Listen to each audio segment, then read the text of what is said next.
These waves travel thousands and thousands and thousands of miles, you know, through the ocean, just to get to this one spot that you're standing at right here.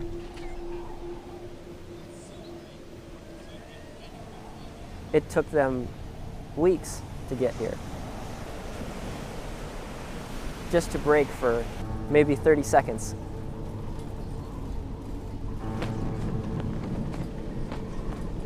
And you have within that 30 seconds to do some justice to that energy that's come from the middle of the ocean, that raw power that you see right in front of you.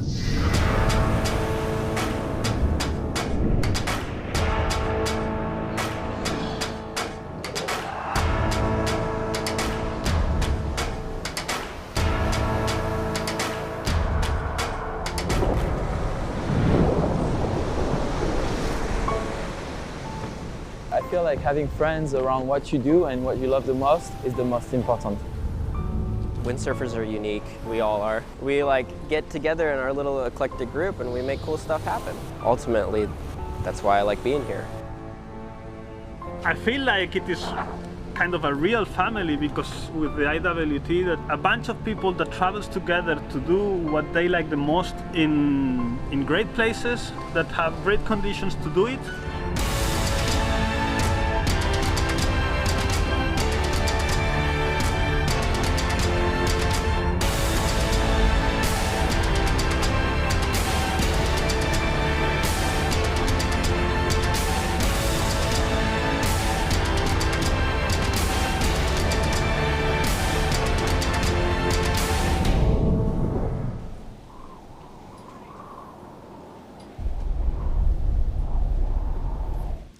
Aloha, good morning, good evening, wherever you are in the world. Kai Kachidorian, Simeon Glasson, bringing you day 2 of the 2023 Maui Strong Aloha Classic. You are live here at Ho'okipa Beach Park. Look behind us. Set waves, beautiful wind. I'm going sailing. Sorry, maybe later. This is one of those moments that we really want to not take for granted, and we've got a really nice body of work behind us from day 1. We are going to give you a highlight video of some of the standouts, not all of them, but some of them. And before we get into that, just kind of a bit of an overview, Simeon, through my eyes at least. First, give me your impression in a bit. We saw the world title race in the men narrow down a little bit with the elimination of Mark Perret in the first round there. That both closed the door on him, at least for this round, and opened the door for a couple other of the contenders who are behind him. I felt that that was kind of the first thing that happened, and then we had Campello advancing in a bit of a, you know, authoritative yet left it up to chance a little bit, mainly due to the conditions. The iffy nature of, you know, some of the wave selection and the ability to turn those into scores, I think, came to play in a lot of these heats. And Brazinho making it through his heat as well, obviously being a pretty pivotal thing as that potential showdown looms large, because that's your world number 1 and 2 right there between Campello and Browne. In the women's side, we saw Sarah-Quita Ofringa continue her run of domination. We definitely had another somewhat shock exit of Sarah Hauser in the first round, unfortunately, and that was not due to any clear mistakes on her behalf, just catching waves and scores and in a tight battle. And this happens, and I'm sure that, you know, someone like her will have a short memory of this, having already achieved victory here. It's not, you know, beyond her to get back into the game either now or next year. Lenny also making it through. Marino, GIL-GHERARDI having an outstanding heat along with Juban. You know, Barrett Roediger with the highest score of the day. And those are my main impressions right now. You know, looking at the overall picture here, we're going into the semifinals of the women and the quarterfinals of the men. And I mean, behind me, Ho'okipa's just basically firing. And Duncan Coombs has called for an 11 a.m. start with 30 minutes on the clock, 27-minute heats, 2 waves counting. So take me through this, Simeon. We're going to get into it right now. Well, look, I think that the things that we're watching come together are some amazing... Hang on. It's a popular beach. the things Yes. that are coming together here. It's all about the world title. It's all about whether or not we've got this single elimination as the final chance. It's all about whether or not the weather holds up for a double and gives people another chance. It's unclear if the weather's holding up, but it looks like it might. And if it does, world's your oyster. It's hard to know where this is going to go. But this first round is going to set a strong pecking order, and we'll see how it plays out from there. But, you know, it's really hard to see, you know, what's going to happen until you can get to that round 2. I think Duncan's playing it pretty safe with the 27-minute heat call there. What we're noticing, at least in the trend of the set waves, that the waves are slightly bigger than yesterday, but the set waves might be a little fewer and far between, where we had this average wave height yesterday and plenty of waves. There's kind of less of these in-between waves. There are some nice set waves. And as we watched that one set break, we was like, oh, look at that one good set. And right when it hit the reef, it turned into 2 waves, which is very, very typical for a short swell period like we have today. So that's going to play out too. All that jockeying on the outside, all those quick decisions you have to make in terms of which wave you're going to ride and what wave you're, you know, going to ultimately choose, really plays into this today.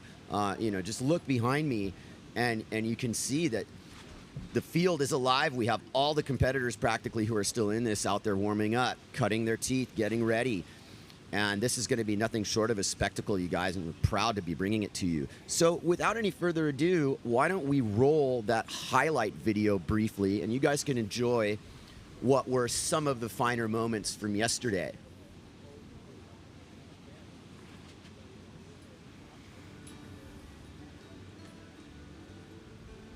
Look at that.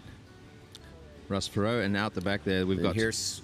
Must be Robbie Swift pegging that goiter over the section after just speeding into it. Very nice. Robbie's coming into this 6th rank in the world, and ahead of him is Philip Costa, who's injured and out, and Marc Paré, if he exits Antoine Martin single, it's Robbie's going to good spot. Yeah, Antoine's in 4th place overall. Oh, it's a fascinating thing. That was a really well landed goiter, and Wow. the thing I also want to say about that, which I was observing yesterday, is that you really got to make your full rotation with this wind direction. You're not going to have the wind helping you out in a water start position or anything like that. It's 100% about being able to rotate your way through. You know, Lenny, poised and ready to win his first Aloha Classic, and ultimately capable of doing it. His top turns yesterday were fantastic, weren't they? He's really got the surfing thing going on. He's paid really close attention to the fins and boards, trying to fuse that symbiotic nature of windsurfing and surfing that we're all shooting for. Do those boards of his those moves of his remind you of anyone else in the past or currently? I mean, I can only think of surfers. Yeah, exactly. You know what I mean? Yeah. I see a little Tom Curran, his wraparound turns. Yeah. You know, a lot of Kelly Slater. Yep. Absolutely. Marino GIL-GHERARDI here with that wraparound 360 with the photographers diving for their lives in a backup turn. Turn that heat on its head. Look, he was in 3rd place at that point in that heat, and he shoots into 1st place. You know, really, really standout move from Marino. He is not to be overlooked here.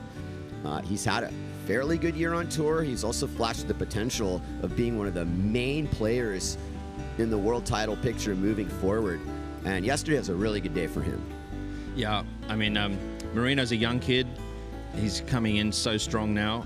He's been sort of told, or you know, people have assumed that he's just a poser specialist. It is not true. He's Thomas. Here's Toma Traversa, and just channeling the surfness in it. Look at how he turns this average-looking wave into this 3 bottom turn masterpiece. 4 bottom turns around the section. No, nothing dramatic, but the flow, and even getting that last turn. And part of it is just he's really enjoying himself. And here's the excuse me. That is Federico Mauricio on the kick out there. Here comes Bernd Roediger, the samurai. Is this the move of the heat? No, this is one of his other waves.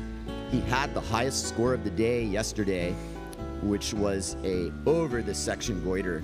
And we're just kind of watching everybody, you know, having fun playing around. And there's Ricardo Campello, world #1, with the weight of the world on his shoulders.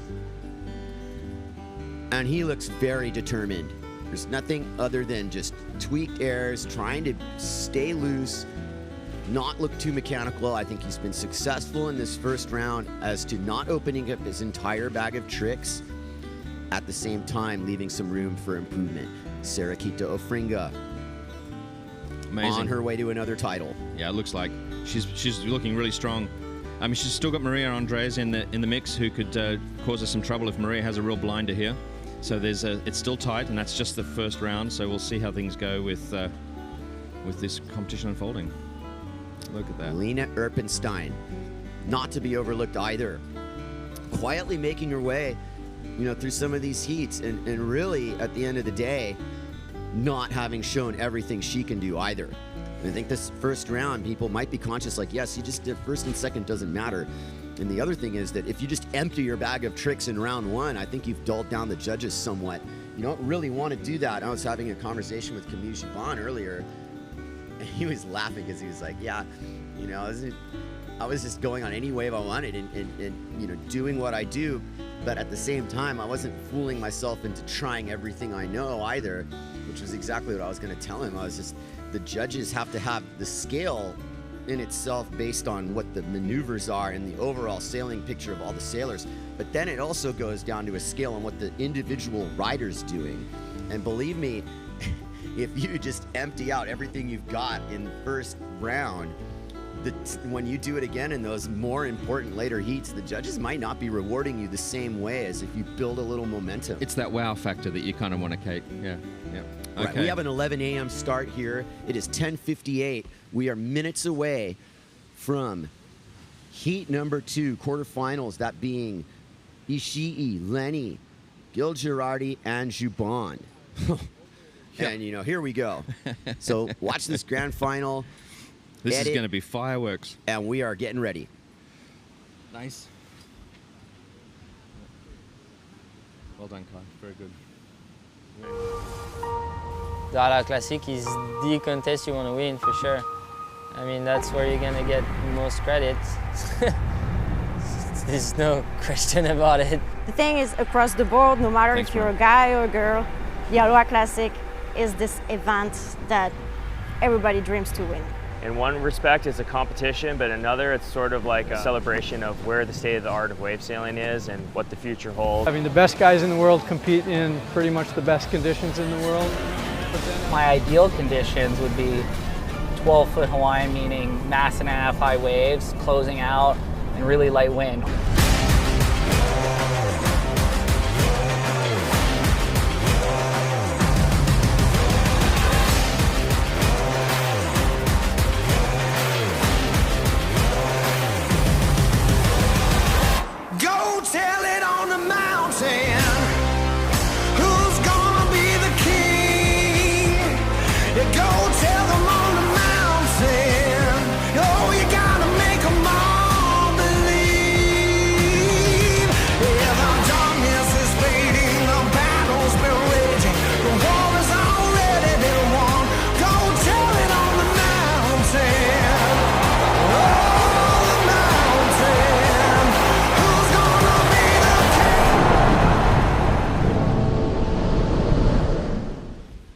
All right. Glad you enjoyed that. Here comes day 2. We are 13 seconds away from the beginning of men's quarterfinal heat 1. Ishii, Lenny, GIL-GHERARDI, and Juban, which would be a final in anyone's book. That's just as hard as it gets. And the heat is on. And what do we have on the outside but a little pre-position battling here? Guys are carefully assessing their opportunities. Lenny is going to jibe on this wave and begin the scoring. He eases into this. He's positioned right at the bottom part of middles. Green trees, we like to call it. And Lenny doesn't like what he sees. A savvy move, really, because it could have opened up to something. And I think he realized that the wind and the wave were just not quite cooperating. You want to start with a banger, and that was not in that category. Here comes Juban with GIL-GHERARDI in front of him. Here's your exchange. Let's see if we can get them both in the same frame. Nice wave from GIL-GHERARDI, who is speeding down the line. We'll stick with him. Here he goes. One move, big hit over the section, lands on his inside rail practically, gets a second turn, saves that. Third turn. Let's see what we've got here for Juban. A nice looking angle he took on that cutback. taking aim for the lip again, getting the board out of the water. Third hit. Nice start for Camille. Very nice. Huh. You know, like that's the way it's going to be. You can see the wind direction is not really holding up for a lot of apparent wind. But that doesn't bother Lenny, who takes the Highline Express down to H. Poco here. Here's his bottom turn. Nice launch over the section with one hand off. Ooh. One more hit would be nice. He's pumping his board for all it's worth. That was still a nice hit. It's a completed ride. I really liked the amplitude. We might be seeing some pretty good scores for one-turn waves here. And the other thing I might add is that he really covered a lot of distance on that ride as well. So we will see how the scoring starts shaping up if we have enough reception for our live ticker here. I have yet to see a ride from Ishii. He might have kind of gotten left out of that exchange, unfortunately, for him. And there we have Camille Juban with a 5-2, Marino GIL-GHERARDI with a 5, and Lenny with a 4-5. A very agreeable assessment of that. And this is also a continuation now of the formula Juban has for this, is that he's linking together turns. He's going with a flow state with the wave. He's, in a sense, riding the wave the way it's asked to be ridden with a little bit of extra. He got that board out of the water and a little bit of a tweak on that off the lip. And that was the difference. It was the number of turns and the line he took. Lenny getting scored well, I think, for that one air. Had he connected another turn or something, that would have been a significantly higher score. GIL-GHERARDI on the board. What we have here is close to a three-way tie for first right now. Yeah. I mean, it is tight. Yeah. And Takara Ishii... Where is he? He's searching. He is searching for gold on the outside. He's being very patient. You know, that's the other thing Duncan did a really good thing with this 27-minute. It's allowing this. Look at Ishii is not going to settle for anything but a good wave. But he can't wait too long. We're already 23 minutes left in this heat. Here comes GIL-GHERARDI with his backup score attempt here. Marino sailing for España. Looks really dialed. Lower boom rider. Take note. Some of these things that the different little adjustment sailors make. Here's the high line. Once again, take all his speed. Punches his bottom turn. Not quite a lot of power. A lot more board riding today. Airs over the section. Saves that. You can kind of see the body language. You're always like, yeah. Okay, you know, like that wasn't exactly how that wave was going to look. He might have passed up an initial section attempt there. But that's for him to decide. Here comes Ishii. Take it away, Simeon. Takara is waited for a lovely wave here. This one looks like an absolute beauty. He's going to have a nice bunch of hits here. Quick bottom turn to take advantage of that lip there. Getting a nice set sky air. Coming around third turn. One-handed cutty. And that's probably the end of it. Not a bad ride. Certainly a nice wave. It really looked nice from the beginning. Camille. Oh, he's got the goiter, and he lands over the section. Oh, this is dangerous. And there he's opened up a little bit more of his repertoire.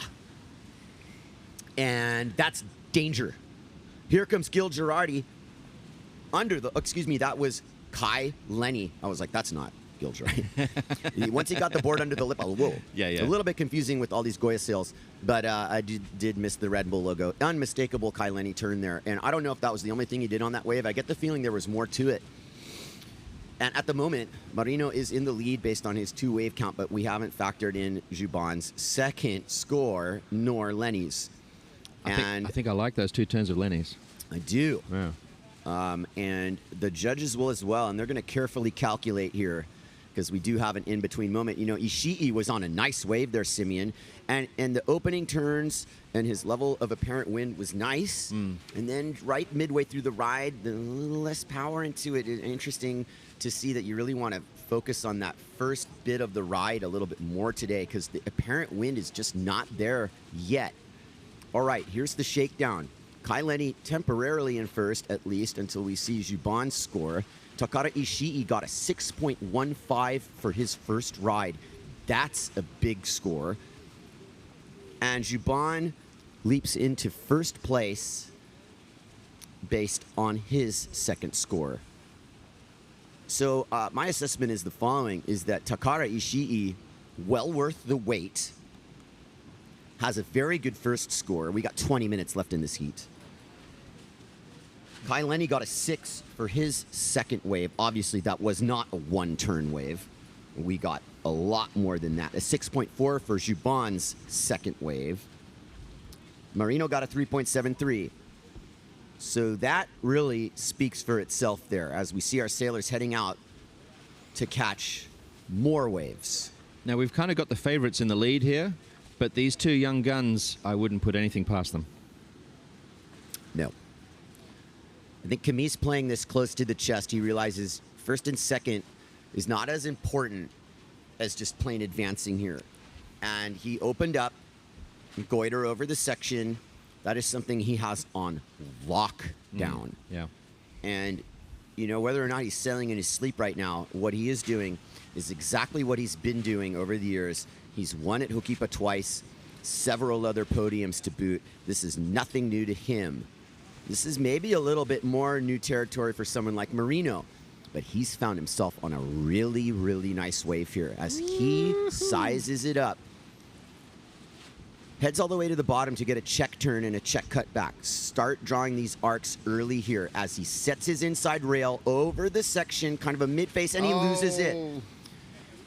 Bogged in on some choppy surface there. Yeah, he got a little bit too embedded there. Here's Juban on a bit of a cleaner wave, but he is out, and he does not need to lower his standards whatsoever.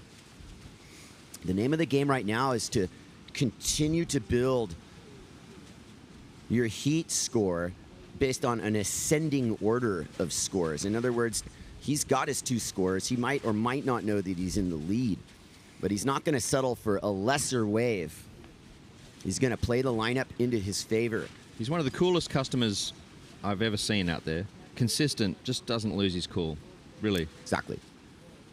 He knows exactly. He's very in touch with what the judges want to see. And he also seems to know very, very intimately what he's capable of. He'll take risks later on in heats, but right now Camille is in his comfort zone of, you know, making the things he's trying, and he's channeled Hokipa to his side at the moment he stepped off the sand. He has an uncanny awareness of the whole heat all the time. He always really knows does. where he is. He's kind of almost looking at it from the third person, Simeon. Yeah, yeah. He's amazingly aware of what the other riders are doing, where his rides have been, what sort of quality the whole field is presenting, and therefore what he needs to do. He seems to have an amazing ability to see all that. Also, really want to speak highly of Marino GIL-GHERARDI in this situation, who's nipping at Lenny's heels. This is that point in the heat right now, and it's kind of almost like the intermission. We've had the first scene. First flurry. First flurry. Everybody's on the board, and not to be forgotten here is Takara Ishii, a cool customer in his own right, who's got 1 score. It's a 6.10, and that's a high score. It is. If you really want to know if he gets another 6.10, he's in the second lead. highest right now, isn't it? Yeah. It is. Yeah. Second highest, only to Juban, it's third highest. It's Juban's got a 6.67, and Lenny's got the 6.17, Right. and Ishii's got the 6.1. So we're splitting hairs, but that's what the judges need to do here, because there is a razor-thin line between advancing and not advancing with the talent level that's out there on the water. This is the world's best sailors out there. It's impressive to see. I mean, when you start getting the talent all as good as this, and you're quite aware that every one of them is capable of pulling out, an 8, if they get the right conditions. Here we go. Ishii, really nice wave. Carefully selected, waited patiently, and floated over the whole thing, got his board under the lip. Those are not turns that are lost on me as a pure wave rider aficionado. That was a very well-ridden wave. It was artsy, very artistic. Well, nice. That gives him that second score. Oof. So here he comes into the mix for the totals. That's going to be, I really feel that Takara didn't have any gimmicks there, didn't need to. He had a wave that offered him pure carving potential, and there were some really nice lines being drawn. Here's Marino GIL-GHERARDI. Tacks out of there. He is riding the Fringe, designed by Goya, which is a 3-batten. Lenny's on a 4-batten. not sure what they call that one, but look at the crisscrossing across the face, setup turns. Lenny on the best wave of his heat. Look at that wave. And he is punching his bottom turn right where he needs to, connecting the dots. Lenny on fire. Nice turn. Wraps around the turn. You know, and a throwback to some of the other great surfers like Sean Thompson and Wayne Rabbit Bartholomew and Buttons and Dane K. Aloha. Yeah. A little bit of a fuse there. That's some of that Sunset Beach carving that he's fusing into his surf sailing repertoire. Indeed, we've seen him surfing at Sunset in the CT, haven't we? Sunset and Hirokipa are distant relatives in the sense of that drawn-out fade bottom turn. You're dropping in behind the white water, and you can punch that deep bottom turn, all rail, come up under it, meow, and just keep on going. Really a flow state here. This is a cool contest. I mean, we really have the surf style wave riding on display here. And, you know, it's not lost on me that the two best surfers in this heat are in the lead. Right. And I'm talking about surfing, not windsurfing. Right. And I mean, that's how you define yourself in a wave riding competition, really, in the end, isn't it? Absolutely. These are nice offerings here from Hokipa. This is a tight heat. Lenny just ahead of Juban now after that wave ride. And you know, Lenny provided everything we wanted to see there. Deserved. And it was wave selection, and then did exactly what the wave wanted him to do. A hair's breadth behind the high score of Camille now with Kai Lenny's high score. So, you know, they're neck and neck on the best raids of the day. And Takara Ishii, with this second score being a 5.3, which in anybody's book is a high score, is still looking up at Camille and Kai. And now we've got under 14 minutes left in this heat. This starts becoming a little bit more pick and choose. Juban knows he needs to start pushing his score level, and that's not going to be a problem because he's on a nice offering, floats over this section with a lot of speed to boot, with an oncoming left section, which was a gift from Hokipa to give him that extra rebound. And you know, for 2 turns, it's pretty good. When that thing glassed off and he bottom turned, I was just going, oh man, that was a beautiful wave. The wave selection here it seems like there's a really big difference between the ones that glass off and the ones that don't, and the opportunities for scoring those critical moments and those perfect turns are significantly improved on a glacier surface. So again, it's wave selection. What's the difference between these waves, Kai? Well, I mean, it's very hard to determine what the waves are going to do when you're on the outside, and I think a lot of it has to do with choosing where you are on the reef. And I think the approach that these riders are taking, for the most part, if I'm talking about mostly Camille, Kai, is that they're going, you know, to the upwind peak at Green Trees, and they're assessing it. Yeah. And if they see it's kind of more of a lower bowl, they're speeding down to it. And if it's you know, rideable from the top all the way through, great. But most of these guys are taking aim from way behind. Ooh. Like Takara here, who's gonna probably make this goiter. Oh, nice. And does minor mini claim. And he knows it's a one-move wave, so can he get one more little wiggle turn? You know, wiggle. Something. Yeah. All right. Well, you know, that's... Well, he certainly couldn't have done much more. Not with that one. Not with that one. Yeah. And, you know, he's like, okay, now we've got 12 minutes left in this heat.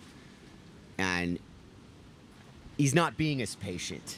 Yeah. Not quite the same as it was before wave number 2. I think everybody saw Kai Lenny on the wave of the heat. It wasn't the highest score of the heat, but when you see someone like Kai get the wave of the heat, and you definitely look, I mean, if you are on the outside looking at Kai's track on the back of the wave, you're just looking at lacerations. And, you know, you're going, yeah, okay. You know, if one of those comes in, that's like a two-pronged version of pressure because, yeah, you want to get the wave, but then you also have to ride it the way, you know, or better than he did. Yeah, absolutely. Good luck with that. It's good to get the canvas. I mean, look how close the scores are. I mean, most of the people at home, if you want to follow each and every wave score, you can go to the Live Heats thing or on the IWT website or the PWA links as well. Liveheats.com, and you can follow this score by score. I don't think we really have the reception to go score by score here, but you've got the heat totals on the board here, and that tells the story. 13, 12, 11, and 8. I mean, these are, as we would expect, incrementally increasing scores. Yeah. And who is that but Takara Ishii representing Japan in RRD is fading upwind. What's the plan? What does he have? He actually used that wave to get further upwind. I think he immediately wrote the thing off. Yeah, it went fat into the channel. That would have been one of those ones you chase all the way to the channel and lose your position.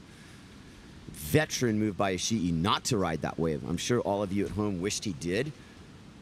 Maybe some of you understand the tactics there of where he was in the lineup. For Takara to move it from third into second, he needs a 6.64. It's doable. 6.64, which would represent his highest score so far. Yeah. Here's Marino, GIL-GHERARDI, suddenly in fourth place, and we know what he's capable of. Is he gonna produce the goods here? Lines it up, punches his opening turn, wraps around the cutback, and the wave has not quite done what he expected. He is doing a slow rotating goiter. He's gonna save it. It was a slow-mo. Nice finish to the wave. Here comes Lenny. Definitely not in slow-mo. We're in real time here. Another smooth one. Beautiful full rail bottom turn. Lenny so smooth off the bottom, and now runs his own rotation version, but he didn't quite stick it. Unfortunately for Lenny, that's not going to be too catastrophic. That might have really helped him, though. We'll see. Here comes Takara Ishii, very dangerous. And he skies this goiter of the section, but he does not make it. And these are those flash instances in these events where the momentum starts swinging. And look at savvy Camille Juban carefully picking only the most matured waves on the outside. He is not scraping through anything. He's very keenly aware of what he needs to do here. And part of it's just holding court, getting on the good waves. And he's furthest out. He's not furthest upwind. That doesn't quite matter.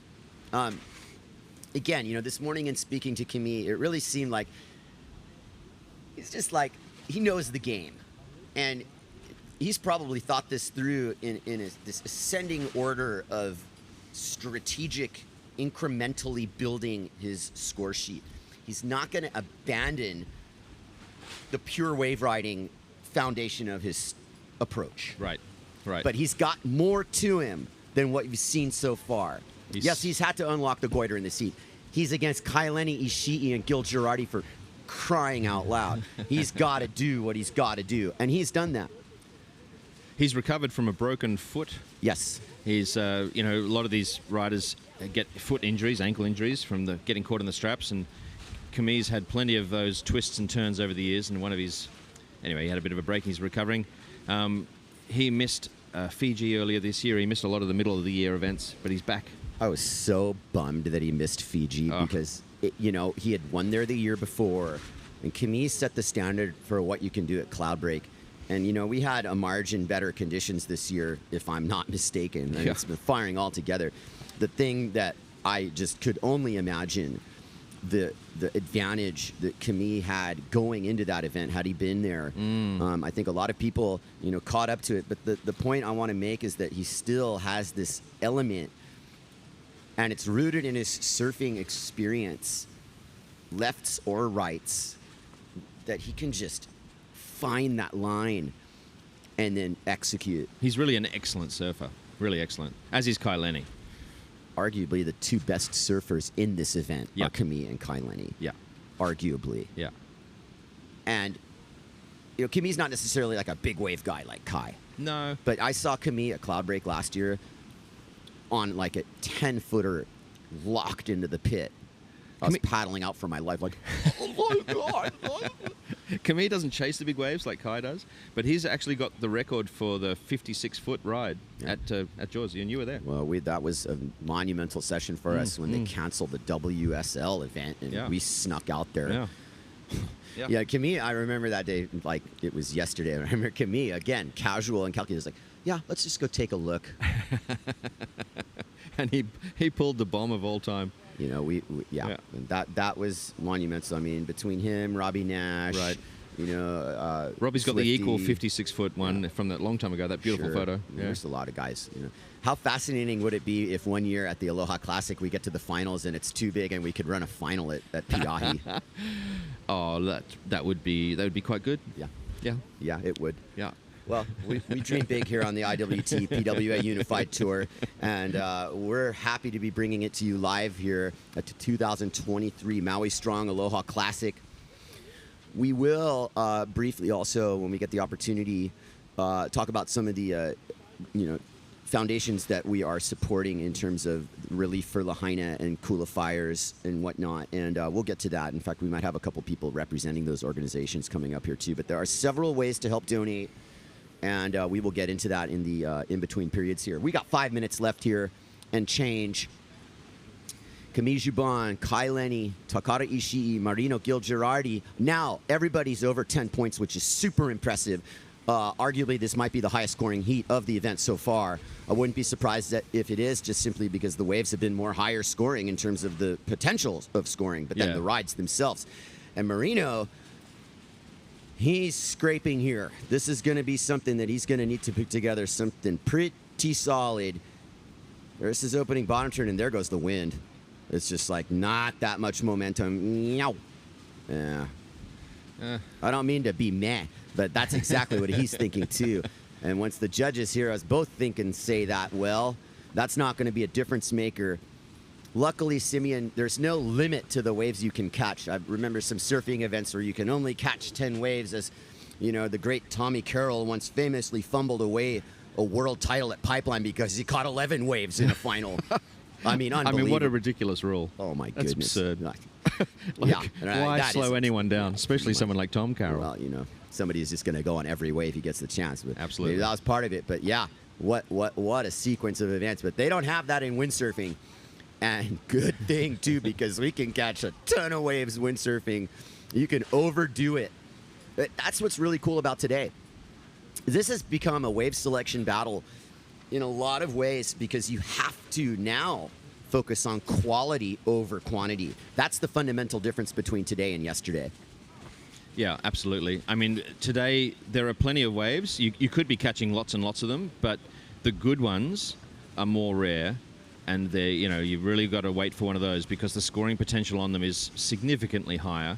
And if you need to get one or two of those good waves in one of these long heats, because that's how much the amount of time that they now have means that you're going to get multiple sets coming through in your heat, and you're going to be uphill if you don't have at least two wave scores from two of really good waves. Totally.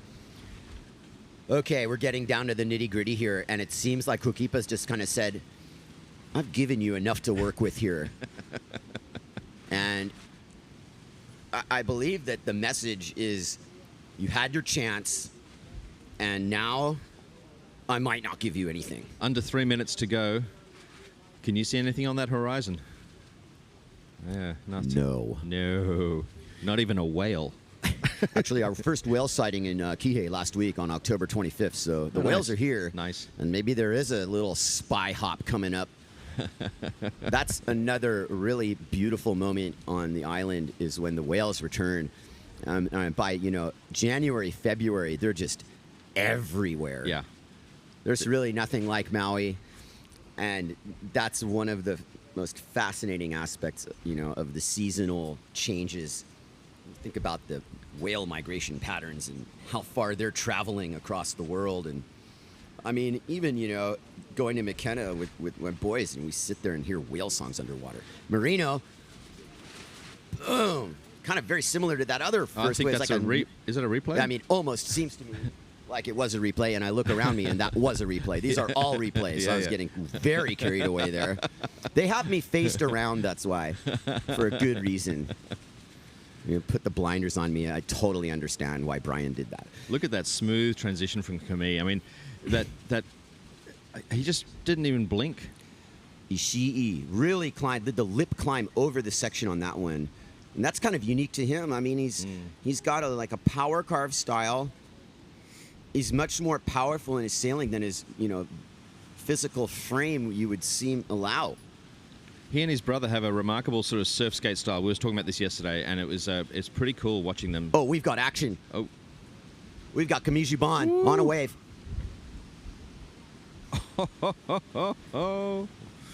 Wow. Let's have a look at that action. It's got wave after wave. We've definitely... there is the end of Juban's ride. Almost rotated a goiter into the pit. That was more nice of a Taka hack. rotation. Here comes Lenny behind him. This is a 1-2 exchange. Juban had a massive scoring wave there, and Lenny has yet to put his hand back on the boom. He was like one-handed for about 5 seconds there. Super casual, making Super something casual. super hard look super easy. That final stanza in the heat. Unfortunately, we missed Juban's ride. Maybe we get a replay of it. There have always been some challenges with the camera reception, so maybe we had a dull moment there. But Look at as that far hot. as the story of the heat, the two people on the final waves of the heat, and Hokipa definitely provided a little last burst there. I was pleasantly surprised to see that set come in with seconds left in the heat, and it's done. And advancing is for sure going to be Camille Juban and Lenny. Hats off to them. They're in the semi-finals. That's impressive. Look, Takara and Marino put on a pretty admirable display. I mean, totally. Either one of those scores could have won a heat or two yesterday. But that was yesterday. Uh-huh. And the thing I say about that, Simeon, not to be tongue-in-cheek about it, but these are better waves. They're much better waves and today. they are higher scores. Absolutely. And like I said, of course they're going to be bigger and better as we get further along in the competition. Naturally, the conditions are going to improve, right? Of course. 'Cause That's everything where we're works at. like that, right? We're in that flow state here. Everybody here, cerebrally is like channeling that type of a heat structure in it. Of course, it's going to just go exactly according to plan. And, you kind of visualize these moments that are going to come through. Now, our next heat, round 2 quarterfinals, heat 10, Robbie Swift, Arthur ARUTKIN, Bant Roediger, and Ricardo Campello. That looks like another easy heat. Yeah. Yeah, I mean, I'm sure Roediger's going, no problem. Got these guys right where I want them. But what I will say right now is this is a pressure cooker heat. This has got world title implications. Ricardo Campello back up on center stage with all the bright lights shining on him and an entire country of Venezuela cheering him on. I wonder what these watch parties are like around the world. We've had a few, right? Is there one in Venezuela? I imagine there is. I don't know if Dione's over in Venezuela right now. Is he watching? Well, he might be conducting one of those watch parties. Shout out to Dione. Yes. Oh, yeah? Shout out to all the Venezuela crew, Los Roques. And what can I say? Swift is in the mix here, too. If this is going to become like world title implication heat, Robbie Swift and Ricardo Campello are in a do-or-die scenario. I mean, Swifty is really seriously looking at a potential podium if he can keep charging through. Absolutely. And whether or not, he's playing it with a lot of pressure or not, let the cards fall as they may. This heat is seconds away from starting. Not yet. The sailors are on the outside positioning themselves. Arthur ARUTKIN making it through a heat where his momentum increased quite a bit throughout the stanza of that heat. Arthur really sailed quite well and also sailed according to that formula. Yesterday. Yeah, Arthur scored a 9.37 total heat yesterday, right behind Robbie Swift, who got a 9.5 total heat score. And as you say, Kai, the scores yesterday were generally lower, but that was the way they presented Robbie ahead of Arthur. So we'll see what happens today in this heat. Yep. And Roediger and Campello, this is as stacked as it gets, and it's for all the marbles in all respects, just for the simple fact that, ARUTKIN and Roediger can play spoiler here. Roediger is the wild card. He's got nothing to lose, just absolutely going to be going for everything he can. Here we go. Heat's on. And behind me, that is Arthur ARUTKIN. Full rail bottom turn, his second combination of the wave. Roediger behind him, Swift behind Roediger. A 1-2-3 exchange. This is what it's all about at Hokipa. Here comes Roediger, the samurai. Punches his bottom turn. Little bit more of a slow flow bro thing going on. Playing it somewhat safely.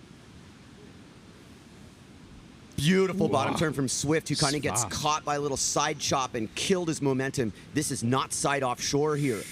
And you've got to let the board do the work for you. And Robbie did everything he could in that situation. He was on a great way, but when you saw that rail hit that, that little convex part of chop there, it was a bit catastrophic because it slowed his momentum to the lip and it slowed his wave ride. He didn't make it all the way through. Here is Ricardo Campello. He's surveying the situation. He got left out of that exchange a little bit. He's going to ride this wave, making sure that it forms under his feet, committing to it.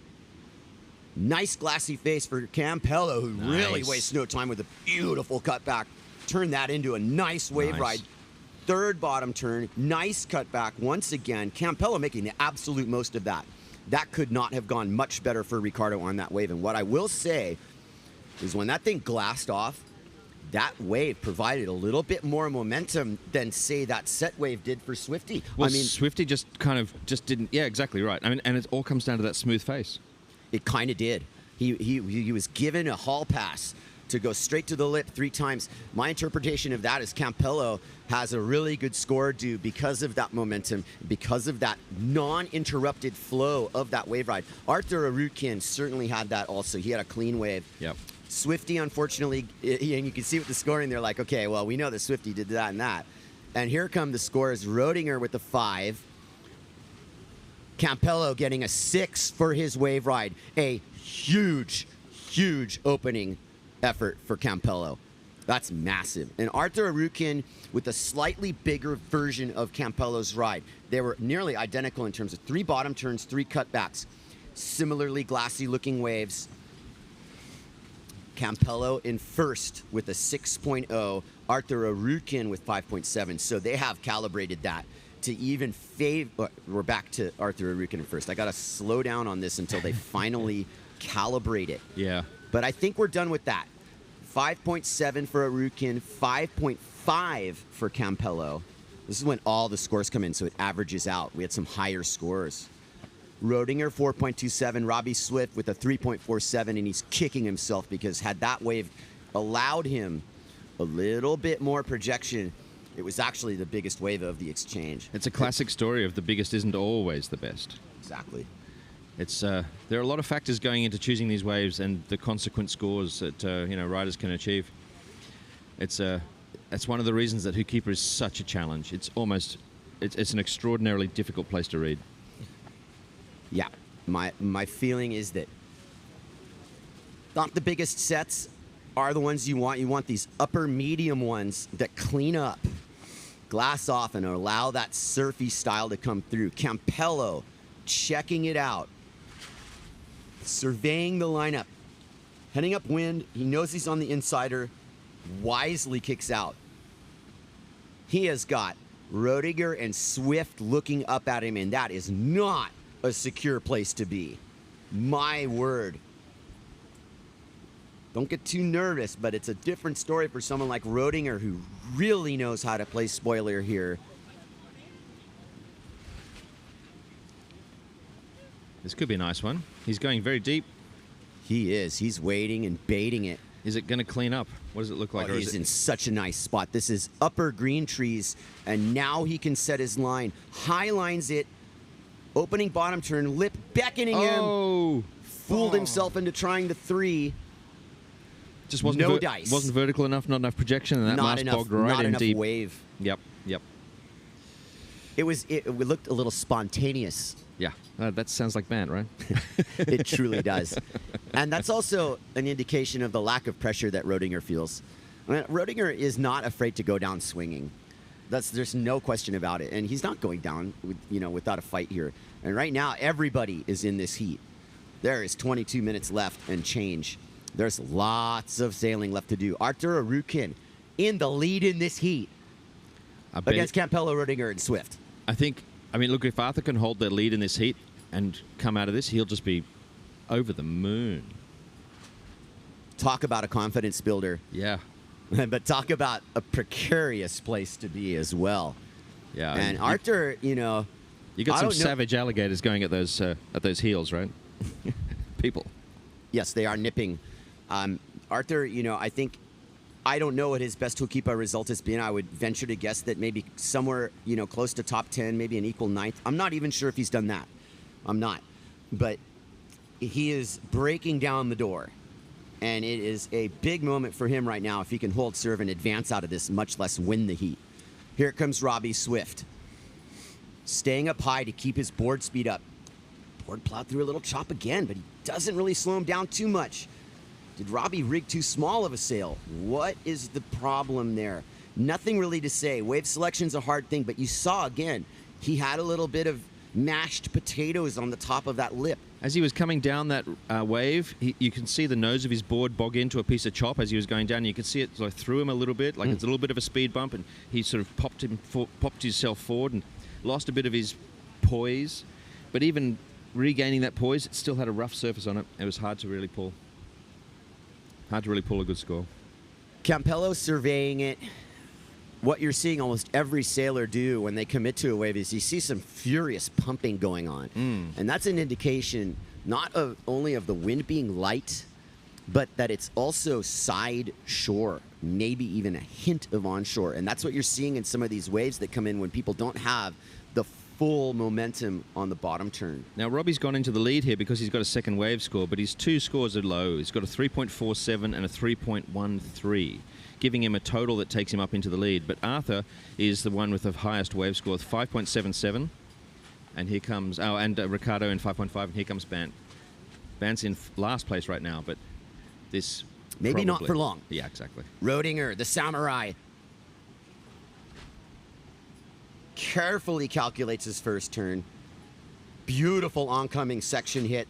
Third bottom turn lip contact. That was pretty nice. That was pretty nice. Roundhouse cutback for Roediger. Robbie Swift fully speeding over the section. Oh. He goes for the no-footed goiter and doesn't make it. Oh. Unglued for Swift, who temporarily in the lead nonetheless might have slipped up a little bit there. There's so much time left that you really can't feel too punished by that. And yes, you're right, a lot of these placings are due to the simple nature of having two scores versus one score. Our highest score of the heat so far is, in fact, Artur ARUTKIN's first wave, which comes in at a 5.77. And it continues him being in second place. Now in third place by the narrowest of margins in Campello. This is about to change. Here comes Ricardo, who's gonna ride this wave, making sure he's in the spot. Nice full rail bottom turn there. Good spray off the top, continuing his ride. Oncoming section, air over the section selection. Pumping to make the wave. One more little lip contact, please. Just a wiggle. Thank you. That is going to put Ricardo in a very good position in this. That was a well-ridden wave. It was carefully selected. He made sure that he did not fumble that opportunity. Let's wait for the score. Ricardo's sailing like the experienced veteran that he is. He's not letting anything rattle him. If he gets on a wave that's not perfect, he's staying cool and calm and just saying, okay, it's not what I want, but what can I do with this? Please keep in mind the enormous pressure that is on him. Ricardo Campello in the lead. 5 points. Boom, boom. Boom, boom. Artur ARUTKIN now looking for his second score. That was a very nice bottom turn. He did it again. He matched his bottom turn arc with his cutback arc. Similar angles. The wave didn't really give him much else to work with. Roediger in second, having completed 2 successful rides and held serve really. That'll give Arthur a second wave score, which is going to put him in the running with the pack. That'll change the sort of rankings, or at least change how it looks. There we go. Arthur ARUTKIN, 2.93. That's not enough. Interesting comparison to last heat, where we seem to have more set waves that, you know, have higher scoring potential, perhaps, Kai? It's really an important distinction of what waves you're selecting, and the fact that some of these sets end up not being the highest scoring opportunity waves for some reason. I think that they're picking up much more of this water contour something. Roediger on an insider. Let's see what this does. Let's see what kind of trickeration we have from the samurai here. He's going to go upwind and he's going to hold his position. It kind of faded, didn't it? He's going to bow out of that round and head back out. He's going to, what they do in poker, you fold. You're not going to play that hand. Exactly. Ricardo Campello in first place. His world title aspirations are alive. Here comes a replay of Campello's 5.47.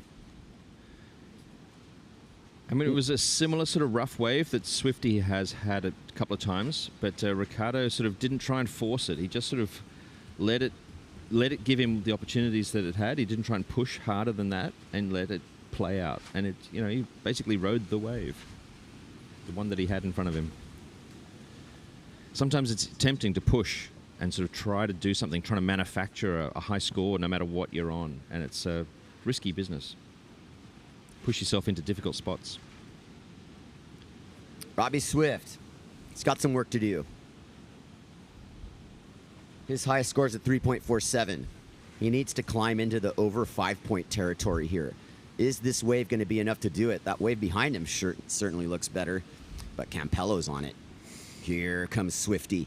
Nice bottom turn. Used the full rail there. That's nice. Lip climbed it. Little late on that section. That's not going to help Swifty at all. Here comes Campello on a really nice, clean-looking wave. Less side ribble on that. Tweak air into the floater landing. Tail first landing. Campello, nothing dramatic. Just plain old good wave sailing on display there from Ricardo Campello, V1111. Representing Venezuela. I can see that watch party back in Caracas picking up momentum. Yeah, it's happening. The rhythm and the flow. Ricardo, it's his moment. Every time he's in a heat, it's his moment, and he's playing that correctly. This another thing, Simeon. This moment isn't too big for him. No, it's not. He can do this. He can do this. He's got so much experience of being on the wrong end of the way these things can play out. Yes. Swifty, look at the bottom turn here. Full rail. And what happened here? He was like, oh, it's a 360 section, except he was an hour late. And a little slow. Definitely too slow. And that's not Swifty's fault. No. That's the way of doing this. Yep. Side ribble, and then it hit the point and just threw over, and he's like bottom turning in this thing like, oh no. Bus slap down. Yeah, he would have known as he started committing to that bottom turn. It was like, ah, dang it. What was like the cartoon noise you would have heard? Like, ba-bow. Dong. Well, anyway, Robbie Swift continuing to be in 4th place. Arthur Arutkin nipping on Bernd Roedinger's heels, 1 point behind. Ricardo Campello now sitting in his, I'm not going to call it a throne. Fragile tower? Sitting on his structure that he has built. Yeah. That's what this is. Yep. He's building a structure for this event and for his world title campaign. Yes. His final piece of that structure. Started by making that final 8 in Japan. Yep. That was the foundation. Took the #1 position by taking 2nd in Fiji. That was the first floor. A very impressive run. Yes. And then he held his own in Pozo. It did really, and then he made that, 16 group, got through that one heat in Silt. That's all they managed. So he's got the furniture. He's got the furniture, and here he is. He's racked up that, that series of points, and he's just done better than everyone else overall. Building the master suite here. Super consistent. Super consistent. Ricardo, looking at his rig structure, sails with the medium boom, really long lines. So he's hanging from his rig. That's the maximum amount of effectiveness. And this is a beautiful wave at H. Poco Point. Look at this. Nice under the lip hit. The waves are crumbling a little faster than what most people. It's not holding up as much. But Ricardo dances around with a beautiful taka. Yes. And it was casual but committed. And you could see him weighing up his options. Was he going to go a goiter or what's he going to do? And he ended up doing that move because he said, that's what I can do. The master freestyler of the past, legend in that genre, has always been able to fuse that into his wave riding. And that was a very impressive way to end that wave ride. Now he's got to know that he's in a good, comfortable position. And just like Juban, Ricardo doesn't want to open up his entire bag either. Here comes our 2nd place rider in this heat, Bernd Roediger. Beautiful wave for the Samurai. Nice lip tag, vertical approach. Judges take note of the angle. That was 12 o'clock. And that was nice. A super way to end it. Arthur Arutkin finally back in business. I'm just like Roediger just crushed that wave. Sorry, Arthur, I can't talk about that ride too much. But he's still riding it. Yeah, it's one move away from being something.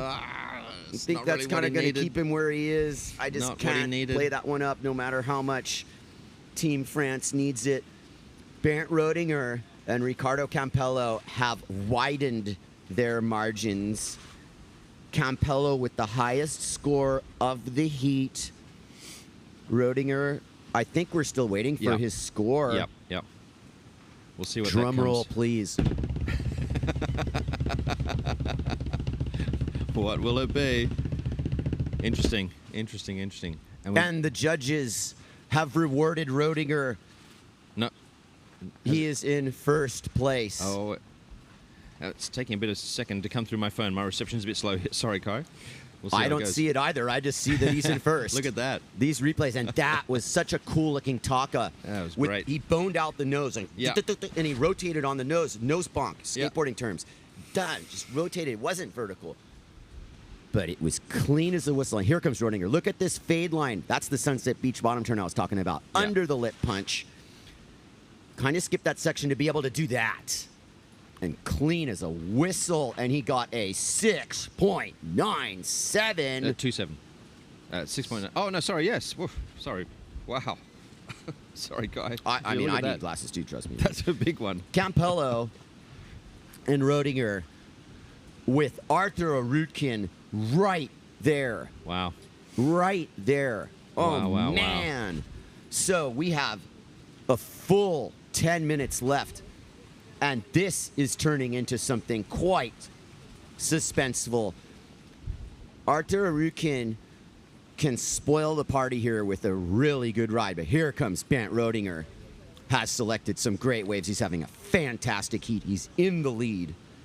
And he's in the flow. You can just sort of see he's just one wave after the next now. It's just like clean and running. He's got that vibe going on. He sure does. This one's going to connect from up top green trees. He's going to stall so he can start the ride up there. Another under the lip punch. Now he's going to go downtown.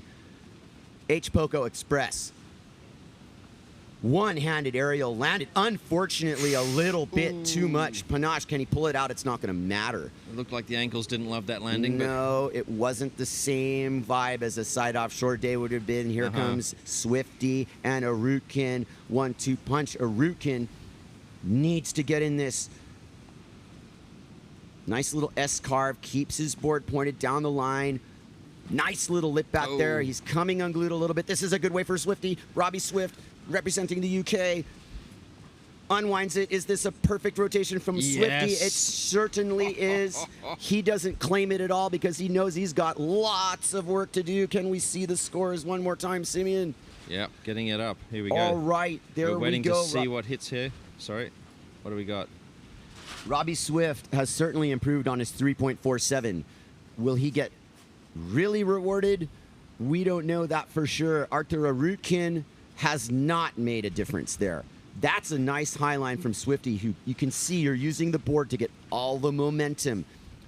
Full rotation over the section. That's going to help his cause. He's going to be in the 10-point territory. Wow, this is really, it's getting exciting. It is getting really exciting. He's not quite in 10-point territory. Well, we don't know yet. Those scores haven't calibrated as we are now 8 minutes left in this heat. Lots to play for here. Robbie Swift with a 5.27 for his score. 8.9, not a huge improvement. Just so much going on right now. These are the pivotal moments. But the story of this heat, aside from Bernd Roediger essentially holding first place and crushing it, is Campello and ARUTKIN locked in a battle for second and third. And this is a huge story now. Riccardo Campello on a pretty nice wave. This is a 1-2 exchange. ARUTKIN's gonna get the wave behind Campello. What you don't really see is Campello's in a further upwind position, and this wave's gonna offer him a bit of a longer wall. Campello highlining past the point, draws out his bottom turn to make beautiful contact. Oh, he almost made it. Sorry for screaming into the mic. Oh man, Campello wanted that. ARUTKIN tacks out of that wave. It wasn't sufficient. Things are gonna stay the same. And really, Campello, had he made that 360, would have been in a very, very safe position. And he just missed it, Simeon. It was a good read. Yep. He drew out his bottom turn. The lip didn't quite throw enough to throw him back into the wave. It just backed away, didn't it? Just as he was getting there. Just rounded out. Watch, here's the full rail extension. Some of these cross chops, take note, and opens it up, but he didn't go vertical enough. That was another problem. And 360s, at least, you know, to my understanding of them, you got to hit the lip flat. Yeah. That was a bit more rail in the side of the wave. He was coming around that white water, around the foam ball, and he was having a sort of shallow angle on it, and he couldn't really get into that thing without coming in a bit shallow. He couldn't Completely go steep. undeterred, though. Here comes Campello. This is live. He's on another wave right away. Ricardo, bottom turning under the hook here. Does he have another wave right into him to pad his score? He needs to keep chipping away here. And he really needs to just basically sit on ARUTKIN. You can't let Arthur ARUTKIN climb into this. That's your battle. Swifty and ROEDIGER, you know, might or might not factor into some of the hustling here. But Campello needs to watch out for Arthur ARUTKIN, who's only mere fractions of a point behind him. And ARUTKIN is on a really nice wave. Arthur ARUTKIN representing France, duotone. And here comes his moment of the heat. Can he put a score together? It's a nice insider. It's pretty glassy. He's got a lot of speed. Bottom turns under the lip. Little bit of a tweak landing. Ooh. And Campello is over the moon that he blew that one. And you can see the cheers in Venezuela at the watch party. They're going crazy. 4 minutes left. Was that the turning point, Simeon? Did Arthur fumble away his chance to catch Campello? Well, here's your replay. Simeon, what are you seeing here? I'm seeing a guy who's so determined to pick up speed and hit this thing so hard, and he wants the 360 move really badly, but just didn't give it to him, and he ended up having to pop that up, and it's almost as though he was wanting the 360 so much that he really wasn't even prepared for a basic aerial. Like, he was wrong-footed by that. Exactly. And the momentum from the wave, it seems like it favors you in the first part, but once you come down from your first hit, you better have a plan about reading that wave correctly, because the wind's not going to help you. This is a wave riding contest, and it is based on the fundamentals of board placement and momentum.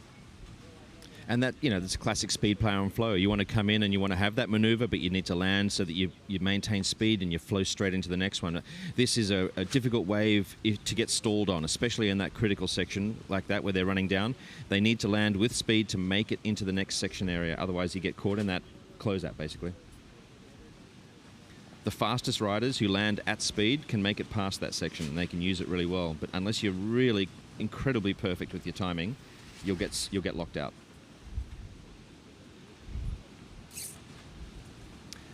Arthur ARUTKIN, you know, is definitely in a position here where it's plenty to play for, but we only have under 3 minutes left, just about. I see lines to the horizon, though. This isn't one of those anticlimactic finishes. I believe Hokipa has decided that there's going to be a last rally, and whoever's going to channel those opportunities to their favor will advance in this very important heat into the semifinals. Here comes Bernd ROEDIGER, fading behind the peak, continuing his fade line. Now he's going to engage his bottom turn rail right when that lip throws under the lip. Maybe a little bit late. Still going. Nice cutback for him. Swifty's on the next wave. ROEDIGER continuing down the line. Excellent work from our cameraman here, getting all the action in. A+. Great job from Brian's entire media team here. Here comes Robbie Swift. That's nice and glassy. Kind of forced him to, like, stall that turn. He was like, 360, no, I've got to get points, and now I'm doing this. What am I doing? Poor Swifty never really got in the flow of this heat. And this... He might have one more chance, maybe. He might have one more chance. Maybe. I mean, he's got his highest scores of 5.47. If he gets, you know, a 6 or a 7, if he can channel that, I've seen Swifty do the buzzer beater before. He's totally capable of it. But if he doesn't, And if Swifty doesn't advance, this world title equation narrows yet even more. It certainly does. Right now, the computer is telling us that Swifty needs a 6.3, which, you know, he could do, but he's got less than 2 minutes left to do it. Was this the chance? Should he have done a 360 right there? I'm promising you he's telling himself he needed that. What do you think stopped him from doing it, Kai? He's a little bit ahead of it. Yeah. And just did that first little burst of speed. He read the high line, and the wave went, oh, really, Swifty? Shutting you're not just gonna square off and just blow a big old 3. Yeah. Easier said than done. Yeah. Said the commentators. You know, but here's Bernd Roediger. Like I said, O'Keefe's gonna dish out a couple late opportunities here. Roediger on a nice wave at H. Poco. Gets into the lip. That's a nice survival technique to keep this thing. It's a grower. Beautiful rotation. That was absolutely spectacular. The samurai stabs it. I think he held his hand out just to calm the waves. He's going on the rocks on purpose after that. He is too. He sailed through the rocks. High level of skill. I think they should get extra for that. Yep. Anyway, Campello. My goodness. The samurai and his sword are going to survive this. Look at this ride. Okay, full rail bottom turn under the lip, kind of like, okay, that's your setup. But that projected him into this full grip and just schooled it. Beautiful. Beautiful work. And just with honor. Sensei. Arthur Arutkin right behind us with a final blast there. But that's all she wrote. And this world title campaign is narrowing down because Campello has survived and will enter the semifinals. Holy. First in the world. By the skin of his teeth. I mean, very close. But that's all he needs. That's all he needs. Listen, the margin between Campello and Arutkin was the story for over half that heat. And whether Campello knew it or not, he played it perfectly. He doesn't have to worry about Roediger necessarily. Yes and no. Let Roediger win the heat if he has to. That's coming later. As for Roediger, he's gaining momentum if you can even fathom that. That was his best heat so far in this contest. Right. And actually one of the best heats I've seen him sail based on the fact that it wasn't just takas and goiters. There was some down-home rail carving going down there. And absolutely fusing the surf style with the modern wave sailing style. Roediger delivering it in spades. In the lead up to this event, when everyone's been here warming up, the word around the beach, when everyone's been watching from both the sailors who are out there and from the people on the beach watching, the fans and all the other people, it's been the name that comes up is Bernd Roediger. It doesn't mean he's going to fly in the competition because anything can happen, but in the warm up, in the free sailing, that's the name. Are you expecting me to be surprised? No, not at all. Okay, all right. Not at all. It's talking to the idea that he's consistent. He's been flowing for this last month. He's in a really good place. I mean, the sponsorship from Flicka, I think it's really freed him up. I think he's much closer to the Bernd Roediger that he wants to be. Maybe not entirely. I mean, I'll tell you, he'll be the first to say probably that might have a better one in him. It wasn't the perfect heat, but the thing was that really set it apart was not only the wave selection, Simeon, but his interpretation of the waves that he decided to ride. Right. And then also incrementally increasing his level of agility and the ambition. He's getting more ambitious as it went along. Now this next semifinal, quarterfinal, Heat 11, EZZY, Noireux, Martin, and Ishii, Hayata. So that is Antoine Martin setting up. This heat is on. Noireux behind him. I do love seeing these waves line up with these great riders like this. 1-2 exchange. Here comes Martin. Bottom turns to make that section, floats over it. Nothing but speed. There's Noireux behind him. This is quintessential Hokipa here. Noireux continuing his ride. Glassy face. One-handed aerial. It's like he watched Antoine and he's like, oh yeah? I can do that. Yeah. Better.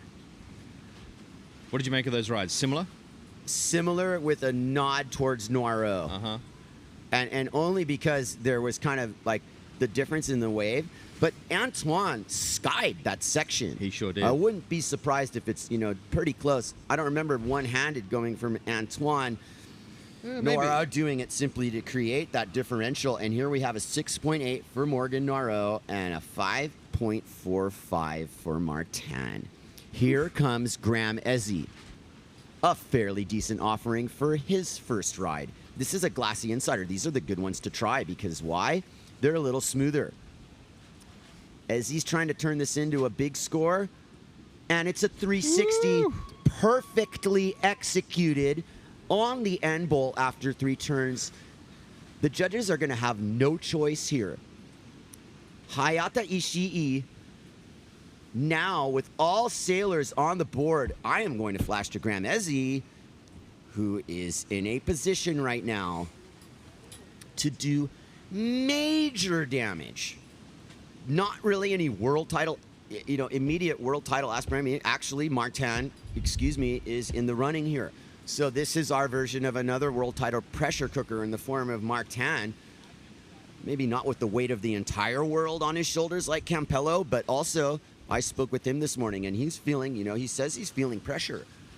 And I think that is, bleeding away slowly when he starts getting nice rides like that. It's not, the full bag of nerves now. Morgan Noireux in first place. Graham EZZY just behind him. 6.35 for that beautiful 360 right at the end bowl. Here's the replay of Graham EZZY. A bit of a grower. Knowing that he's got an end bowl, kind of does these check turns right there. Full boom. Under the lip as it throws. It was a nice move. I mean, it wasn't a huge wave, but this is the story of these waves. If you're just looking for these opportunities, doesn't need to be the biggest. Scores. Yeah.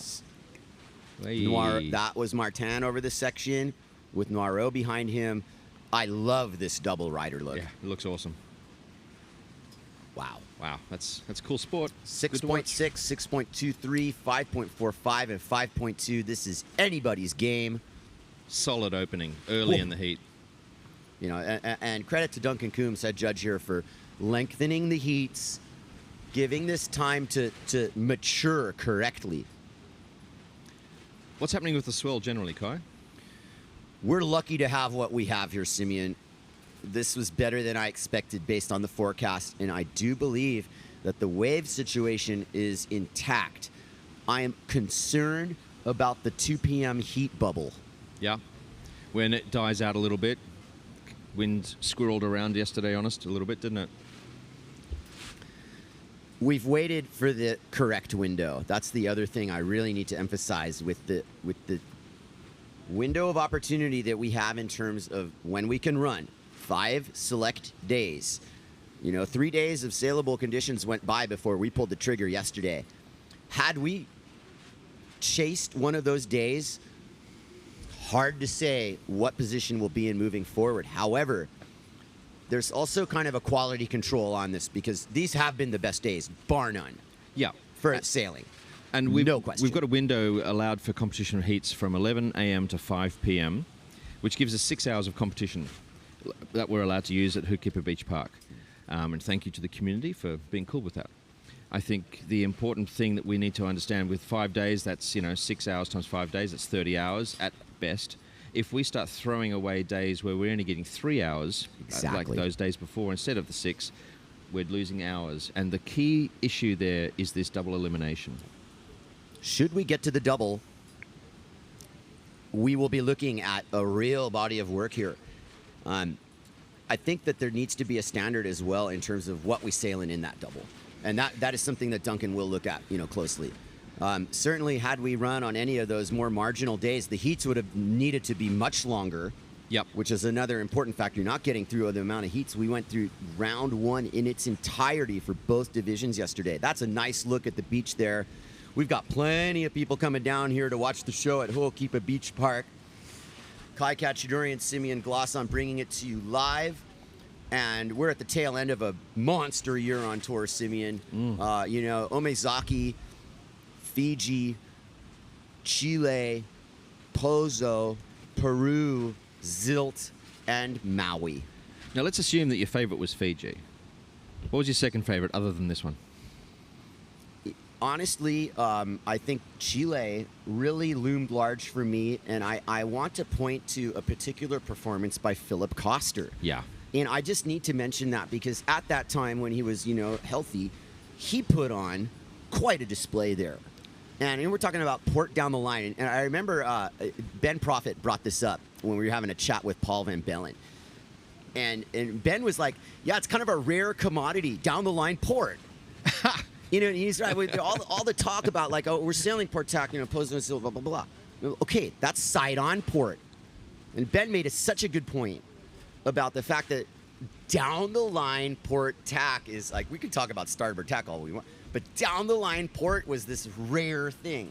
And so the reason I bring up Chile, you're assuming correctly that Cloudbreak was my favorite, sure. And that's down the line port too, yes. But Chile had a little bit more of a performance factor. Cloudbreak, you're sitting there staring at shish kebabs. The level of risk and whatnot different. But like Koster put on a really amazing performance in Chile, and I think that's my answer. Back to Ho'okipa, which is also an obvious candidate for being a favorite too, and it's unfolding much better than I had even dreamed of right now. Here comes Antoine Martin staring up at Graham-Ezy and Noirot. The exchange has been unchanged as of now, but now's a chance to shake it up. Another one to exchange from Antoine Martin and Morgan Noirot, who have hustled this set from everybody else. Antoine Martin. Bottom turns and floats over the entire section, looking very smooth indeed, and also just connecting this entire wave. A searing cutback from Martin. T-Tune on fire. I wonder what's happening behind with Noirot. Noirot jibed out of whatever he was on. Graham-Ezy's on a super good wave. It might not look like this on the screen, but it is forming up behind him. He is behind the peak, coming in from Green Trees. What a beautiful place to be for Graham-Ezy. Here comes the first bottom turn. Nice cut back, somewhat of a check turn. Let this wave do the talking. Here comes Ezzy. Skies the section. Beautiful sailing from G-Money. G-Money. Okay. Easy E. Okay. Kai's on a roll. Here we go. Noirot punches it. Oh, man. I just had a little lie down. He kind of went, how rude of you. How dare you punch me. I will give you no lip to make it back down on Noirot, kind of forcing it. And Noirot also realizing had he made that, just running away with this heat. But he might be in a little bit less of a dominating position as you might think. Graham-Ezy just got some work done there. And here comes Hayata Ishii. Little Hayata, danger man. Danger, danger. He's on a super good wave, too. This is a grower going down to the point. Hayata's definitely drawing a high line on this to make the entire wave. Skies the section. Nice to pan out and get the perspective on that. You see how the line of the wave, if you were just looking at full frame like this, you wouldn't have seen the whole thing. Can he get a rotation? No. And the Polacal head bob doesn't even save him.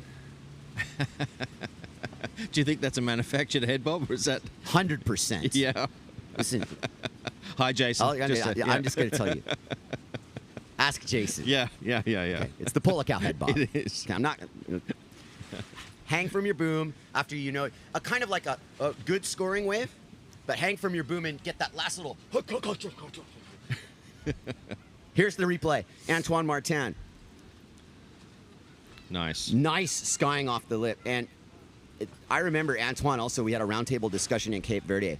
And I asked him, how important is speed to your game? And he answered, it's the most important part of windsurfing. Single most important thing, isn't it? Graham-Ezy. Nice old school rodeo air. Yeehaw. Now, for those second waves, Antoine's been given a 6.6 and Graham-Ezy's been given a 5.85. So by the nature of those three sailors having their second scores, Noirot's in fourth place. However,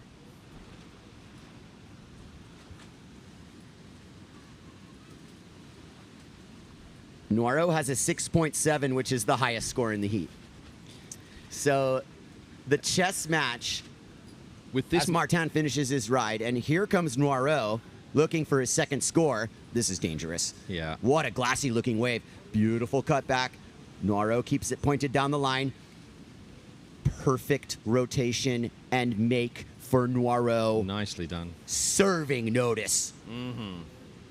Serving notice. That's going to make a big difference. Well, with his 6.7, equal to Antoine's high score. Interesting. Look at that. Okay, yeah. Yeah, yeah. There you go. Scores moving around a fraction. Yeah. Okay, so, well, Hayata Ishii fading in, but not opting to ride this wave. Realizing that he's got to come up with a little bit more. We got about 15 minutes or so left in this heat. As we look from H. Poco Point up towards the green tree. Here's your replay of Noireux. You saw buckets of spray already flying. There's the rotation, another nose pick. Rotated right around the nose.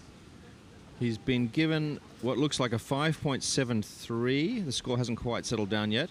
Yeah, let's wait for the numbers to keep jumping a little bit. Yeah. What we do have is another tight battle. Everybody over the 10-point mark. And yo, it's Antoine and Morgan, first and second. The great tour buddies. They travel together, sail together. They're great mates. Graham EZZY staying in the mix and totally capable of busting down the door here as we look at our gallery. Hello, everybody there at H. Poco. It's filling up. Free admission, everybody. Come down and watch the show. It's a beautiful Sunday afternoon here at Hokipa. Just past noon as we are wrapping up the month of October here on Maui, hoping for the trade winds to kick in. There's Molokai in the background with beautiful Kahakaloa. There's a future shredder checking out the action. More future shredders. Let me tell you. Yeah, the kids of champions right there. Put that sunscreen on and have a good time. Yeah. We are so blessed to be on the island of Maui. We are so fortunate to be here running this contest. Thank you, everybody, for coming down and giving it a look, lending your support to this event, to the island's infrastructure. Keep this place clean. Please, if you see a piece of trash on the ground, just pick it up. Make this place spick and span. Windsurfers have been coming here for a long time, Kai. It's still holding its power, isn't it? It's amazing. When Mike Waltz and his mates discovered it and started sailing it in 80, 81, it was just it was a moment, wasn't it? Possibly earlier than that. I mean, yeah. You know, like, there it was. You know, imagine Mike Waltz putting his feet in the sand at Hokipa and heading out there for the first time ever. And, you know, that was the quote. Hokipa was gold, and I was the first to pan it. There's Morgan Noireux panning for some gold. He's got at least a couple chips in that pan. And if he plays his cards right, he'll sell that to the judges. Staying active really more than anything on that. Noireux really didn't need to ride that wave. And as I see Hayata Ishii and Graham EZZY behind him, Hayata's on a straight bomb set. That's a nice size wave here. It's going to be a beauty. Diagonal line into his bottom. Almost lost it. The judges are like, whoa. Okay. Recalibrate. That's your second bottom turn. Second hit. Floater under the lip. That whole entire wave ride was compromised by a little bit of rough wave contour. Yeah. Man, the wave looked so good, but Ishii over bottom turn and the whole wave ride was boggled a little bit. Here comes EZZY on a slightly smaller but hopefully cleaner offering. EZZY with the full rail bottom turn. Really squeaking through here.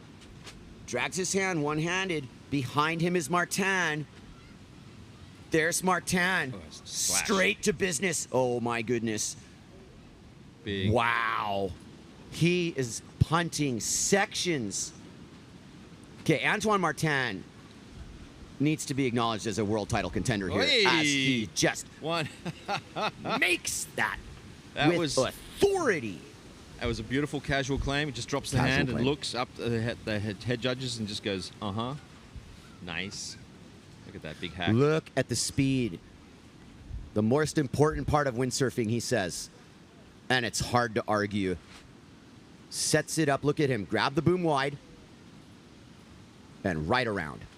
Like it was nothing. Amazing. Clinic. You know, Clinic. a bunch of years ago, he would have done a one-handed or no-handed goiter there and, you know, wrist all just to have that little extra thing. That was a topic of our discussion this morning. Uh-huh. And, you know, I was like, dude, you've got the no-handed aerial, the no-handed goiter. Like, do you need to show that right away? You know, he's kind of like, maybe later in the heat, but not the first wave. Right. Which is maybe something he would have done in the past, is just open it up right at the beginning of the heat. Yeah. No, that's the old Antoine.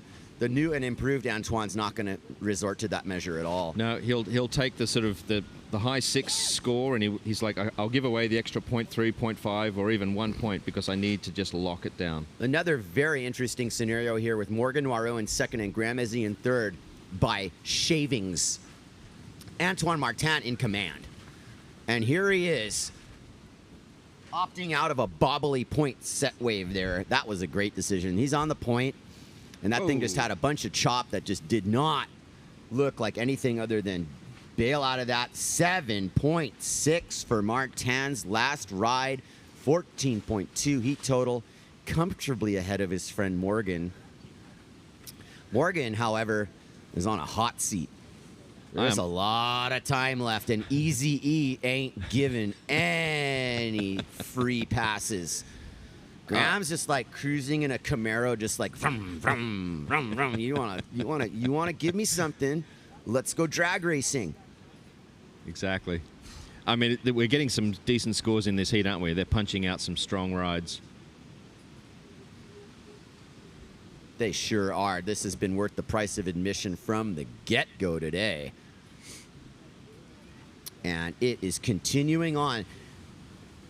After this heat, we are going to have the last heat in round 2 quarters, which is going to be Adam Warchol, Jake Shetteway, Toma Traversa, and Marcilio Brown coming up next.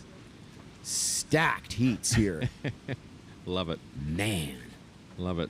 The stakes are high, obviously, for the world titles, but it's also, it's this, you know, it's like Levi sort of said in that movie, it's the state of the art, right? So let's talk about the state of the art. Where is that? Is it rising? Is it changing? Is it shifting, Kai? How do you see the flow? I certainly see that sailors are able to put in command performances regardless of the conditions. I think we were so defined in the past by, you know, the conditions and then rising up to the conditions. It's the other way around now. Right. And that the performances are, everyone's adapting immediately. Part of it's the rider level and part of it's the gear too. Yeah, exactly. Part of it's the gear too. I want to talk about both of those things because the rider level, we've always had incredible, talented athletes, always. It's the idea that it's okay to perform really well in small waves. It's almost as though that's a psychology difference, an approach, a philosophy difference. I mean, people sort of used to look at bad waves or small waves and just sort of feel like, well, there's no chance I can really look good here. So now I'm just annoyed and frustrated and it won't be very good. But no longer. Yeah, no longer. I think the riders are able to assess the conditions and based on, you know, a format in competition, apply their knowledge to choosing the right gear to fit their approach. So in other words, the approaches can be different, but they're going to apply that towards the conditions. And some people hit it nail on the head in that they are specifically targeting certain types of waves, certain types of moves. Other people are looking at it like, okay, I got the whole bag if I use this combination of gear, and that, you know, my approach is going to be catch everything I can and, you know, dominate the lineup, etc. Where some of the more specific riders are like looking for certain types of waves and sticking to that plan. It's very, very compelling to watch because either strategy pays off depending on some of these earlier decisions in the heat. Every heat's got this body of work to it. Roediger had this ascending scale going. This heat's had a story about Antoine Martin slowly asserting his dominance over it based on a couple high points. Noirot has held serve and survived thus far. Graham EZZY knocking on the door. Hayata Ishii kind of being fed the scraps, still putting in a case. He's still there. He still could pull it. I think one of the interesting things is that we're watching the gear develop because of the motivation to get lesser conditions, still sort of epic performances. The gear is faster and faster and lighter and more maneuverable. And that gear is allowing very high performances in less than perfect waves. You can now get very high speeds out of mediocre stuff. Absolutely. The conditions right now, we've gone through a little shift in the wind here. It's not quite the afternoon heat bubble that I fear so much, but there is a little bit of a dip in the wind strength. And what you see right now, what I hope happens is that it turns a little bit more side shore. That'll clean things up. You'll get less of that ripple as we look at the rocks, who have not claimed any victims as of yet in this event. Roediger sailed right through them. Amazing. That best wave of Antoine's has been bumped to an 8, and that's the first excellent range score. That's the highest score of the event so far, right? Yep, I believe so. And deservedly. We'll double check that. Now, let's talk a little bit about this award that has just come. You've got. Let's pull out something here. Here we go. Yeah. In this envelope, I won't open it, is $3,000 cash. This is for the best trick, provided generously from Joshua Steele from Never Slow. Thank you, Josh. You see this, guys? $3K. Come and get it. Who wants it? That's it. Male or female? Well, it's $1,500 for each. Oh, that's what we're doing. Yeah. Okay. $1,500 each, ladies and gentlemen. I promise you, there's $3,000 in here. Put it back. Security. That's a lot of money. And what we're doing with that, really, is we're providing incentive as we see Alaska Airlines heading off to San Jose. The company that Josh is, his company is called Never Slow. Yes.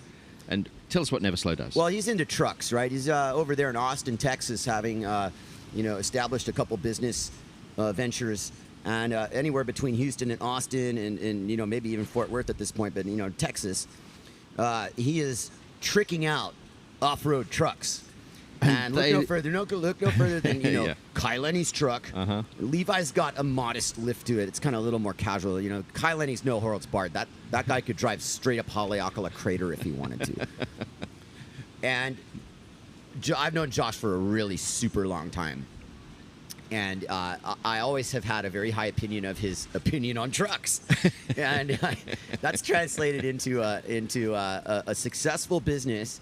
As we look at the beach and just ponder the significance of the moment, nobody's missing any action out on the water right now. The wind has slowed down. But back to Josh. And thank you again, Josh, for providing that, because we will give that money away. Oh, yeah. And it will be a payday forever. You might have won the contest or maybe not. You could be in last freaking place and still win that money. Could have been the best move from the first heat. Or the final, or anything. So I guess right now, Antoine Martin with his 8 is sitting pretty. Was that the best wave ride score and the best move? Okay, that's a good point. Yeah. Now, the best trick, that's going to be open to interpretation. Yeah. Because that becomes move of the heat, right? Or of the contest. That might, it's going to be based on a single score, best move. I mean, those are two different things. Yeah, could be. I think what Josh wanted was, to award the outstanding ride. Okay, I mean, best trick, we'll have to find the definition of that's going to be up to him. He's certainly going to be on that panel of judges deciding that. Well, he said he didn't want to be. He didn't want, because otherwise he'd give it to his boys, his favorites, his friends. And he said, no. I want it to be open field. I want it to be fair. I want everyone to feel cool about it. But yeah, as you say, we certainly will get his input into the criteria. Anyway, that's a very supportive gesture. Thank you, Josh Steele. Legend. As we are looking at Ho'okipa right now, and the waves are rolling in, And the wind is enough. Here comes Graham EZZY. He's got a really long wall in front of him. This is stretching all the way down to the point.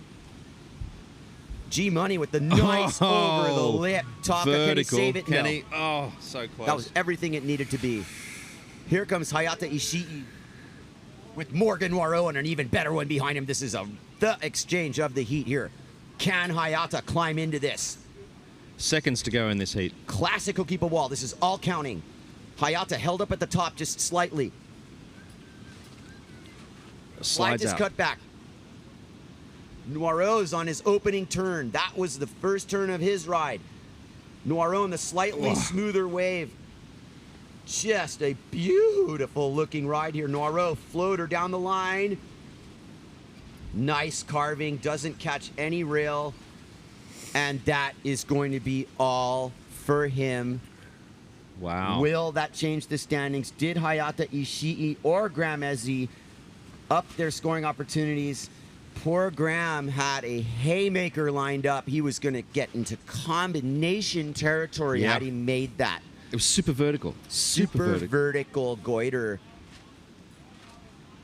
And the flag is down. All right. And the heat is over. And Antoine Martin's world title and Aloha Classic title aspirations are right in target. He is in the semifinals. Massive heat. Wow. That likely is the highest scoring heat of the event now. I'd say so. And Graham and Hayata sailed. Look at those strong scores. That's solid. They're not going to be ashamed of anything there. They've done really well. Yep, exactly. State of the art here at the 2023 Maui Strong Aloha Classic. Thank you all for joining us. And we are just getting started here for today's action, and it has already just been red hot. Wow. Man. I get the sense that things are ramping up. The scores are rising. Scores are rising, and I mean, I worry about the wind a little bit, but that just means that Duncan made the right call. Head judge Duncan Coombs lengthening the heats today. 27 minutes with a 3-minute transition. 30 minutes per heat on the clock. It's a very wise decision, and it allows a little less frantic decision making. You see guys are calculating. They're not forcing themselves to ride mediocre waves. Everybody is carefully selecting the best waves they can ride. And on a finals day, that's what you want. You want the best riders to have the best opportunities to give the best performances so that we have the best, media show. We have the best contest. We have the best title race. Everyone gets their shot. Indeed. Up next, WARCHOL, SCHETTEWI, TRAVERSA, and BROWNE.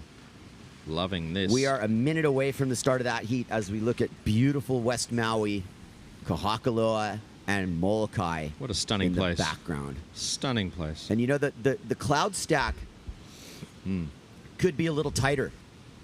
When you see a tight stack of clouds over West Maui, that means the trades are blowing pretty hard. This isn't really a strong trade wind right now. You see the white caps? Normally, there are much more white caps up there, upwind. The cloud line around the West Maui Mountains is there, but it's a fraction higher. It's a bit higher in the altitude, right? It's just not packed down as tight. Yep. So what happens there is kind of a measure of a sea breeze type of thing.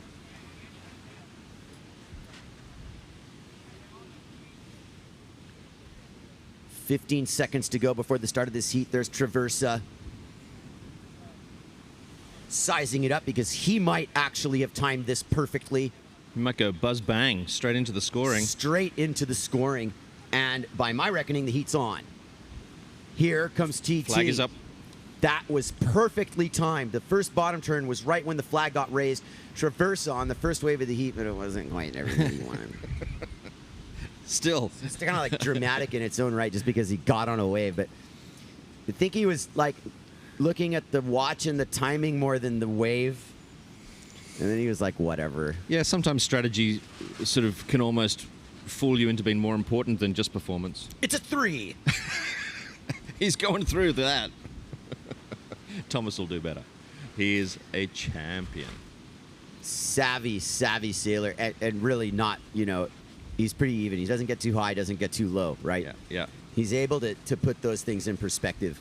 He locked down that world title is 2015, I think. I believe so. Yep. And that's what I was going to say is that, you've locked down a world title. immediately, that type of pressure is done. Yeah. I think that there's people who look at that in terms of multiple world titles and stringing together a level of a dynasty. Well, okay. Believe me, talk to anybody who's won just one, and they're pretty satisfied. And then you talk to people who've won the multiple world titles, and it's part of the journey for sure. Toma, totally capable of winning another world title. Might not happen this year, but he might just pull this out. If the wind was a little stronger, he would have had it. Putain. All right, Brazinho. This is a world title heat for sure, and this is a moment where he can come right into the picture as well and make the semifinals, and it starts right now. Here comes Marcilio Brown, high and tight. Really nice wave up at Green Trees proper. This thing's lining up all the way down the line. First hit. Brazinho, not quite under the lip. Nice snap redirect though. We love it here. Right at home in Hokipa. Home break. Not done. One more little whitewater wiggle and he's out.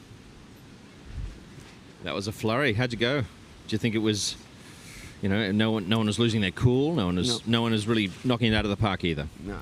I think he's in the lead once they give it to him. Oh, wow. Okay, so Traversa's got 2 waves then. Yes. Traversa, 2 quick scores, a 3 and a 2.57. Brazinho with the highest score of the heat, though. 1 wave ridden, a 5. It's a solid score. Yeah. I mean, odds are, with 24 minutes still to go and more, he'll leave that one in the dust. This is really what's on display as you look at the replay. Wow.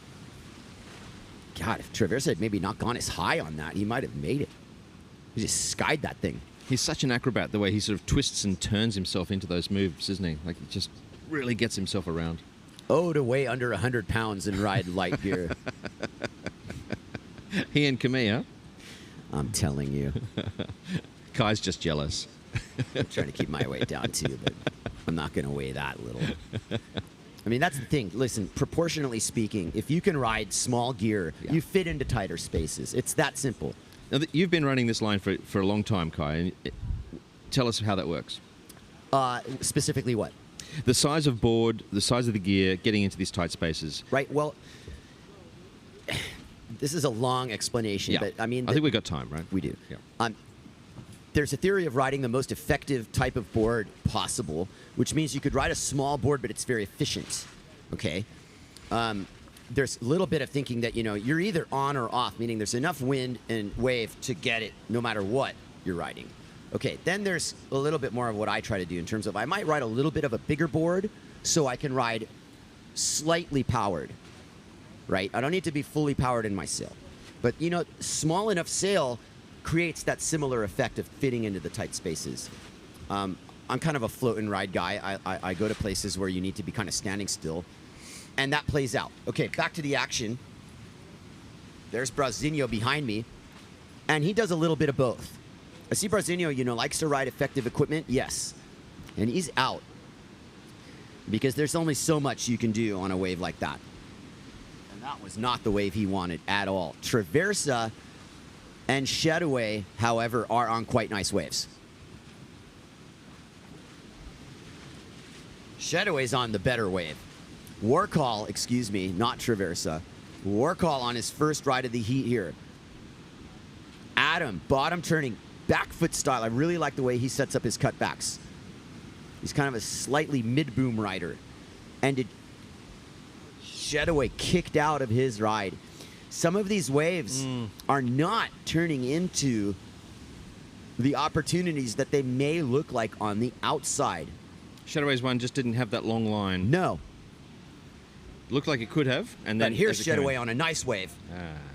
He knew this was coming. This was part of the plan. Yep. Right? Sure. Nice check turn. SCHETTEWI kind of riding a lower side boom to get that around. But these bobbles in the chop, they got to read them. Here comes Traversa. Floater line. Hitting his bottom turn. Slapping the lip. Barely dodging Parl Carolitas. There's another hit. Traversa with a really good ride. What'd you make of the head bob halfway through? I didn't really see it. Oh. Was that just the hair? Hey, maybe. There's a difference. I liked it. Brazinho on a medium insider. These are the ones that get clean. Yeah. Marcilio Brown. Expect the hack. Our defending world champion. Sends a bucket down to lanes. And now rotates around with authority. Beautiful. Straight into the next. Absolutely drop me bottom turn with the hit. Oh my word, Brazinho makes that look like the easiest thing ever. And it is so far from easy. And that Hawaiian flag making us remember where we are. Yes. All the good feelings. That's a nice wave. Brazinho says, Aloha. That's a cool, calm, and collected quarterfinal from the reigning world champion. Great job. Waiting for that score to drop. We'll see. Couple scores, right? We're waiting for Traversa's score, and this will be Brazinho's second score. It could be my connection slowing us down. Oh, there That it as comes. well. Yep. Let's see about that. Okay, there we go. Yeah, Jake only with a 3, no surprise there. Adam WARCHOL with a 4.5, not bad. Marcilio with 4.6 from his first one. We're waiting, I think, for his second. Yeah, we're waiting for scores here. Yeah. So, we will get scores, and we have time to really think this out, because this is important. This is world title stuff. This is world title stuff. Brazinho wants to win another one. He's got 2 world wave titles. And to elaborate a little bit, with Brazinho's first title was back in 2013. Won the title, if I'm not mistaken. Mm-hmm. And then embarked on years of campaigns with near misses and situations where it was basically getting taken away from him.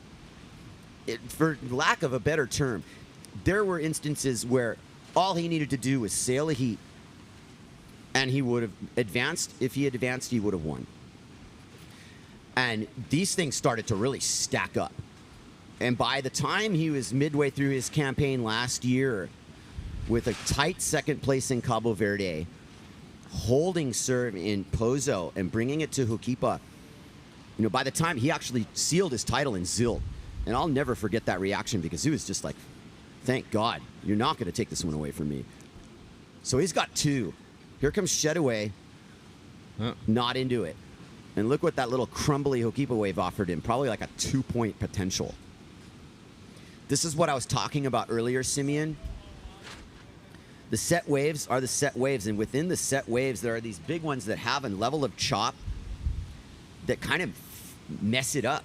Yeah. And these slightly smaller set waves seem to be the ones that are coming up to green trees and funneling all the way through and getting the glassy look.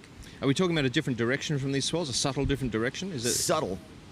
Here comes Adam WARCHOL kind of explaining what I'm talking about, because he's setting it up. It's going right. You see the wave picks up a little bit of chop, but it's not as much as the sets would. And that was Jake SCHETTEWI, excuse me. We're a little zoomed out, but I can tell. SCHETTEWI trying to scrape up some scores. He's solidly in 4th place, unfortunately, for him. And it's looking like, you know, once he resorted to that, Simeon, even with this amount of time, it's a little bit of frustration creeping in. I imagine. You can be rest assured that he's seen what Brazinho's done, and he's probably seen that Traversa's gotten on some waves too. Now, have the scores calibrated? Yes, they have. Let's talk scores. We have Brazinho's second score with a 6.37. Traversa backing that up with a 6.07. Those are your 2 highest scores in the heat, and those are their second waves. Brazinho heat total 11.04. Tomat Traversa 9.07. Miles ahead of SCHETTEWI and WARCHOL. And we'll see these scores grow. I mean, they've got 17 minutes left, assuming the swell and the ocean continues to do what it's been doing. There's Bant Roediger walking across your screen, all chilled out. Here we go. Look at that. That's a nice... Wow. Oh. That was the extra hot sauce, and he just poured an entire bottle of Tabasco on that wave, and he's like... What was I eating? I can't even taste it. I just have hot sauce everywhere. Can't just rely on hot sauce. It's like, you got to eat the meal, man. You got to serve the entire thing. It's you see it, and SCHETTEWI is just, he's breaking down here. Jake, you got 16 minutes left, buddy. And it's take your not time to fold here. It's time to just get on waves. It's such a test of patience. And especially because all 3 of the other sailors are combing the lineup with a fine-tooth comb. What's going to come through for SCHETTEWI when he's all the way on the inside? Nothing.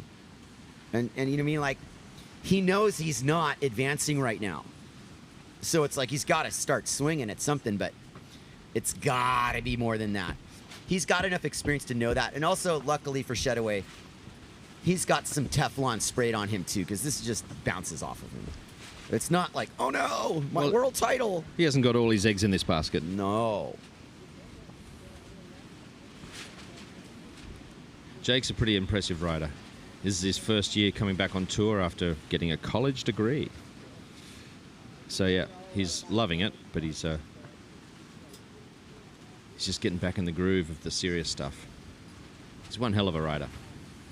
And he's been a standout since he was 14. He and his brothers, just ever since they were little. All coming up the ranks, all being amazing.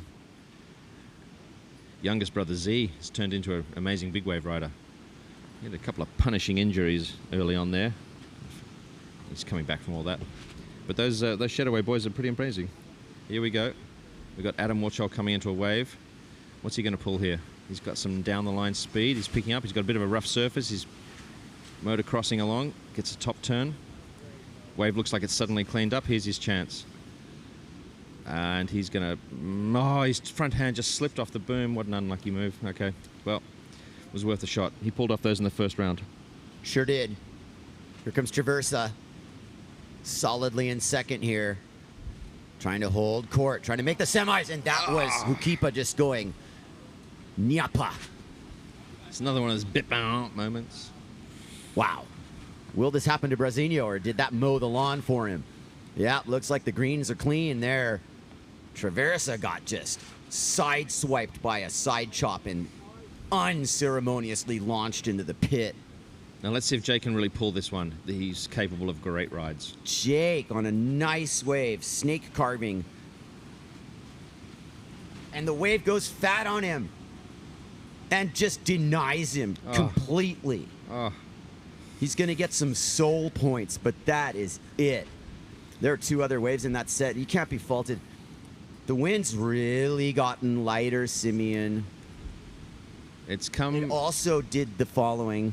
It went back to a little bit of an onshore look. And these guys are sailing straight into the wind just to get back into the peak. Now this squirrely wind has started a little bit earlier than you thought it might. It's 1:45 in the afternoon now, and you thought it might happen around 2. Is it too warm? It feels warm. It's not heat bubble yet. Yep. This is just sea breeze bump. When I look upwind around the point, I can see that it looks fine, but we're just in maybe it's just temporary. It's the wind direction.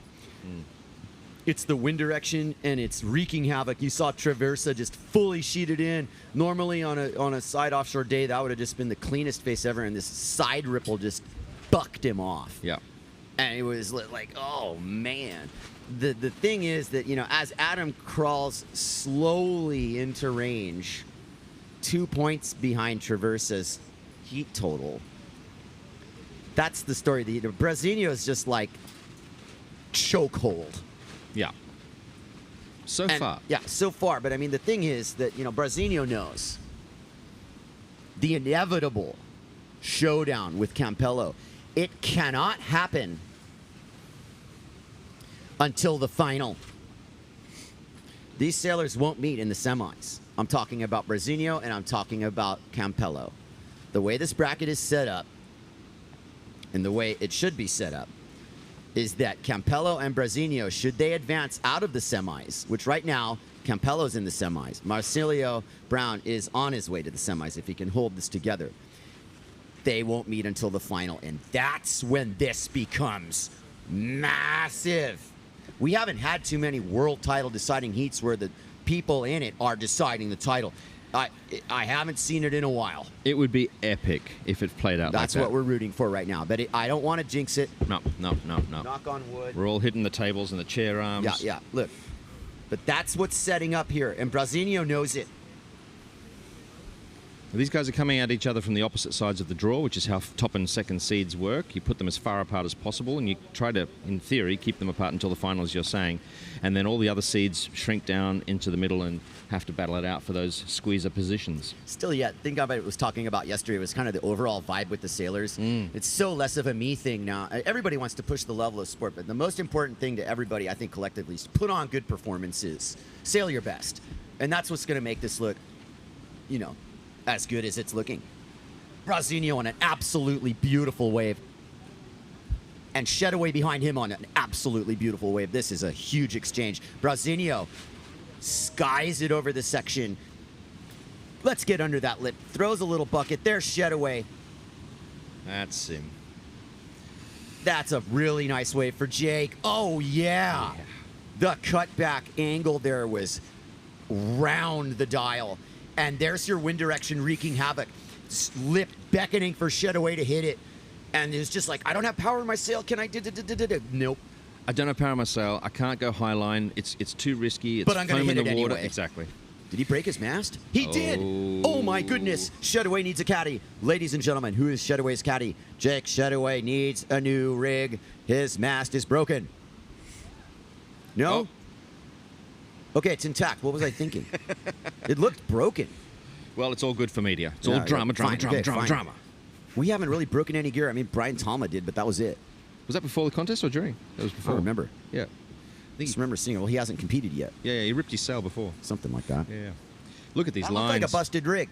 Look at the lines coming through. Here comes Toma Traversa. Look at your playing field here. Look how long this line is. Who keep a firing?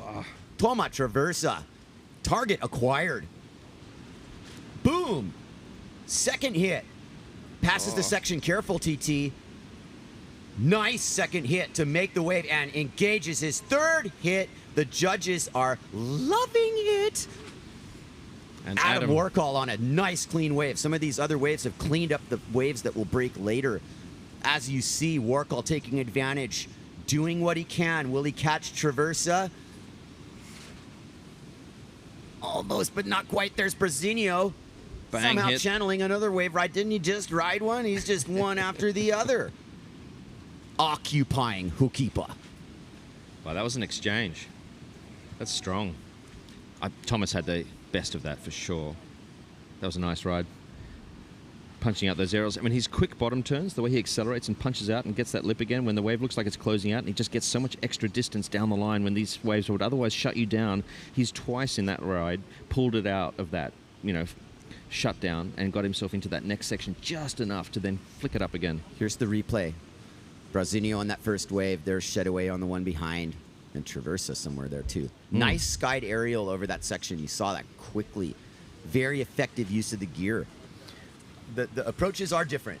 And I think everybody's interpretation of the waves they're riding may vary. You're here to score points. So it's not just about one hit. But this is the wave so far for me where he kind of shined that section in wisely so. Look what it allowed him to do. Hit that lip. Second hit with air. Then SHETTEWI. This is live. SHETTEWI. Oh. 360. Out the back. OTB. Okay. OTB. He had the flow. The judges had their pens in the air. They Yep. were like, we are going to scribble something slightly less than it would have been. All right, Quite let's a see lot how these less, scores have actually. updated. Let's see what's going on there. 7 minutes and change left in this heat. Brazinho still in the lead. What do we have for Traversa's wave? He storms into the lead with a 6.9. Is Brazinho threatened by this? It is quite a difference between Jake SHETTEWI and Brazinho, but if anybody in this heat can steal it from Brazinho, it's SHETTEWI. Can SHETTEWI play spoiler now and catch Brazinho for second and hand Campello a platter to a world title? I don't think Brazinho's too worried about Traversa right now. No. It doesn't matter. I mean, he wants to make sure there's plenty of buffer. He wants to get through, but it doesn't need to win. This You're isn't quite the right. final. Yep. We're taking the top two sailors in this heat. SHETTEWI could do some damage here. But Brazinho's on a complete Oh, this is such a nice wave. Wow. At least the way it looks like right now. Total setup time. It's a little bit more on the point. Let's see if it doesn't offer too much bottom turn ripple. Brazinho reads it perfectly. Big Marcilio Browne, our current reigning world champion. There it was. It was the combination of the bend and the wind direction. It's just a side on shore boggle there at the point. You want the upper ones. Here comes Traversa though. Ale Titi. Nice lip slide redirect on the taboo board. Yep, just hold it together down through this section in the mashed potatoes. Look how he has to be open clue. Yeah, and that's foamy water. It's hard to sail through and do much. You're just making sure you don't lose it. Jake on the inside getting himself out of trouble. Up he goes, enough to water start and get himself out of there. Adjusting his harness lines, got a little bit rattled around in there.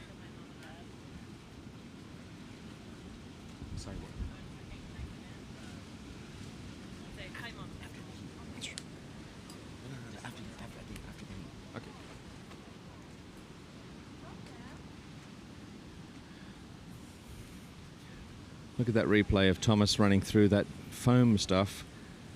It's very hard to catch a clean rail with good fin grip through that stuff. So he did well to get that.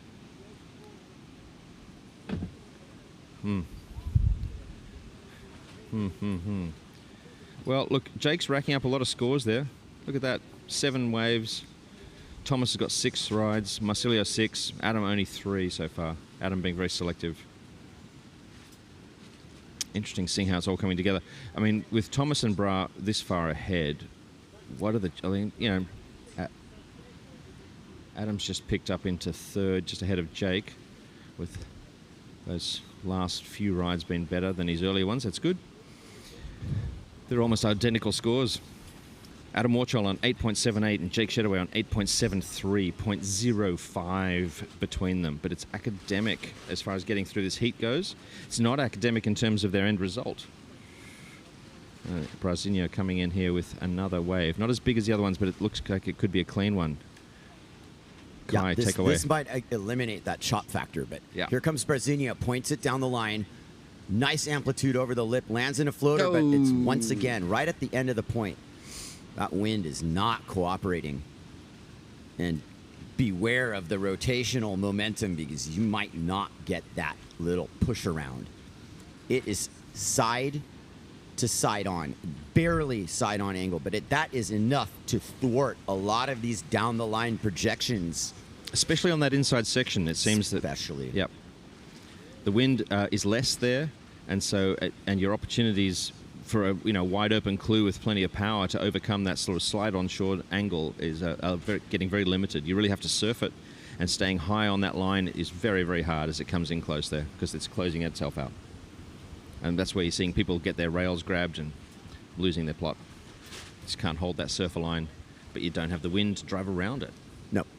Jake SCHETTEWI pumping into something here. 3 minutes and change left in this heat. Under that, SCHETTEWI. Bottom turns under the cornice. Breaks the fins out. Second bottom turn. Under the lip, 360. Oh. And the wind just went, nah. He can pull those moves. He would have made that. Yeah, he can pull those. I mean, he would have made that if the wind had cooperated. It'd have been enough wind. Even slightly. I mean, seriously. Yep. Adam Warchol, probably one of the better waves in his heat. Nice back foot turn. He's a back foot rider. He really likes to plant that back foot on his turns. It's very deliberate, and it comes from a surfing preference as well.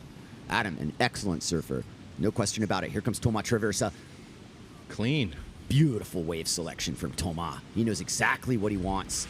Look how nice that wave is, how clean it was, and how clean that corner was. And the wind just said, come on, this one he has to make. Listen, like, agony. Like, just stop the edit right when he's standing there. It's not a make, though. And it's just painful because these are totally waves that would be made in a normal situation, of which this really isn't. It's that boggy side shore, side on wind, especially at the end of the point. Here comes Brazinho. All the action has been focusing on the point for the later stanza of this heat. Brazinho measures it up. Nice lip punch there. Will the wave give him enough momentum? I don't think Brasilio's going to be fooled into any rotations anymore. Just down-home wave riding, and even that's going to be challenging to hang on to. Boy, that Take wind must be note tough on the inside there. Must be so hard. Yeah. My word.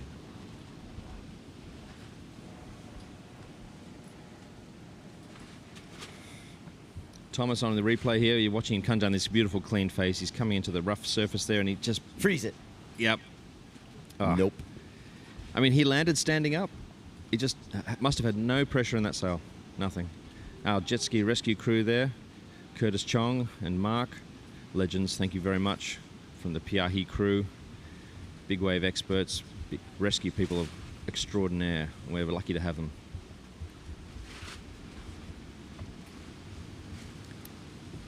We're just getting the word in our ears that it's 20 seconds left in this heat. It doesn't look like we've got some imminent scoring opportunities coming, Kai. Everybody's in the channel. This heat's done. All right, well, we've got a couple other people coming up here. We will turn it over to Sam Bittner's going to come visit. She's the reason I'm even a commentator. Brought me in down here like 10 years ago. Kai, you want to come commentate? All right. But that's the end of that heat. And we are now going to enter the women's semifinals.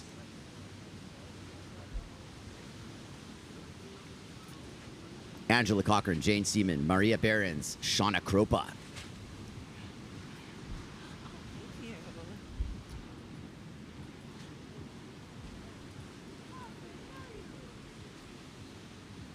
Great to see you, Sam. Aloha. Thank you for everything you do for our tribe. You have been a massive asset to the sport of windsurfing. Oh, go on. Thank you so much for organizing this event. Thank you for getting me into live stream commentary. Oh, stop. It's been so fun to listen to. Do you know that I'm just on the other side of that little sheet of paper of, you know, it's the banner? fueling me. Yeah, yeah, I'm So, right there. Congratulations on your motherhood and your two wonderful boys. And I will stop there. I'll let you take the mic. I'm just like stop, gushing go here. on. Well, you know the reason why I came over and I was like, hey, can I say hi to, hi Mom, hi Dad? That's why. It's my annual hi to my parents. Let's see. So yes, in the past couple years, I've had two boys, Jackson and Travis. They're age 2 and 3. And I'm lucky enough that after I passed the tour on to Simeon, he's hired me to help out with the Aloha Classic, and I'm just loving it. And this year, you know, it was a lot different this year because we originally got the support from the county. We got a grant to run the event, but still no permit. And then the fire happened, and I thought, I just want everything to go back to the county. I don't want to take away from our island like any of the resources that should be going to Lahaina and Kula. And so I tried to cancel the event, and the county said, no, make it happen. We really need tourism. We need this event to happen. And at the time, I just couldn't fathom. Can you imagine asking people, oh, you want to volunteer at a windsurf event? Oh, can I get a sponsorship for a windsurf event after we've just lost so much? I know. And so it was a challenging decision to make. I was definitely like, no way. But after talking with people from Lahaina, like Zane Schweitzer and his mom, and also, you know, like Lenny, and even the county, they said, please keep it going. So it was a challenging event to get going from the beginning. But I feel like now that we're here, you feel all the energy. Like the local people are just so excited to celebrate and be proud of where they're from, that it's such an amazing windsurfing community. And I have so many volunteers. Everybody's ready to help lift a hand. I think more than ever. Kind of shifts the perspective when you go through something like that. I mean, it's part of the healing process, Sam, to coin a phrase. And I feel that gesture that the County of Maui made, you know, that they really wanted to see the event move forward, you know, it reflects positively on the beneficial impacts that it's made in the past. We wouldn't be here if we didn't have that track record in the past of what's happened. And that's such an important part of it because, you know, we are grieving, you know, what happened. But the important thing is to move on and to heal and to build. And that's part of this process, I think. Exactly. It's really painful still. Like man, what happened is just, there's no words for it, is there? And it's hard to move on sometimes. But we are a very strong community, and the windsurfers of the world are a part of this community. So I'm happy everyone's here. Thanks for coming. Thanks for watching. And I'll see you at the movies. Thanks for having me, Kai. Thank you, Sam, and thank you for everything you do. Like I said, bam. Thank you. Samantha Bittner-Wilson, where would we be without her? Oh, stop. You'd be running the world. I promise you, an integral part of this. And now joining me, after finding some parking, It's a little busy. and to help us with the women's division here is Amanda Beenan. Oh, you get video too? Oh, Yes, no. we do. Oh, no. Welcome back to the chair, Amanda, part of our windsurf tribe as well. And we are going to get straight into the seat. We've got Angela Cochran, Jane Seaman, Maria BEHRENS, and SHAWNA CROPAS. Do I need to introduce any of these women to you in terms of, like, you know who they are, right? I know who they are. You know what? I actually was just saying I saw Maria because I've been following her a little bit because she was a tiny, tiny girl. And I think she's been sailing a lot in the Canaries, right? Yeah. Okay. And then I saw her the other day and I'm like, oh my gosh, I know you. You just got really big. You're an actual person now, like big person. She's a big girl. Big girl. And she had a big girl day yesterday to take you through it. Yeah, you know, she really put her foot down in a pretty big situation. I'm not sure if their world title picture being what it may be, but she definitely did really well in Zilt. We have a situation with the title race as Jane Seaman crisscrosses on the inside with Maria on the outside of that.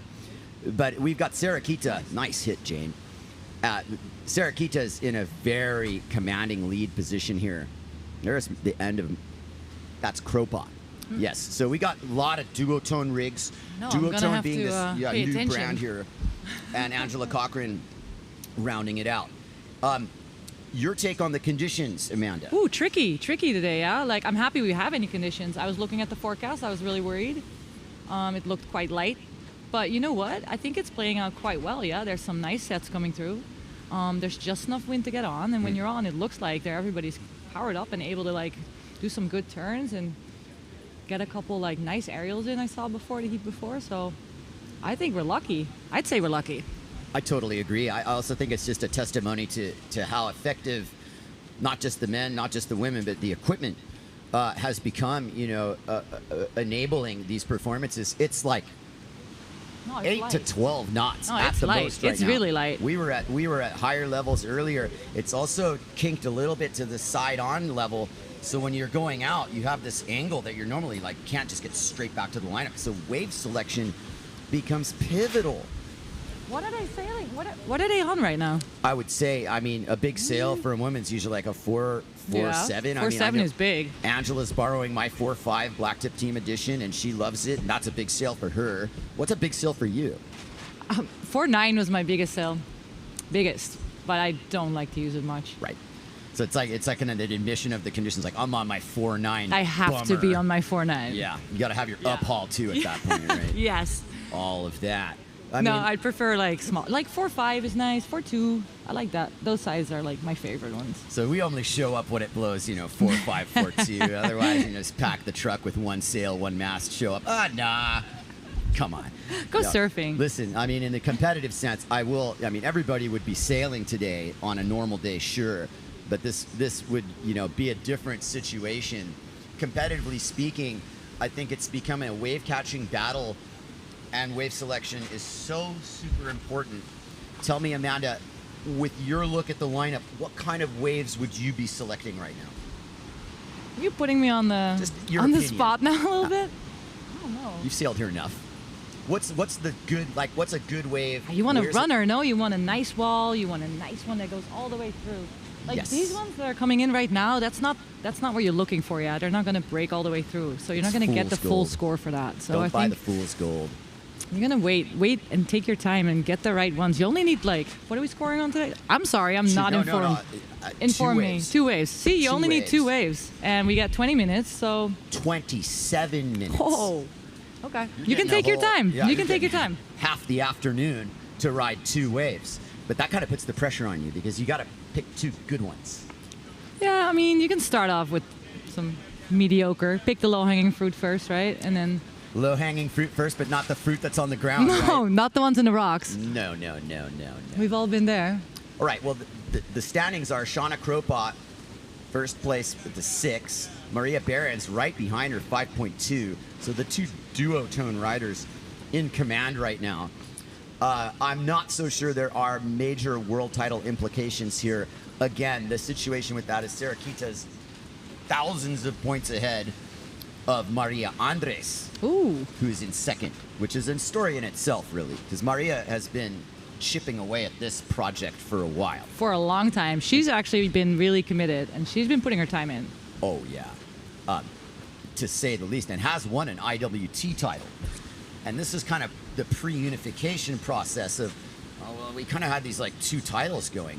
I don't think anybody, said one way or the other, you're not world champion or whatever. But now, with the unified tour, clearly we are defining this as a singular world championship, which has really brought this together because there were 2 different tribes going, the IWT tribe and the PWA tribe. You were, in your competitive day, a little bit more of the PWA tribe, competing in Europe and ZIL. And that's when most of the tour, world tour, quote unquote, was over there. So, I mean, you transferred to Hukipa, you kind of just became a Maui girl overnight. and now you're here looking at this from a different perspective, aren't you? Yeah, you know what? It's been interesting to watch it because I've just been kind of picking up little bits of how, the tour's been developing and how it comes together. So, like, I don't fully understand. Like, there's 4-star events and 5-star events, right? Yes. So how many events count? Well, that depends on how many events actually happen. But the end result is the calibration of the amount of points you get. So it's all points. Okay. And I don't think there's such a thing as a throwout necessarily, depending on the amount of events that have happened. But I mean, Cloudbreak, Maui, Zilt, Pozo, those are your 5 stars. Makes sense. I believe Omezaki was a 5-star, if I'm not mistaken. And though what we had in Omezaki this year was kind of an incomplete, we only did a couple rounds. That's a bummer. Enough because how windy is Japan? Actually, it's super windy. I mean, I've had an event there and it was awesome. Yeah, the conditions were great. Yeah. Jumping, riding, it was awesome. Yeah, I mean, we'll be going back to Japan. And shout out to all the organizers for that great event. It was a perfect place to start the tour. What I think is also at play here is just the differential between world title aspirations and Hukipa title aspirations. And I'll throw this at you. I mean, like, what would mean more to you? Ooh, it's a hard one, huh? It's a hard one because there's definitely something really special about winning in Hukipa. Like, it's kind of the mecca. Winning here means a lot. I mean, yeah, do you want a world title? Absolutely. Getting a world title in Hukipa would be the dream, yeah? That would probably be plan A, wouldn't it? Like Angela Cochran, Jane Seaman, those have had world title pedigree following the tour type of Angela settling down more on Maui, right, as of late. Shauna Kropat, strictly Hukipa sailor. But she has this international presence, too, in terms of her time in Ireland and all of that. And there was some tour life going on there, but Maria Behrens is probably, out of all of these, Jane and Maria are the ones who are like chasing the world title. Is this Maria's first time in Hukipa? I think it is. I think so. And her heat yesterday, you would have been pretty surprised that was the case. Literally, like, adapting wave after wave. You see them kind of slowly learning the ropes here. Speaking of slow, it's a little slow. There's something coming lighter and lighter. Now, you had a little bit of a challenge finding the parking, right? And where did you end up there? Oh, lanes. Okay, so as you were walking upwind, how windy was your walk? It's not that windy. And was there, like, heat? Was it hot? Yes, it's been scorching here. This is not normal, though, like how hot it's been. And we have no rain and no wind. It's been super hot. And, I mean, we had Kona winds. I fear this heat bubble thing that happens. What is it right now? It's 1 to 10 in the afternoon. And I'm just looking at this like, oh, no. Because you look at our sailors, and it's 1 score each pretty much. Yeah. There hasn't been a second score since we've been sitting here. No, they haven't gotten any waves yet. I know. I'm like running out of chatter with you. No, I'm just kidding. I'll keep you fed. I'm not worried. I'll feed you the chatter. I'll just get you on an interview here. Oh, God. But the point is that Duncan, our head judge next door here, is watching this with an eagle eye, casually. This is why the heats are 27 minutes long. What do we got on our dial here? 16 and a half minutes left. Yeah. And I can promise you, every single wave that's being caught right now, there's a measure of pumping going on. Are they getting it? Yeah, Oh, Angela, you know, is on a nice one. And she's not pumping, luckily for her. But look at the angle upwind she's able to sail. Why don't you take this right away, Amanda? I mean, you take what you can get at this point, but it's actually coming out pretty nice. It might actually line up for her real well. Jane's getting down the some. line. Didn't really get that last tag, it's too though. bad. It closed out on her. But maybe Angela's going to get a... Look, here we go. Nice. Just making the most of that, huh? I mean, really you like take the whatever opening you can turn. get here as well. Like, you're just going to milk it. Is that Maria on the back? No, that's Shauna. Oh, it's Shauna. Should have known. Here we go. The orange gave it away. She's got an orange rashi. Oh, yeah. Or is that a bathing suit? It's probably a bathing suit. Well, anyway. So... That looked good, though. She had a nice little ride there. I just did. hope we get a bit bigger set. You know, we Not need only just that. a bit bigger one, a bit more wind. A little more wind. We just need a little bit more of everything. Because these girls can rip, and this doesn't do it justice, yeah. It becomes really suspenseful because you're sitting here kind of gripped on like the difference between the ride you're going to get and then they get on a wave and you're like, and you realize that the light wind isn't really allowing the level of amplitude it normally would, and you're sitting there kind of like frozen in place trying to like channel them remotely, like, okay, bottom turn, like remote control if we could, right? No, I know. And if you don't have the wind in your sail, you're just kind of doing these. It is what it is. I mean, that's why I say you make the most of it. This is a contest, so you're gonna take whatever you can get and you milk it. Just make it look good. The big thing right now, Amanda, is that they're using their board to ride the wave. The sail is the catching mechanism, but the board is the vehicle for riding the wave. And I mean, connecting the dots on all these different sections aside, like wave selection right now, it's Critical. everything. It's critical. It's everything. I saw Maria's being smart, yes. She was out there just waiting, taking her time. That's Maria. Yeah, here she comes. Got it. Let's see. What do you think? Is it going to wall up? Looks like it. Look at her. It's coming in. I'm impressed because I think she only probably sailed like Portac, yeah? So this must be all new for her. Look at this.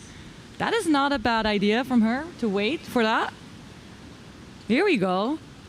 Nice. Keep coming down the line. Oh, that's unfortunate I closed out. Well, she was a little timid too, Amanda. Yeah, She didn't but I decide mean- to hit that section, but she's living to sail another wave. Yeah, I mean, sometimes you have to be a little bit smart about it here as well.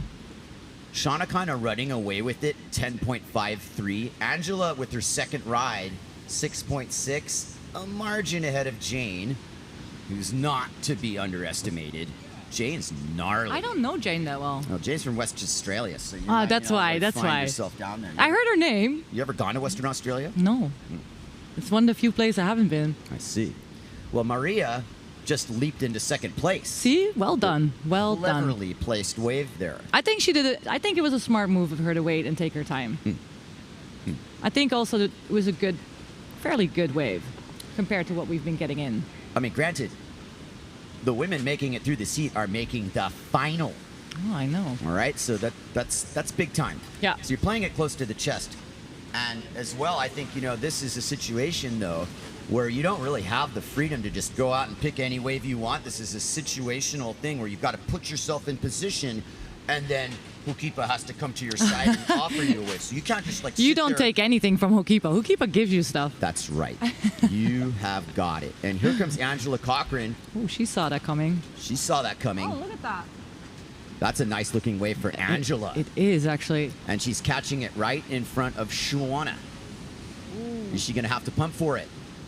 That could be really nice. Oh, but they are Look at down that. low, I aren't know, they, but it Amanda? could be a little runner, yeah? I don't know. I'm being optimistic here. I think you are. I think she needs to be about 100 I yards know. upwind of this thing.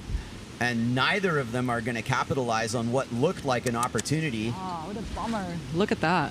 The wind direction has definitely eked onshore, and that is also on tap for tomorrow. So Ooh. let's see how this affects things. Now Angela's Here in we go. business. Oh, that's better. Angela Cochran. Nice. Oh, nice bottom smooth turn. wave.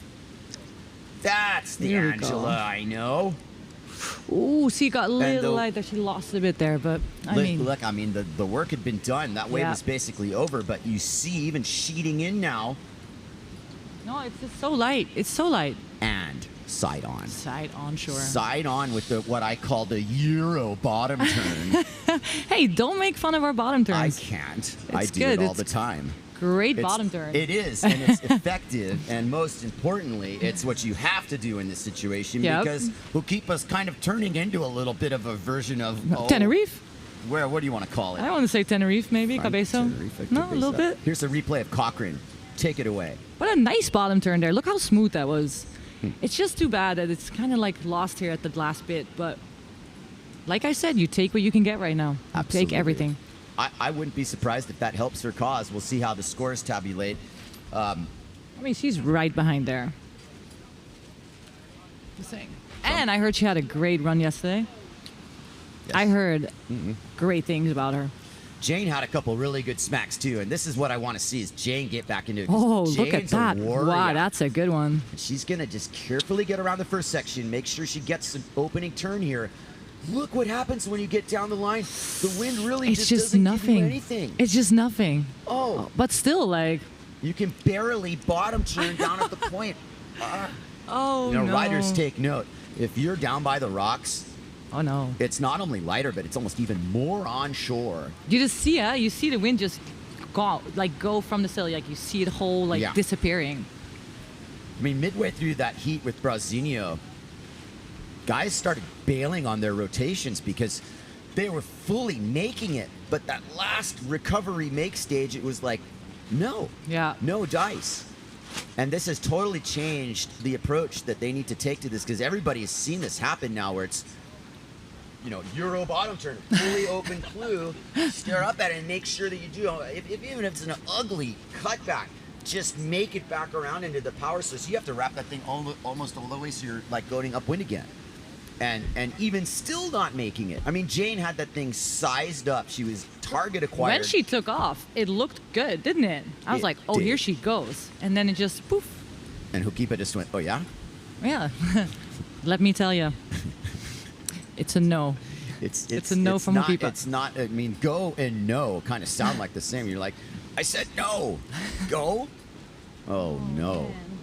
Maria BEHRENS in second place, narrowly. Jane Seaman, had she made that cutback, might have been staring at a higher score. Now, Angela is looking up at the three of them and hungry and all the way upwind. She might get lucky. Things can still happen, There's still like over 8 minutes on the clock. Maria's going for something here. Shauna kicking out. Oh, Shauna. I'm sorry. I keep putting Shauna and Maria She's from together. Canada, eh? Do it, though. Sorry, Shauna. I think the Canadian sailors in the female contingent are few and far between. I can't really name too many more than Shauna. Yeah, Shauna's the only one I know. Shauna almost counts as part Irish too for the time that she spent there as well. But I mean, we'll hail from Canada. She's the only one from Canada I know. That's for the females, yeah. I mean, I can't come up with anyone else. But anyway, Hukipa local, Canada or no Canada. Yeah, she's 100%. This is her spot here that she sails on the regular. Probably more regularly than any of the other three women, really. Angela gets out there, but she's a little more choosy.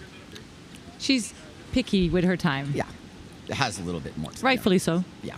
Now, Shauna has gotten a top 4 result at Hukipa before.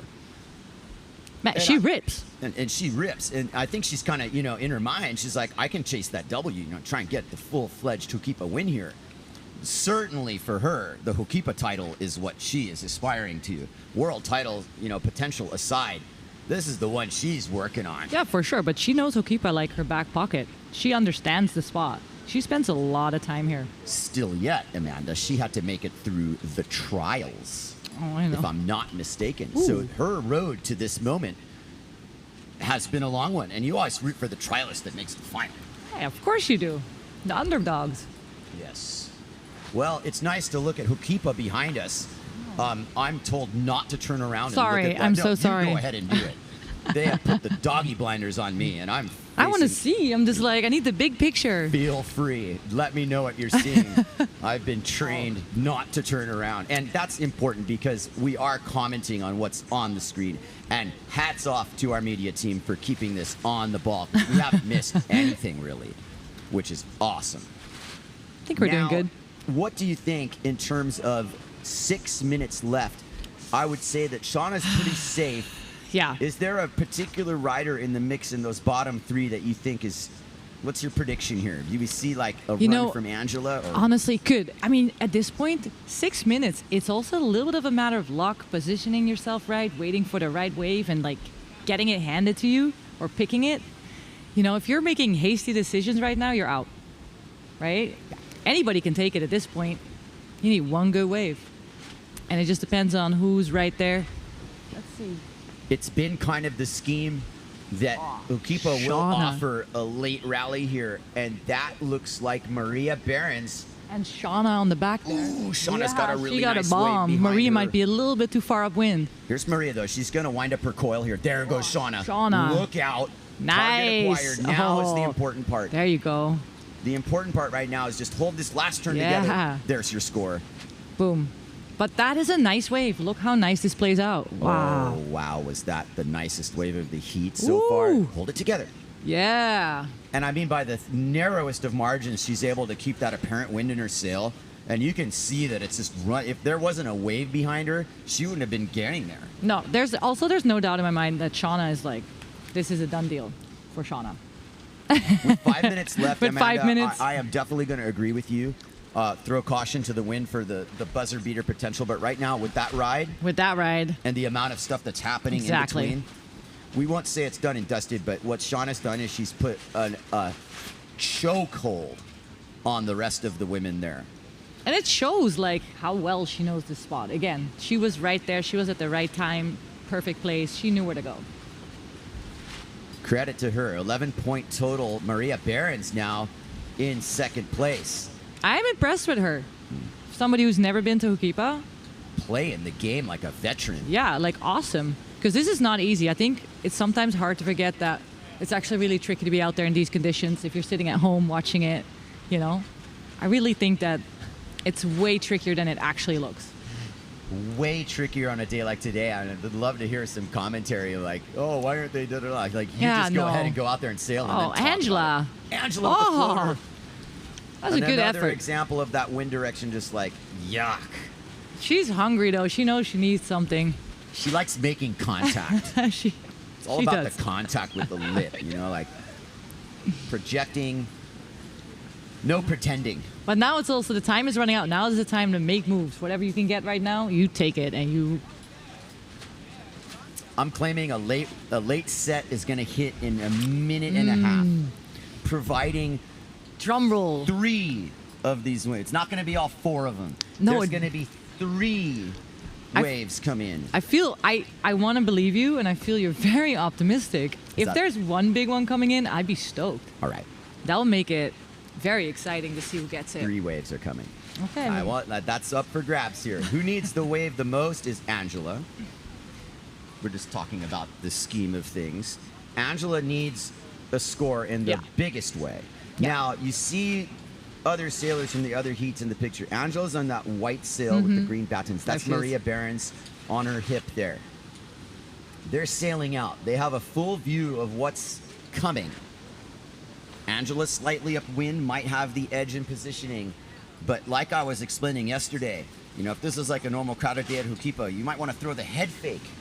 Head fake and make that person jibe on something that they don't want.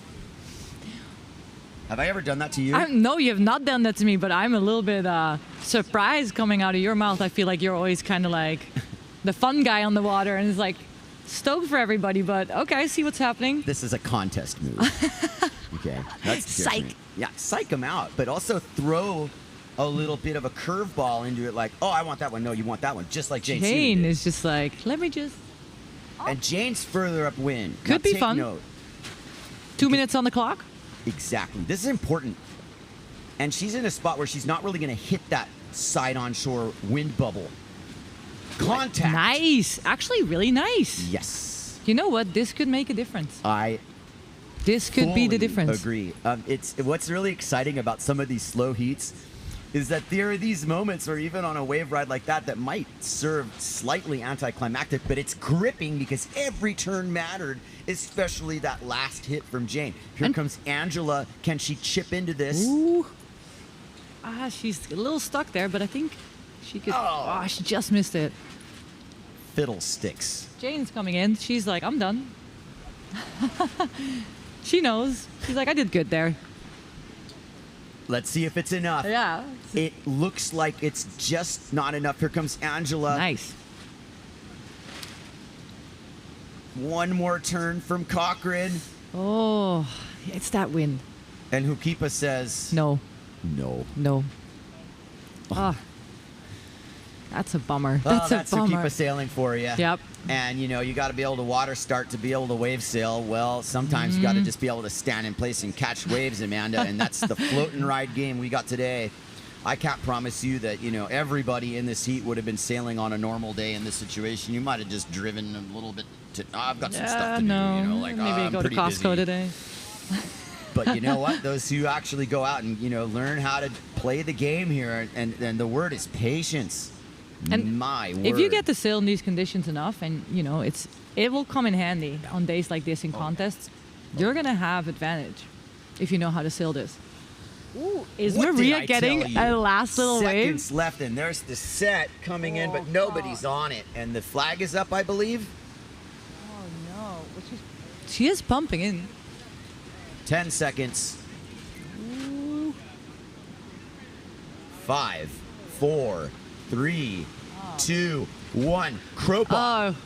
Shawna's on the wave. Is she on the wave? Shawna's wave counts. I don't know think Maria's her wave will. counts. That's Maria. That's Shawna. Oh. Neither of them. It's the other way around. Ooh, maybe they're gonna give that to Maria. I don't know. She was in the trough when we went to zeros. I'm not gonna give it to her, and it's not gonna matter anyway. Because basically just like dropped in and didn't do anything. Wait, did Jane's score drop? It did, and it it's wasn't not enough. Okay. Wow. Should she have ridden it to the shore break? Maybe. I don't know. That's usually a sign of defeat, if you ask me, Amanda. If you're like hitting the whitewater like 5 times and you like claim it and go to the shore break. Sometimes you just do it. No, you just do it to kind of try and get that. I mean, I'm not saying I like it, but it's part of it. That's exactly Oh, Maria is going to be stoked, though. Yeah. Sailing her way into the finals. She's in the final. Shawna did good. 2 minutes away from our second semi, Maria Andres from España. Yeah. Nina Erpenstein from Denmark? Germany. Whoa, Germany. Yeah. SARAH-QUITA Ofringa from Aruba. Coco Fuvo, Guadeloupe. That's an international field. just met her also. I didn't know her before. Yeah, I mean, Amanda, there's some new blood in the women's group. I know. Let me tell you, you know, obviously as a dude, I'm noticing that. But man, I don't think I've ever seen a gnarlier crew of up-and-coming women. Hey, like, the girls are ripping. Yeah, it's fantastic to see. This is kind of like a PWA kind of crew we got going here. Good observation. I mean, starting with Coco Fuvo, who showed up. I don't believe she was in Japan. No, she wasn't. But she sure was in Fiji, podiumed in Fiji. Sick. And I'm not sure what the rest of her year, I don't hear like world title contention being mentioned with Coco, who's totally capable of it because she's putting on a good show on both tacks. And maybe this unified tour offers this opportunity for someone like her. She's building her case right now for future contention, no doubt about it. How old is she? Oh, sorry, put you on the spot there. No, you know, she's quite I'm young, gonna guess no? either in her early 20s. I think she's crossed the 20-year-old barrier. Nice. An interesting character, you know, hailing from Guadeloupe, part of that crew along with Lisa Warmeister and T-Toon and Camille. They've got some good sailing down there. Oh, yes, I've seen. Have you seen the video series from T-Toon? It's great. Sick. Like, you know, I'm sure they're not showing everything. There's got to be I'm sure some they're little, not, but it looks good for what I've seen. Little secrets under the table there, like, you know, like you never know. Nothing we're going to talk about on a live cast, right? But no, they get firing conditions. There's one spot that looks like just an aerial wave where they're just scoring. Heat's on. All right, let's go. And this is... You fill me in who this is. That's Francisco Goya coming in. Did he enter the women's division? I mean, is that what the hair is for? Yeah, I was just gonna say, did he grow his hair out for that? Does he need a different name like Francesca? Ooh, Francesca Goya. Anyway, You're gonna get in trouble. It's not going to be a score. That is Coraline Coco Fouveau. Representing Look at her, France. like just coming in hot. Coco's coming in Oh, hot. she's upwind. Almost up at She's so far upwind. Ooh, what do you think about that? Play? Look how far upwind she is. She's really far upwind. But it's still within scoring distance. Amanda, take it away. Man, nice bottom turn. Here we go. She lost a little bit there. Ooh, I thought it was a good start, but also the wave didn't really form there. I think it's a little too far upwind. Where everybody at Pavils was like, brah. What, brah? You aren't going to sail, brah. You don't sail Pavils, you went coop. Brah. Get rocks thrown at you. Oh, no. Oh, yeah. No, I think Coco that was got a little 0.5. far upwind. Whatever. You start to her You know somewhere. how No, like you a can only waiver? go up from here. Do you go to yourself like in a waiver? Okay, 0.5, and then 1.5, and then a turn. Okay, 2.5, 3.8. I mean, literally, that is building your Oh, case. SARAH-QUITA? SARAH-QUITA. Yeah, let's go. Ew. Nice. I love watching her sail. I do too. It's so fun. It's just fun. Oh, here we go. She's really good at reading it. Yeah, she is. And you know, her background in freestyle is so great for this. Also, especially for the light wind days. Yeah. This is really helping her. And she's really came up. Efficiency expert. Yeah. Oh my And gosh, that yes. showed right there. And she's so all around. Oh, man. Like, name it. Sarah can do it. And she's won at Hokipa before. Oh, and yes. she has multiple Oh, World yes. Wave titles. Yes. So this isn't new territory for her. I was kind of egging her on yesterday. I was like, no pressure, right? You know, like, what, you got this. You've done this before. I was kind of baiting her into like it even appearing like halfway confident. She knows.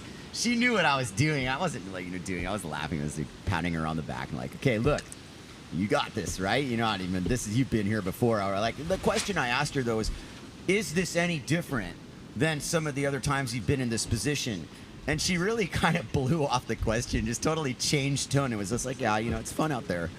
And just kind of like you know what? dismissed me. But she's just so humble. Yeah, Like, isn't that is she? humility. It's so great. Like, how many titles? You can lure her out. Like, you can. She will always be SARAH-QUITA, humble. Totally. And she's just out there having the best time. And that's why she's doing so well. Lets the sailing do the talking. Exactly. And I'm going to continue with her, and I'll tell you a little story about the wave she caught at Cloudbreak. She caught like a 10-foot set, Amanda, and lined it up. Get out. Yeah. And like the thing about Cloudbreak is that it might be like mast high, but then it's also like mast wide. Wide, yeah. Lip coming down. And she's like staring through the channel in this bottom moment of her career, if you ask me, this pivotal moment, this freeze frame thing, where she's bottom turning under the hook at Cloudbreak, looking at us in the boat, and you can see she's just like, everything came into focus, just like loving life, and just like, yes, and just made the wave and just got out. I'm just like, man, that's the payoff for all those years on tour. All these moments of super hard work, rigging 10,000 sails. Just that. How many board bags and blah, and just there it is, that moment. And so sick. Although she didn't win the event, you know, it was this crowning achievement for her because it started shedding this freestyle specific tag that she has. We But get there action. We have two riders on one wave, and Erpenstein is bottom turning under it, but can't get back in it. And here comes Maria Andres. Here we go. Crowning achievement. Nice. Careful wave selection for Maria. It's a bit bumpy. We haven't talked about her enough, but we will. Look at this wave, Amanda. And the speed that she's getting. How great. And she also put her time in here, huh? She certainly put her time in here. And although she won't make that wave, I think that ride was pretty remarkable. And if we only have a 1.5 for Coco Fouveau, she certainly took that out. We're getting a rescue here. SARAH-QUITA being assisted. There. Easy. Well, that was nice. Minor. That was good. I mean, it's not like she's not a good swimmer, but you know. She'll be fine. I think the jet ski guy was just a little bored. He hasn't had any rescuing to do, right? Is that Curtis Chonky? I think it is. I think it is. It looked like him. Now that guy He's awesome. has saved some lives. Oh, yeah. He's awesome. I mean, he's a seriously. badass. Oh, yeah. That guy should, you know, I don't know what you can, you know, bonus him out with, what it might be, but that guy deserves accolades Yeah. for his driving. And He's always that here, was yeah. nothing compared to what he's done before. Oh, you know the last years that we've always had the Aloha Classic. I remember like coming here and being the week before to be knee high, and you're like, oh, I don't know. And then the day of the contest, and it's like mass and a half. And I remember like first times I would be here and I'd be so nervous. And the guys on the ski, I was so happy that they're out there. I know, the so relief. happy. I hope I never have to be rescued by him because it's probably going to be up at Piahi if it ever comes to fruition. More knocking on wood, please. Something I want to observe here, Amanda, is that SARAH-QUITA and Maria are ranked first and second in the World Tour rankings. And they're also in first and second in this heat. Oh, this is going to be a tight one. And this is kind of like, you know, maybe the luck of the draw, if you will. But with seeding being what it is, and this is not the case in the men's, is that we have Brazinho and Campello on opposite sides of the draw. What this provides Maria is an opportunity to knock Ofringa out with a little help from Fuveau and Erpenstein. But I don't think SARAH-QUITA's having any of that. No, she's going to give it her all today. Oh, man. Because she's competitive. And Maria's as well. Everybody in this heat. I mean, everybody in this heat is competitive. this is a tough heat. This is a really Not that the previous one wasn't tough. No, but this this is one a tough heat. super, super gnarly. This is a gnarly heat. And the whole thing about, you know, my question about Hukipa title versus world title, this is one of those world title heats. Yes. The one before was more of a Hukipa Hukipa heat, title yes. heat. No, but these girls want to, they're here for one thing. So, if Maria takes the title here, she takes the world title? It totally depends on SARAH-QUITA. And the fact that we're in a semi right now together, it might already be done and dusted in terms of the world title. That might have already gotten decided when, you know, it is between Andres and Ofringa now. Yeah. Sarah Hauser was in third. Until we get into a double elimination, should we be given the opportunity to, that new possibility emerges. I'm kind of talking single elimination specific Looking here. at the conditions. But the point is that the fact that Ofringa is not only in first place in this heat, but in a semifinal already. Yeah. Maria could win this contest. And SARAH-QUITA could be like fifth and still win the world title. She's like that's what I wanted to know. 6,000 Okay, points ahead that's what I wanted to know. based on that. Okay. But Maria is achieving a huge result no matter what. And here comes Coraline Coco Fuveau.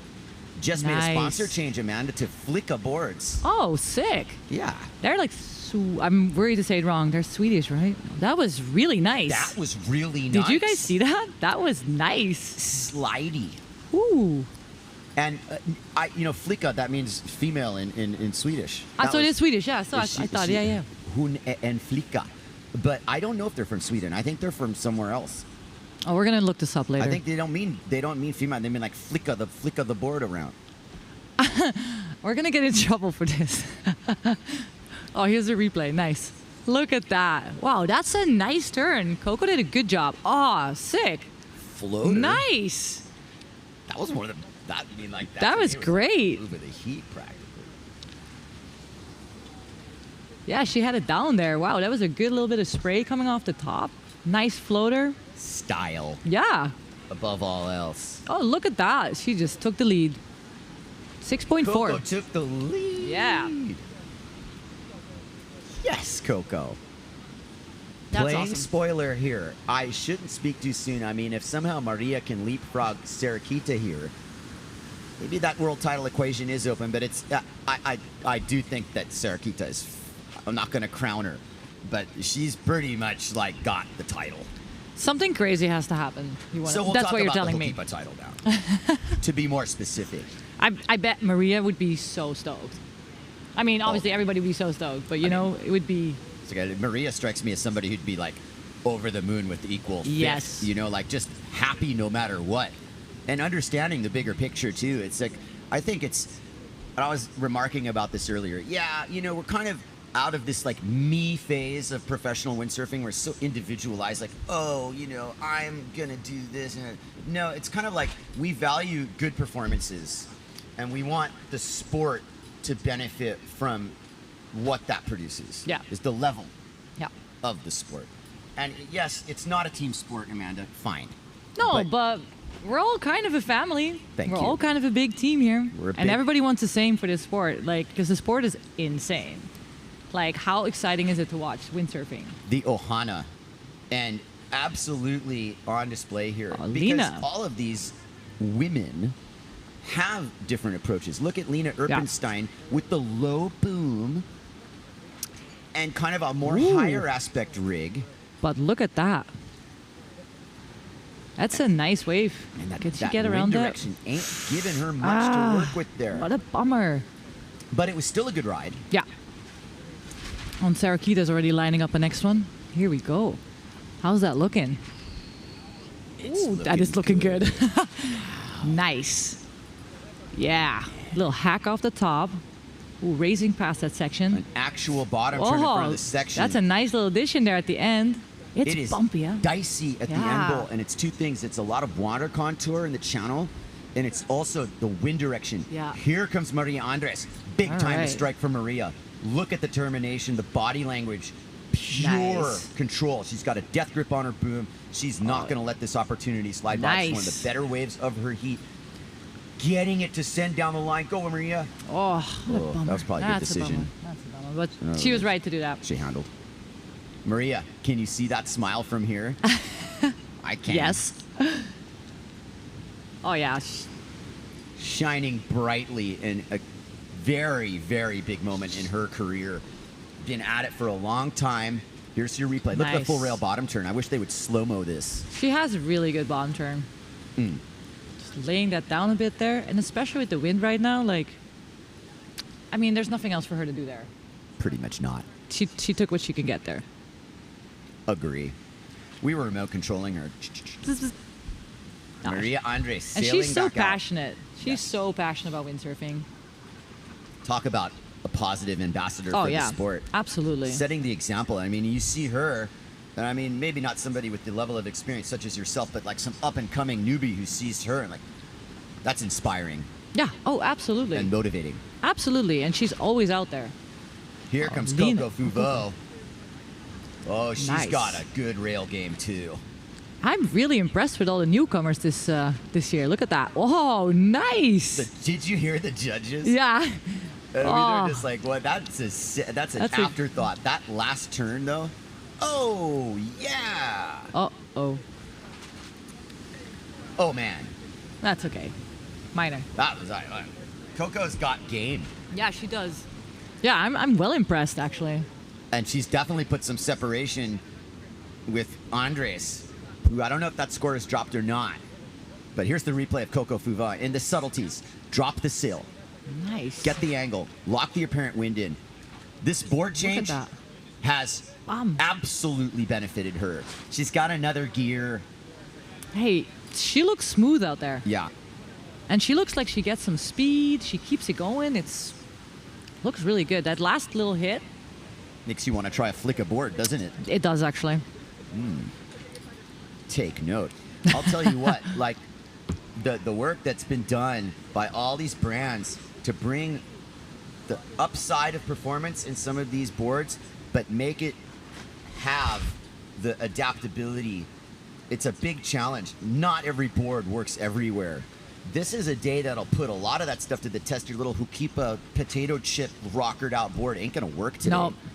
Yeah. It's not gonna work. You gotta have something that's got a little bit of a lower entry rocker. It's gonna have a little more volume, obviously. Coco's got something right now that I think is a vast improvement in for her personally. And sometimes different is better, Amanda. It's not just like better board, but it's different. You need the change up. I agree. I mean, honestly, and it's good to try many different things as well. In all the conditions, different boards. Try what like suits your style and like what works with the conditions. And keep us special. Like, don't 1,000 different looks. Yeah. You know, and you've got to know them all. It's not just like, you know, some of the other places you can go where, okay, it's on, it's that thing. This place has so many different combinations of wind and waves, including port tack. Yeah. Yeah. That, you know, like, you really need to put in your time. Yeah. That's the bottom line. And if you don't sail Hukipa in a while and you come back to it, Hukipa's going to tell you, yo, no. Nice to see you again. Nice to see you again. Here's the rocks. Here's SARAH-QUITA Fringa. Yeah. Something of a victory lap here with 10 minutes to go. That's a beautiful nice. wave. Oh, that's a nice little hack. Good job. Look at that smooth bottom turn. Oh, nice spray off the top. Yeah. Oh, she's making the most out of this wave. She's Here got we the go. power. Wow. Nice. The power. That was a really good ride. That was an excellent ride. And Coco. This is a joy to watch. I'm glad this heat picked up. Is it? Here. Oh, no, it's Lena. Eprenstein. Yeah. Excuse me, a little bit confusing No there. worries. Here With we go. The fade line, though. Nice. What do you think that low boom's doing for her? I think it's maybe just what she's used to. Don't you Elaborate. think? I don't know, what like does maybe. a low boom do? Don't ask me technical Okay. Well, I mean, questions, Kai. Don't put me on the I don't spot. think I don't think it's related to rider height. Okay. No, do but it's think more like sail power, no? sail power, but it's also Handling? agility. Here's the replay of Ofringa. Not really a low boom rider. You can see that she's hanging down from it. I'll name your low boom riders, in a second. Marino GIL-GHERARDI's one. Lena Eprenstein's one. Then the high boom riders like Camille, SARAH-QUITA, they're hanging more. Yeah. Is that equate to freeing your board up somehow because you're not riding your board as much? Are you like able to drop your sail differently? Something like that. I don't Let know. that be a I don't little, know. all of you at home next time you rig up. What's it going to do if you have a lower boom? What's it giving you? Look at Lena right in front of the rocks. Oh, she doesn't care. No, she doesn't bat an eye. She's like, whatever. Whatever. It's just a little rock, break a fingernail, done a big thing. Now, Coco Fuveau, 10.3. SARAH-QUITA Ofringa, 11.8. And Maria. Maria Andres, Here we live go. and direct. Nice. Look how fast. Look how that speed that she's creating there. Oh, she had some Wow. fire under her there. Nice. This is a nice wave. It is. It's not doing the box out thing. She's going to hit this thing. Oh. She did. A little mid face. But the wind is just... I know. It's hard. It's hard at that end section. Oh, it's so light. Yeah, look at her struggling. Man. There's just nothing in there. But you know what? It was a good ride. And I'm impressed with the amount of speed that she's creating right off the... Like when she gets in and she just like... You see her just race down and get that bottom turn. It looks very smooth. It's very like fast. She makes it look easy. Were we getting a caddy assist for Andres? Oh, let me take you off the rocks. You're not on the rocks. I'll tell you a little Fiji story. Was that, that's a place where the jet ski assist is life and death. Because you're sitting there going on the reef at shish kebabs, number one. That's like a 40-minute ordeal. Okay, so we had this little rule that you could go only out to the buoy. But then in the heat of battle, there's not so much time left in some of these heats. You guys are going all the way out. Here comes Coco Fuveau, holding the bottom turn together. Nice. Beautiful arc.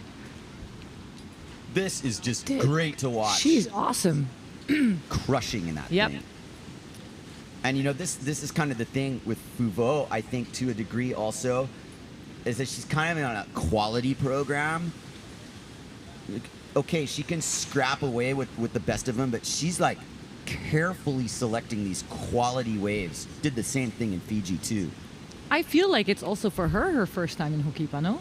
It's not. It's but not. It's Okay, early okay. days. Okay. My mistake.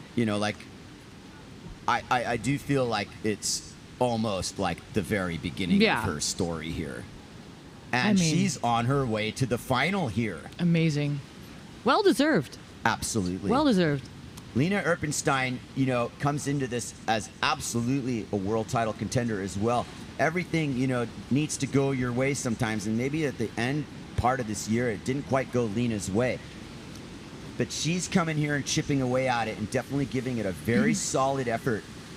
Yeah, and let's not forget, like, her strength as well. Like, she performs really well in that European weather, huh? Like, the jumping, she's amazing at the jumping.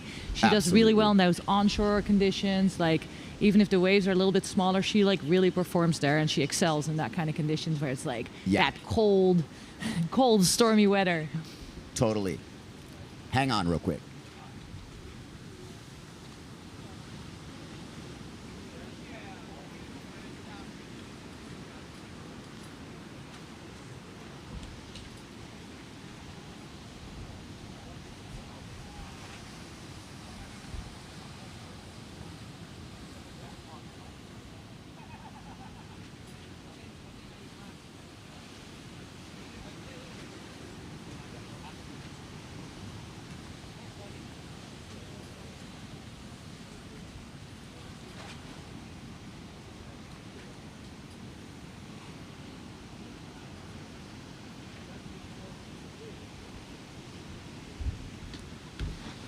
And we're back.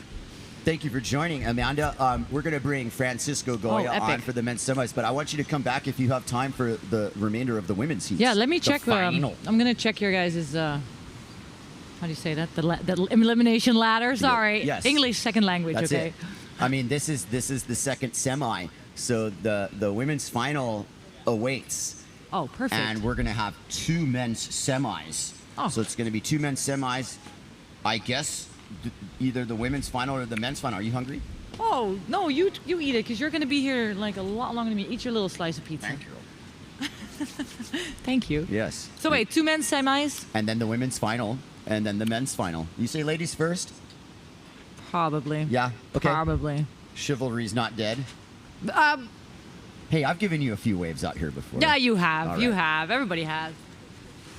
You're so nice out there, Amanda. It'd be great to see you back in the lineup. I I can't wait to know. supply you with all this equipment.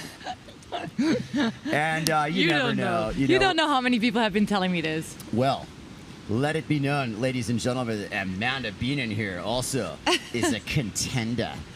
Well, And you know, I don't know also about a that. hard-working woman, an EMT, like I mentioned, and that's outstanding that you followed a career path to the point you are right now. It's probably time to start sailing again a little bit. Yeah, maybe I should pick it up a little bit. Yeah. A little bit, just a bit. I'm sure this is making you motivated when you see Yeah, I mean, Lena I will say, Erpenstein look on a at that. nice set wave. Wow, she picked that one good. Go, Lena. Yeah. Hit that thing. Let's go. Ooh, nice. I hear surf music in my head. Yeah. Oh, here we go. Look at that. Hey, it is that end section. Oh no. And Hokipa I know. strikes. I see it happening. That end section just sucks. Yeah, is what it is. It's there for a reason. Damn. But still, like, whatever. It was a good. She picked a good wave. She did. Maria Andres. Oh, this is a huge moment in this heat. Can Maria put together a strike? Can she get Yeah, because into this could second change place? it. This is big. Here we go. Nice wave. Look at that. Beautiful bottom turn. Here we go. She's got speed. She's Target just acquired. setting that up. Here we go. And she's going around the section. Can she make the section? Can come she? on. One more turn, Maria. Come on. Yes. Nice. Slash. What were some of the sound Oh, effects there? and There's SARAH-QUITA right behind it. Wow, nice. Oh, yeah. And woo! I'm telling you, the end bull is side-oning. I mean, it's not easy. This is That's so so. frustrating. Look at that. Curtis is like, hey, you need a ride? No, thank you. And the girl's like, no, we're good, thanks. I like swimming. I didn't see the distress signal. There was none. Replay, Andres. Diagonal approach. Look at that. Gets under it. And this is when I was like, oh, she can do the haymaker here. Right there. And you know what? Like, It's just. it's all good. It was preservation. There was nothing else she could have done. Like, she could have, but you know what's going to happen. You It's a don't know. risk. It's a risk at true. like 3-4 minutes. Is Ricardo sailing in the women's heat? Ricky. Ricardo, get out of there. You need every little bit of credit from the judges you want right now. I mean, the men's title race, not to change the subject here with 3 minutes left in this heat, but man, it's coming down to it. And it's funny with these light air. I mean, it's this like protracted, slow process of these huge decisions they're making on what wave they're picking and how you're getting around to, you know, making your case here. That men's final, once it happens, is going to be pivotal. And what I'm rooting for is to have Campello and Brasinho in it to decide the world title. I Let's would see if like can that. happen. I would like to see that. That's going to be so excited. Meanwhile, SARAH-QUITA. Here we go. victory lap. She doesn't need it. She just wants it. She kind of needs it. Coco's right on her hit. That's not going to do it. Nope, and that's not the one. Oh. This is really, really light wind here. Everybody's struggling. With 2 minutes on the clock, this is a hard one. They're all 2 downwind. minutes on the ticker. Something like that anyway, we'll estimate. Oh, it is light and it is Yeah. side on shore and it's certainly contestable, but it is tough Yeah. sledding. Yep. This is not ideal. But again, I'm impressed. Everybody's like getting waves. Everybody's making the most out of it. Oh, look how light it is. It's so super light and it's agonizingly slow I on the know. in-between stuff. But it hasn't really affected Andres, who's, you Maria's know, like, look at her pump. And she's so far down. Oh. You can't catch waves down at the channel. You got to spend the time to go upwind. Oh, man. Yeah, so back to that jet ski assist thing in Fiji, like, you'd hear the riders are just like getting rides right into the lineup, which was just against the principle of what we'd agreed to. And it turned into this complete like undoing of what we had structured there. But it brought to light, like, what if that was allowed and what would happen with, you know, it's kind of like artificial. I mean, they do it in surfing. Yeah. But then they stopped doing it because it was just like zip, zip, zip, zip, and a jet ski contest. Yeah. Like, who's the better driver? Who's going to get me picked up and all this? Like, part of the broadcast would be like these jet skis driving through the whitewater. And you're like, this is not what surfing is all about. And so you listen, like, to be able to survive cloud break, it was essential. But the part that was a little too much was being brought right into the lineup. So we've tempered that, but you're not seeing it here, even though this would be one of those days you would certainly want it. Yeah, you'd be very happy to get a little right out there, a little bit further upwind. So you're ready for that set. Towed into these ones at some point here. With the windsurf tow in, you're getting the ultimate assist. But no, we will use the energy that nature provides us as we watch SARAH-QUITA sailing out with about 10 seconds left in this heat. She's in the final. Coco Fuvo's in the final. And I think that is going to decide our women's wave title in terms of the single elimination, should that be what stands. We won't crown anybody yet. Amanda, thank you for joining us so much. Thank you for having me. We are going to have a little bit of a break before the men's first semi. And please do, if your schedule allows, come back for the women's final. I'll go check it out. All right. I think I should be all right with that. All right. Well, all right. Thank you so much. Excellent. Great to see you. And see you soon. Okay, I'm going to leave. I'm going to leave now. Like, you can stay if you actually want. walking out of the screen. Okay, here's the men's recap highlight reel in the meantime, and we'll bring on Francisco Goya for the men's semis. Ooh, sick. See you all right. soon. Thank you. Francisco. Good wave. Oh, shit. Go get him. Francisco.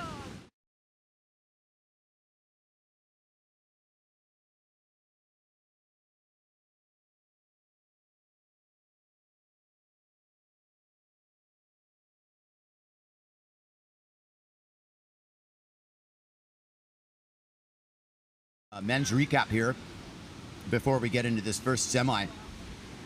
And, well, Francisco, this is the story of the event right now. It's Ricardo Campello trying to win his first World Wave title, sitting in first place in this event and slowly building his case with rides like that. Oh, my God. We have watched this guy become a wave rider in front of our eyes over the last decade or so. Oh, my God. All of this riding. You dreamed of watching this type of riding years ago. You know, this is just now happening in a few minutes. I mean, did we even dare imagine some of this? I mean, we were. No, I mean, we dreamed about it, but we... You were one of the guys pushing it, Franny, like, you know, your tabletop aerials, your takas, and your futuristic vision of riding, I think, influenced an entire generation. And I have to give you a lot of credit for some of what we're seeing here. You won your World Wave title. Not at the beginning of your career. It took a lot of hard work for you, a lot of good coaching from our friend Scott Sanchez to bring you to this. As we look at the next generation here, Takara Ishii popping it. Beautiful. Can you believe this? Beautiful. It's video game stuff. And these guys are like, I mean, I think they're not even 20.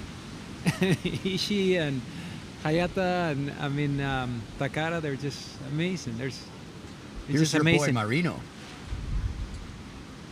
Marino is like another one. I mean, you watch this kid in Pozo and it's like in another world, and here comes and he just busted that move. It's like amazing. And in an event, you know, to do that in a heat. Here's your defending world wave champion, none other than Marcilio Brown, having a fantastic contest. What's the design he's using? The Guru? The Bonsai. The Bonsai, excuse me. Yeah. I've got to differentiate. I know the Fringe. I've seen only a few riders riding the Fringe. Plug a little bit on your sails. I mean, the Bonsai has been maybe the original wave design. It's a 4-batten design. Yeah. The Fringe, you know, it seems to me to be this more looser free 3-batten design. But I see that most people are on that Guru. Yeah. Most of the riders are on the Bonsai. They work up sail and The Guru, like I like it a lot because it has that. Yeah, you can just say, oh, we should go on the event, right? Yeah. Is it on? Yeah. I believe we are on. And Camille, Juban, Kai, Lenny, BERND, ROEDIGER, and CAMPELLO. BERND just got like a nice wave. We are heat on. There comes SARAH-QUITA sailing in. That's not RICARDO. Classic. I mean, ROEDIGER, he's in some sort of flow state here. I think he's on this really cerebral level at this point where he's channeling every bit of energy that Hokipa's giving him into this symbiotic relationship of what he's giving and what he's producing. There is Kai coming out of the back. Yeah. Here comes Kai, Lenny. Take it away, Fran. Oh. On the pink sail. The pink sail, there you go. So that's Kai. He's on a 5.0. He was on a 5.3 on the earlier heat. He wanted to make sure that he gets his wave count. And now, yeah, gloves are off between BERND and Camille and Ricardo. He knows that it's going to be all in.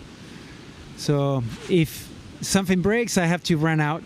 I'm his caddy. I was just going to explain that. Tense moments now as Lenny swims for his rig. But we're not going to mince words. You've got your priorities here. Thank you for joining us, Francisco. Yeah. Kai Lenny's fine. Curtis Chunky there in the channel, making sure right in front of the rocks, but he's all good. This is great. I mean, in the old days, the jet skis, they were not allowed to help you or touch you or anything, and you'll be there kind of like swimming for your life, and no kidding. And and now it's turning around. It's awesome. Camille Juban at the heart of H. Poco. Super nice wave at the point. Let's see what his take on this is. Making the most of these very tough conditions in terms of the marginability and the wind angle, and that was a masterclass display of how to maximize your apparent wind. I assure you, as one of the most efficient sailors in this event, that was a display to be reckoned with. Camille Juban tearing into this semi-final with a huge effort there. Yeah, that was great. As you can see, if we get a replay on that wave, he didn't even go down to the bottom of the wave because the wind is so light. He kept his lines high and fast, and yeah, maximizing like Kai, you were saying.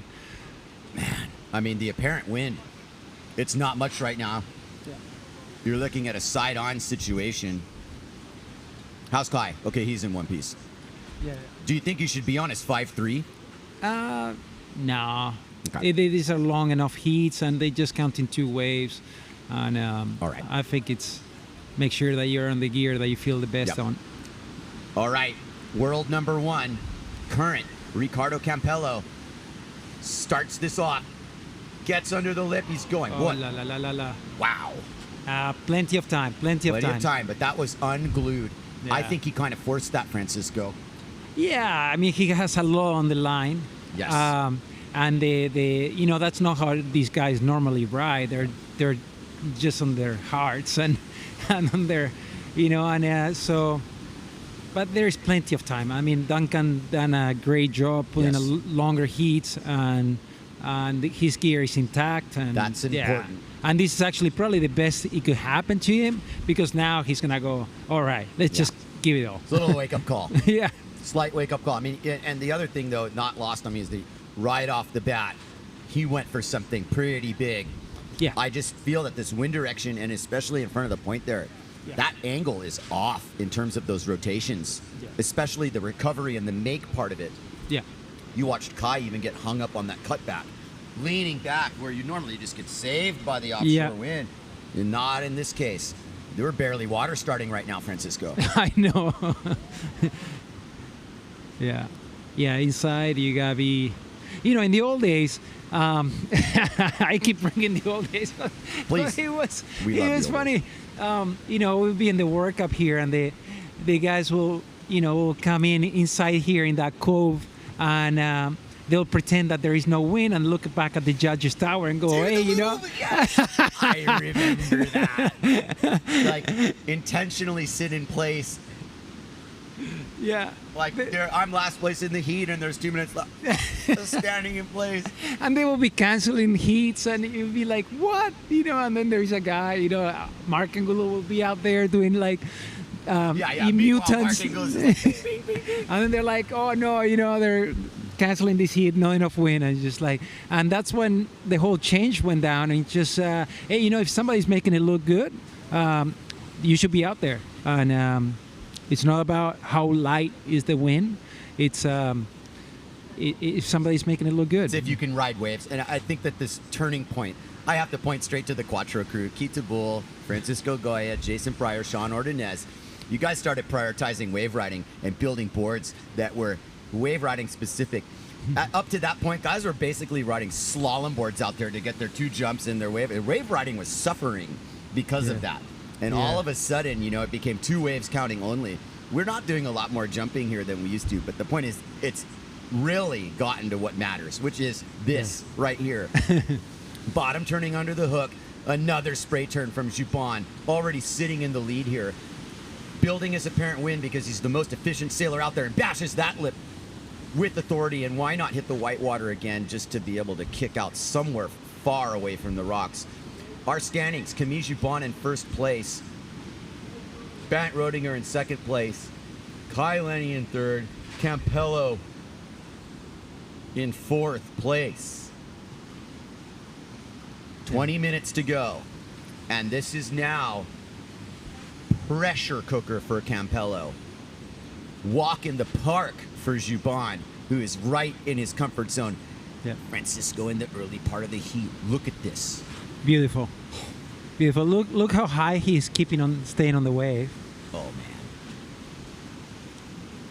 He's like turning mid-phase, keeping the speed and the wind, and yeah.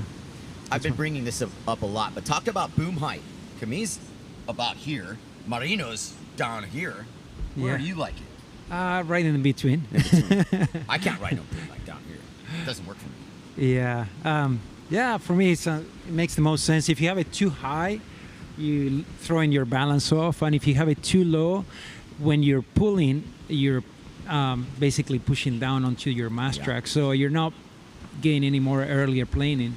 So it all goes down together to the geometry that you choose. So it depends how your harness lines are, and yeah, how is your board, you know, and your sail. The short harness lines are kind of a myth, where we used to be like this, and like the sail leans back. Now you want the rig upright. Yes. And you want to hang off your board. Yeah. Because that takes the weight off the board. Yeah. But if you make it too long, the harness lines, then when the wind comes in, you're not transferring that power onto your feet. That's what's pushing you forward. That makes a so lot you know, of sense. like the kids, I think Ricardo, and when they came in on tour, and they're like, okay, who can have it longer and longer? Right. There was like 34s going out there. All of a sudden, guys are walking around with longer arms. Yeah, and they're crouching. They're like riding like fully curved. And it's cool because they explore the limits, and then they came back. And now Brausinho is one of the few, and Ricardo, I think that they still ride like 34s, but most of the guys are on 32, 30s, But yeah, you don't see much shorter than probably 30. Anyway, you saw the scenery there with the gallery, and I'm like kind of like reminded of the the good old days. This is so classic. There's Steve Villager with Yester. Amazing. They came over from Oahu, and I mean, like, this has been a gathering of the tribe Francisco, Rob Funk right there. And I mean, the beauty of this is that, the spectacle of a Hokipa contest, this really reminds me of how it should be and how it was. It's a community that comes down here to watch this contest. And granted, it's not, cranking windy, but I mean, it's a beautiful sunny day here. The waves are good. And there's definitely some contestable conditions going on here. It's taking a little bit of effort from the riders to make it work. That was a situation where you thought in a normal day somebody would have caught that. It's a tooth and nail wave catching battle. And I really feel like everybody watching at home, and especially here watching at the beach, has absorbed the fact that wave selection now is everything. Everything. Yeah. and luck. Sure. But as I like to say, you have to put yourself in the position to be able to get lucky. Yeah. So there was Roediger pumping for what ended up being a wave that broke kind of fat in the channel. And, you know, these 27-minute heats, Francisco. Beautiful. It's a good move. Beautiful. Amazing. Right. Because that's what we want. We want a contest that features the best sailing, and we want to encourage the guys to just go out and give it their best, and not thinking about 12 mini heats, Yeah, but the other thing is that it's not forcing people to decide on riding mediocre waves. Yes. The quality over the quantity. Yesterday was an interesting one because there was a lot of quantity, not as much quality. Now that it's changed into like some of these set waves, especially some of these less than big set waves that are rolling through and getting glassy. Yeah, look at Kai. I mean, that could have been a perfect, I guess, 5-pointer wave, but he's like, I'm not going to go for that. Right. I'm going to skip that one. Maybe it's going to be a head-high wave. I'm not going to go for it. I'm going to focus on the set. Exactly. A little bit more beach life here, as just brings to light the beauty of Maui and just the feeling of this contest where everybody's here to watch the action, yes, but it's the show. And the overall show has to do with what we're presenting as a whole, not just these individual efforts of who's winning or not. It's the overall product, if you want to call it that, of what's being produced here. Amazing. Top-notch, right? Amazing. You start with you commentating. My God, my hero. I gotta have some help. I used to watch you. You did the first how-to back loops. You were the first guy to document, and I think you were the first one to make those clean, perfect, straight back, and clean landing it. Back when it counted. And it was amazing. He did that whole how-to on the windsurfing magazine. I just black and white. I remember those pictures to this day. And it was, I'll go back over and over. It looks like you learned how to do it well. I'll give you full credit. Teach me how to do a double, please. Yeah, right. Here comes Barrett Roediger, highlining it, and it's really important that he connects here. What a bottom turn. That's a glassy wave. There's not a lot of wind. Oh, what's he doing? He went for the rotation kind of spontaneously. Yeah. And there is just no momentum for that now. No. He came a little unglued there. On a regular day, he would have pulled it off, not with a little bit of onshore and this lightness of wind. But watch the building of the apparent wind. High and tight, building the apparent wind. Now he's got a sail full of wind. There's the first bottom turn. I love that bottom turn. Beautiful. And here he's like, okay. Boom. No. Yeah. And it's really light. I mean, look behind us. It is steadily dropped. And you know what else is dropping? Those scores. They're getting lower. Yeah, we had heats. No sets yet. No sets yet. I mean, Camille had that nice wave, but it's been a little bit slow. Off. Yeah. It's been a bit slow since then. Wow. I think Camille instinctively knew, like, any opportunity right away. Ching, ching. And now he can play the lineup. Here comes Kai Lenny. He's got it, Francisco. Yeah, man. Lenny enters the arena here. This is a really nice looking wave, and it's upwind enough to get away from this garbage wind down low. Beautiful. Very well selected wave from Kai Lenny, who sizes it up from behind the peak, looks at it through the eyes of a surfer. That's your big bottom turn off the lip connection. That's the Kai Lenny we paid money to see here. Boom, with the nice cut back, rebounding. Easily one of the nicest waves of the heat.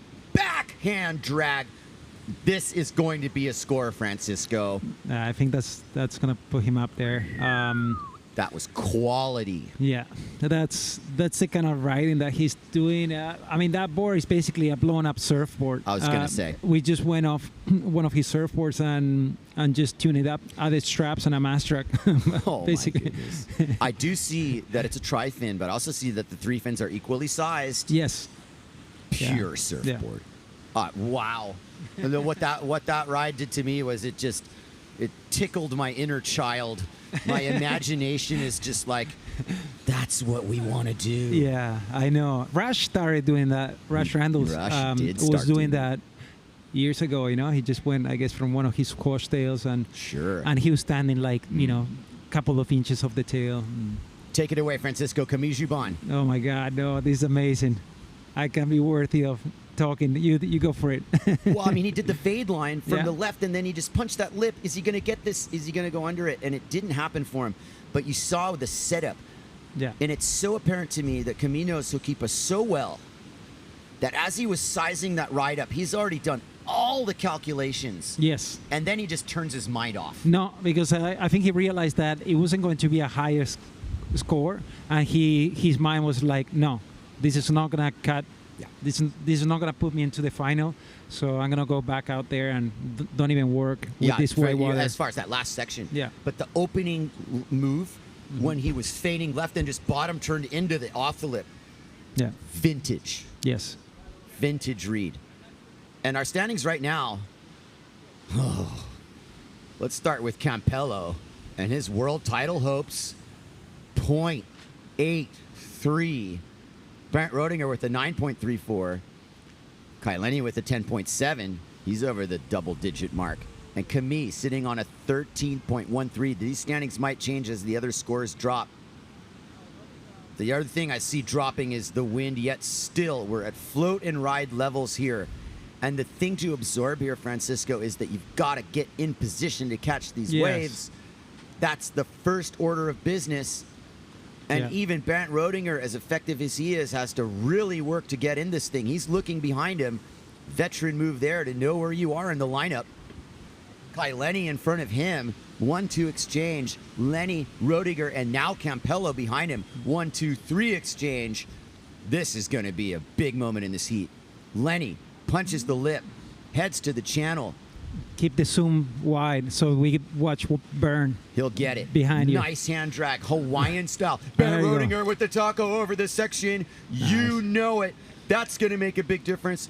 Applause from the channel. Was it a one-move wave? We don't know. Here comes Campello. Biggest moment of his career. Stock error doesn't matter. He's got to get on the board with something. And he does exactly that. That was a three-wave exchange, Francisco. And we will see exactly what happens there. Woo. Yeah.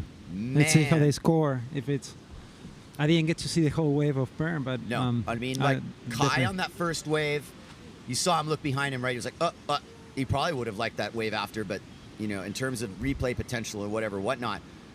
But this is what happened is the Campello on the other one, building his case to make the final. Starting a little bit late on that with 9 minutes or less in the heat. Nice, wow. nice. That's live action. He was going for a one-handed. Plenty of time. Plenty of time. They know they need one solid wave. All of them. Exactly. And probably Ricardo needs an, Lenny in second. But I mean, already we're looking at 13 points. So this is probably one of the highest scores of the day, right? I don't know. So 13, 11, 7. We were, I think Antoine Martin was over 14 points. 14, yeah. Great. Second semi. Second semi. Thank you for joining us, Francisco. We're going to get another surprise guest for the second semi. I'm not telling you who. The legends are coming forward, though, let me tell you. Thank you for joining They us. want to be close to you, Kai.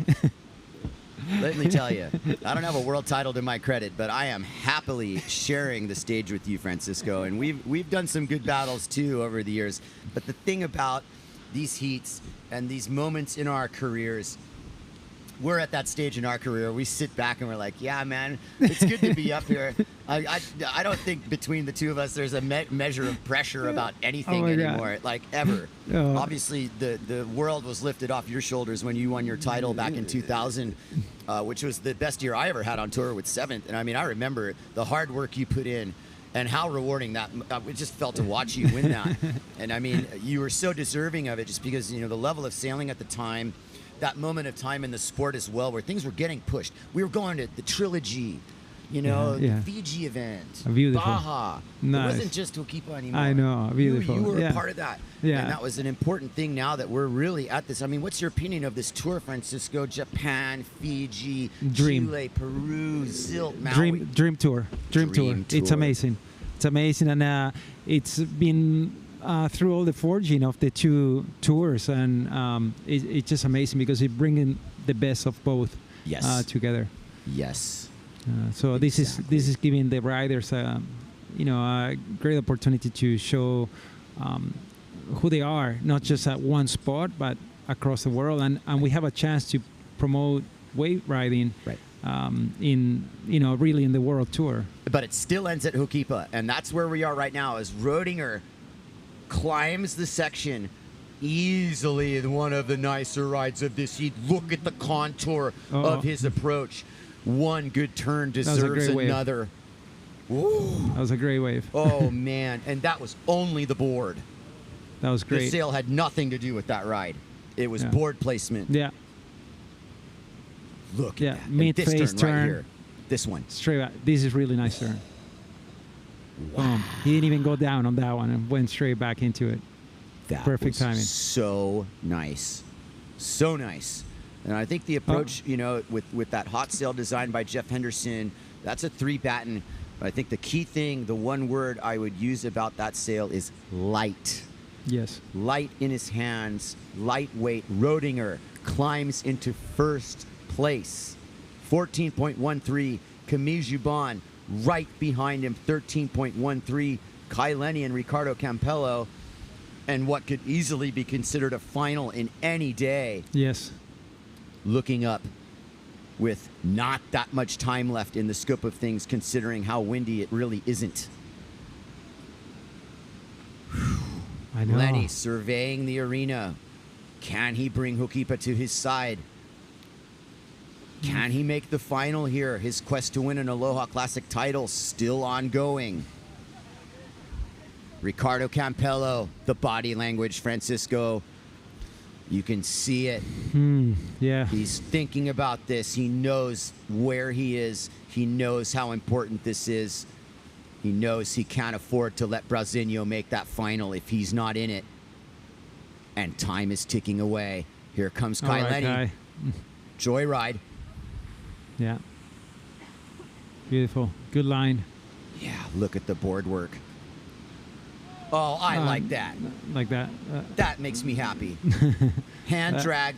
I don't care the score. Get back up there. I know, but he's not gonna cut it. I know you One do. turn. He's not gonna cut it. I mean, he's gonna need to get a solid wave. Make it look like surfing. I don't know when he's coming in. Time. Is he coming in for the 5-3? Okay, no. Okay, I was going to. Well, you could be pulling a Sanchez and waving with your arms and like, hey, come get a 5-3. I don't know. I mean, no. I think it's it's fine. He's just, I don't know if he's gonna be. He might get. 3 minutes. He might be able to get out there. He's right there. I mean, it's not a score that's going to be too far out of his reach. He's got to get the wave. He's got to get back out there, and as if on cue, look, I'm telling you right now, Hokipa's going to offer a late rally here. Watch. Here's the replay. Look at the board work. Keeping the board rail alive. Oh. Yeah, beautiful. I want to do that. Beautiful. You're going to do that. Hope we get to go out and do a little sailing later. We'll see about that. Yeah, we got the Masters coming up. We do. We'll see if they run it. It is getting just increments lighter every moment. Is just getting to the point where we have to hold on here and just channel it. Please, Hokipa, give us a chance to finish this thing. It's tight. You see these days, Francisco, you look at West Maui, and the clouds aren't packing down. No. This is one of those sea breeze days. Yeah. You bring your uphaul. Yeah. When you see the clarity that you can see the clouds all the way into the horizon, that's when you know there's not much wind out there. Oh, man. That's a measurement that's of also how much true. salt there is in the air. Exactly. Look at these guys out there. Float and ride. It is 2 minutes left. Oh, here comes the rally. I know a set's coming. I can feel it. Oh, please, please. Please, something. Give us more. Here comes We got Juban. the best in the world. We Your just need a couple more efficiency wins. expert. Juban heading upwind into the peak. This is a big moment for him. Slaps that lip. Floats over the section. Bottom turns. Gives it as much as he can allow. Floater over. How does he get an aerial in 2 knots of wind? Crazy. How did he do that? Yeah. You do notice the high boom. He's right. High boom. It's really light, Francisco. The It's really efficiency level here, it's just staggering. Oh my goodness. Who's that? Replay. Oh man. I mean, it's blowing like 5 to 6 knots and I'm on the edge of my seat. Wow. All right, we're setting it up. All We're right. under a minute now. For you. Campello, can he get in? He deserves a shot. Just like Fiji, yeah, but he yeah, doesn't yeah, have it. yeah.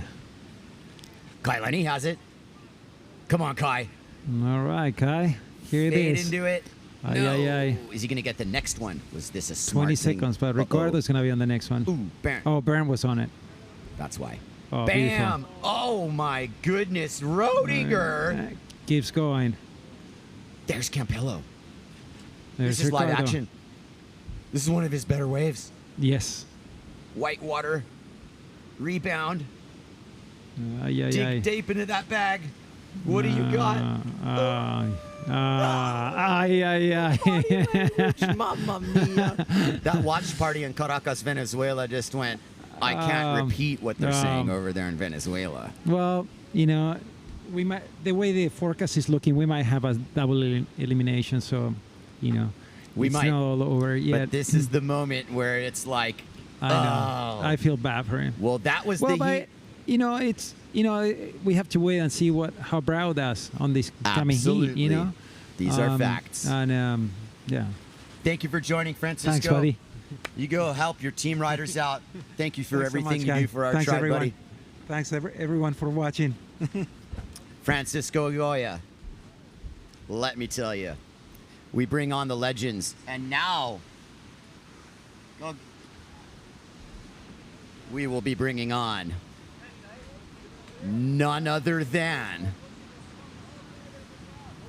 Any guesses? It's a good one. It's the one you want. I'm so stoked he showed up.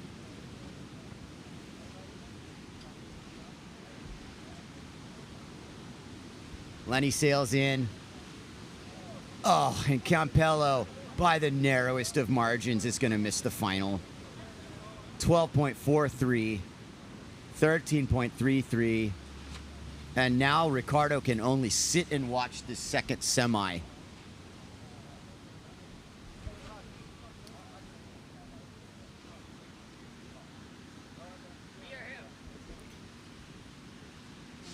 Joining us now.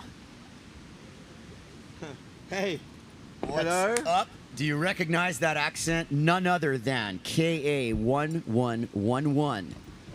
The infamous Jason Polakal joins us for the second semifinal.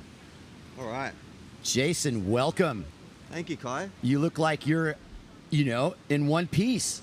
Yeah, all good. I was in Australia a few days ago seeing my parents, and the forecast was kind of so-so, so I'm so glad that you guys are getting some pretty good condition. The wind's light, but hey, you're getting it done and the boys are ripping. Great to see you, Jason. Looking forward to whatever you have planned for our season coming up. You had a good one last year. We definitely had some days out there. And this contest, let me just kind of fill you in. Campello didn't make the final. I saw that. Yeah, you know, you have those hits. I've been in that position actually in the past. You know, like here at the Aloha Classic years ago, back in the day, against Robbie and Ash, and you know, I had to get through a heat, and I just totally, you know, totally had a bad heat, and it was done. So, yeah, it's really hard. The nerves get up, you know, and you're thinking about, you know, you've been competing the whole year, and you know, and it's on the line, and you know, sometimes it just doesn't go your way. Sometimes it just doesn't go your way, and you've been in first place for the entirety of the Yeah. year, but it's not over yet because our other world title contender, Brazinho, is in this second semi. Now, Brazinho's got his world titles. Maybe there's not as much pressure, but this situation, Jason, seems like Ukipa's kind of decided a little bit of this on its own. There are not too many opportunities here. I mean, Campello did what he could. He kind of bobbled his first wave, if I remember, went for this like haymaker move off the bat. Didn't connect it and spent the rest of that heat playing catch up. Yeah, I watched the heat. I was in the car driving, and I was on my phone looking at it. I'm like, oh no, and you know, so yeah, like you said, you know, Brazinho has to get through his heat. He's been sailing very well. I've been watching it all on the live feed. So yeah, let's see what happens. You know, I'm not too sure whether he knows whether or not, you know, Ricardo got through or not, because he had to go out earlier. So I'm not too sure. What do you think? Brazinho at least has an idea. But I'm sure he's not getting stuck on that and is on 100% execute mode. Yeah. No question about it. Brazinho is our reigning world champion, our defending world champion, and a two-time world champion, and probably could have had a few more had some of those dark clouds that followed him around for whatever reason, both in and out of his control over some of those narrow misses.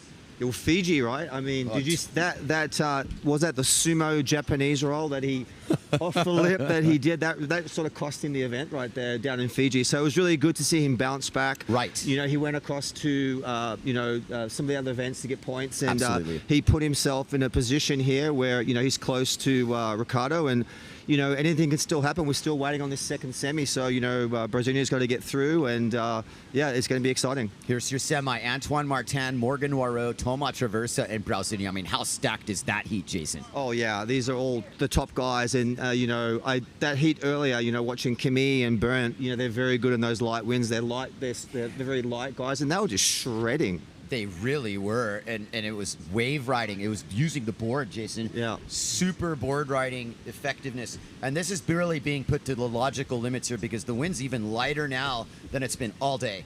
Yeah, I mean, it is 2:30 in the afternoon. This is what I call the heat bubble. Yeah, it's so light. I mean, back in the old days when we were competing, I mean, we would be postponed, right, all day long. We so really would have been. yeah, people would be like complaining, and there'd be all sorts of protests. But it's really good to see that, and I think it should be like, if there's guys are ripping out there, then they should be. We should be competing. And the equipment now, though, is it's so much easier now than it was. Remember the old days? We had these very narrow boards. Well, it was really all based on jumping, right? Yeah, we can't jump, we can't compete. Here comes Antoine Martin, punches it under the lip, starting the scoring for the semifinal, the most critical final ever. Antoine Martin is also in something of a world title consideration here, somewhere in the top 5, possibly top 3 by the end of this. But look at the body language at the end of the wave ride. Like, really? I can't barely even stand up, and a whitewater's pushing me, but he got 2 hits on the thing. Let that be the new standard. Do what you can. Looks good. I saw Brazinho was just pumping to try and get in on one out there, but missed out. Yeah, the wind is really light, but like I said, they're still ripping. They're getting waves. You know, so yeah, game on, right? Game on. Game on. The game has changed, Jason. Certainly, we're not counting 2 jumps and 3 waves anymore. But you look at Martin's wave ride here, fading into it. He's not even in the backstrap yet. There he finds the strap. That was a good hit. Yeah, not a bad hit, yeah, considering how light the wind is. The wave didn't really give him a lot there. He's got this second section down the end here, and does a nice little, you know, bang off the lip there. You know, it's good for a score, you know. 5.9 to be specific. There Here you comes go. Thomas Traversa, light wind expert. Light wind guru, right? Telling you. Oh, yeah, look at that. Are you joking? Oh, and there's just no hope for those, almost. Jason, with the wind angle. Yeah. Normally, you'd be like lifted right out of that. Yeah, that wind is slightly got a little bit of onshore component, so it's making it particularly difficult for these guys to, you know, to ride the waves like they usually do, and also to get, you know, when they finish off in the channel, to get back upwind too. It's challenging, to say the least. Yeah.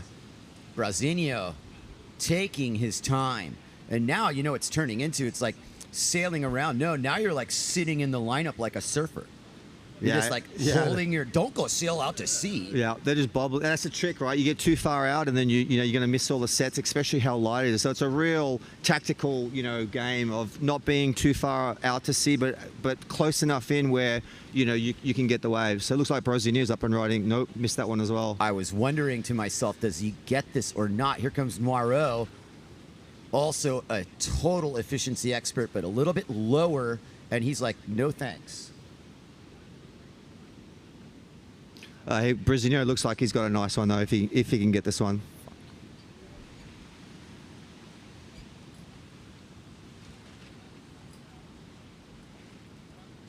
Oh, there we go. That's a nice little hit. Go, Morgan. Nice. There goes Growl. Finally. Oh. Oh, are you yeah. serious? Do you see he caught that rail coming around and he still pulled it? That was pretty good. It's a pity that wave didn't give him like more, but it's still going to be an amazing score. He's you know, that he's amazing, that guy. Huh? And will that shake up the rankings? Something tells me no. Something. Yeah. Traversa might leapfrog Martin, if anything. But Martin had that super nice ride. No, Martin's in second place. He leapfrogs Noireux by the narrowest of margins. Wow, well, interesting. Martin had a really good ride. Yeah, There's no question that was a really good that's ride. great. Right on the buzzer. That's awesome. That was. And now we can see if Brazino needs to hold serve here. With Noireux scoping it. 38 seconds. Yeah, he's going to get another one.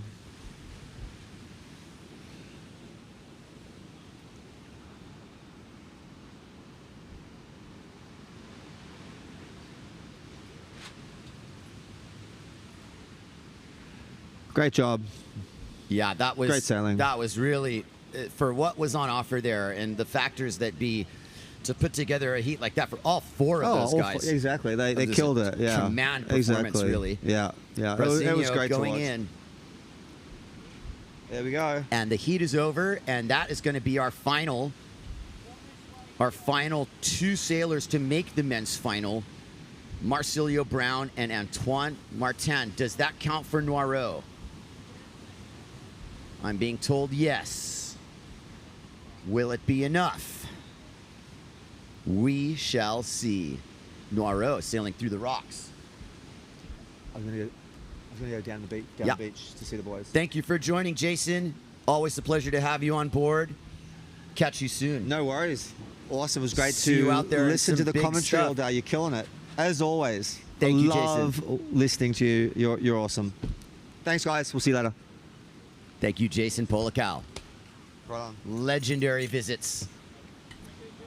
And we are moving forward into the final. We'll take a little breather break here.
We are back, and this is the women's final.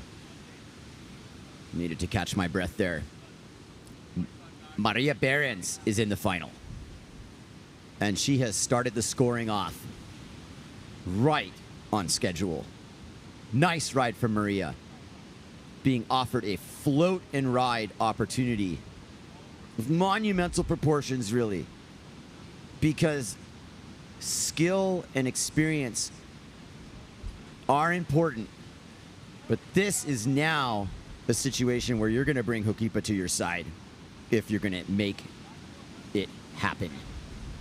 There's SARAH-QUITA Ofringa. She's gone onto a bigger sail. And she gets a nice looking cutback. Working her way down the line. And this is a mere victory lap for her because her closest competitor for world title did not make this final, and that was Maria Andres, who might want to ponder what had been, but I'm sure she's perfectly happy at the end of the day. SARAH-QUITA Ofringa, highly decorated veteran of the sport, heads back out after her ride. SHAWNA CROPAS in this heat. Coco Fuveau in this heat, yet to enter the scoring. Replay of Brazinho, just to flash back to the men here. Bingo. I love the drop knee turn. Awesome stuff. Our highlight reel from this contest is going to look good. Justifies the means. It justifies the efforts that have been put forward here to get to this point.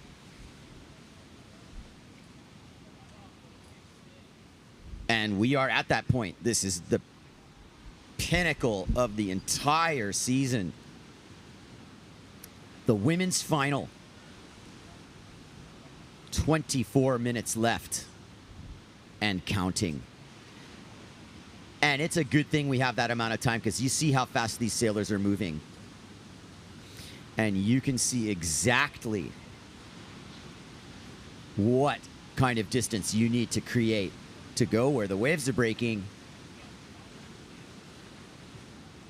and to how you're going to get out to them. And it's going to take some time, which makes the wave riding and the wave selection decisions absolutely critical.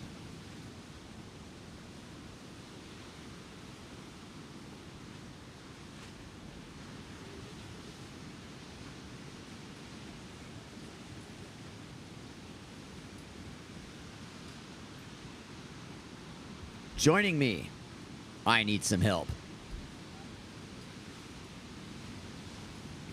It's been a long day behind the mic, I tell you. And I am loving every second of it, but it's nice to have some backup. And here comes my sidekick, Rob Funk. Thank you once again, Rob, providing relief from the dugout. Oh, it's been really fun watching this from the hill as we were watching SHAWNA CROPAS come into this wave, fading deeper, deeper, staying high on this wave, goes into a slow bottom turn, staying a high line. She's getting a little bit of a score. She's running her ahead of herself. A little kick out the back. She doesn't make it, but that she's trying to get any score she can with these conditions that are happening right now. But thank you for welcoming me back, Kai. I appreciate it. A little bit of swimming in addition to the windsurfing here in this situation. I tell you, it is a tough affair here. I hope some of these women brought their uphauls. Man, Maria BEHRENS getting a dunking.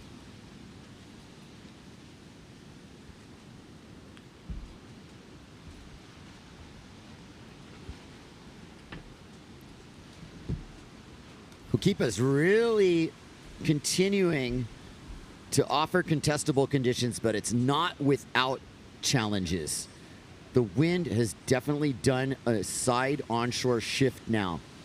You're really lucky if you're even once you sail out through the channel, even in the lower part of H-Poco, and it's going to take a lot of time, not only to get to the impact zone, but to break into a place where you can actually catch the waves. And it's a slow, very, very deliberate process here. What do we have in here? The situation with Curtis and Maria BEHRENS.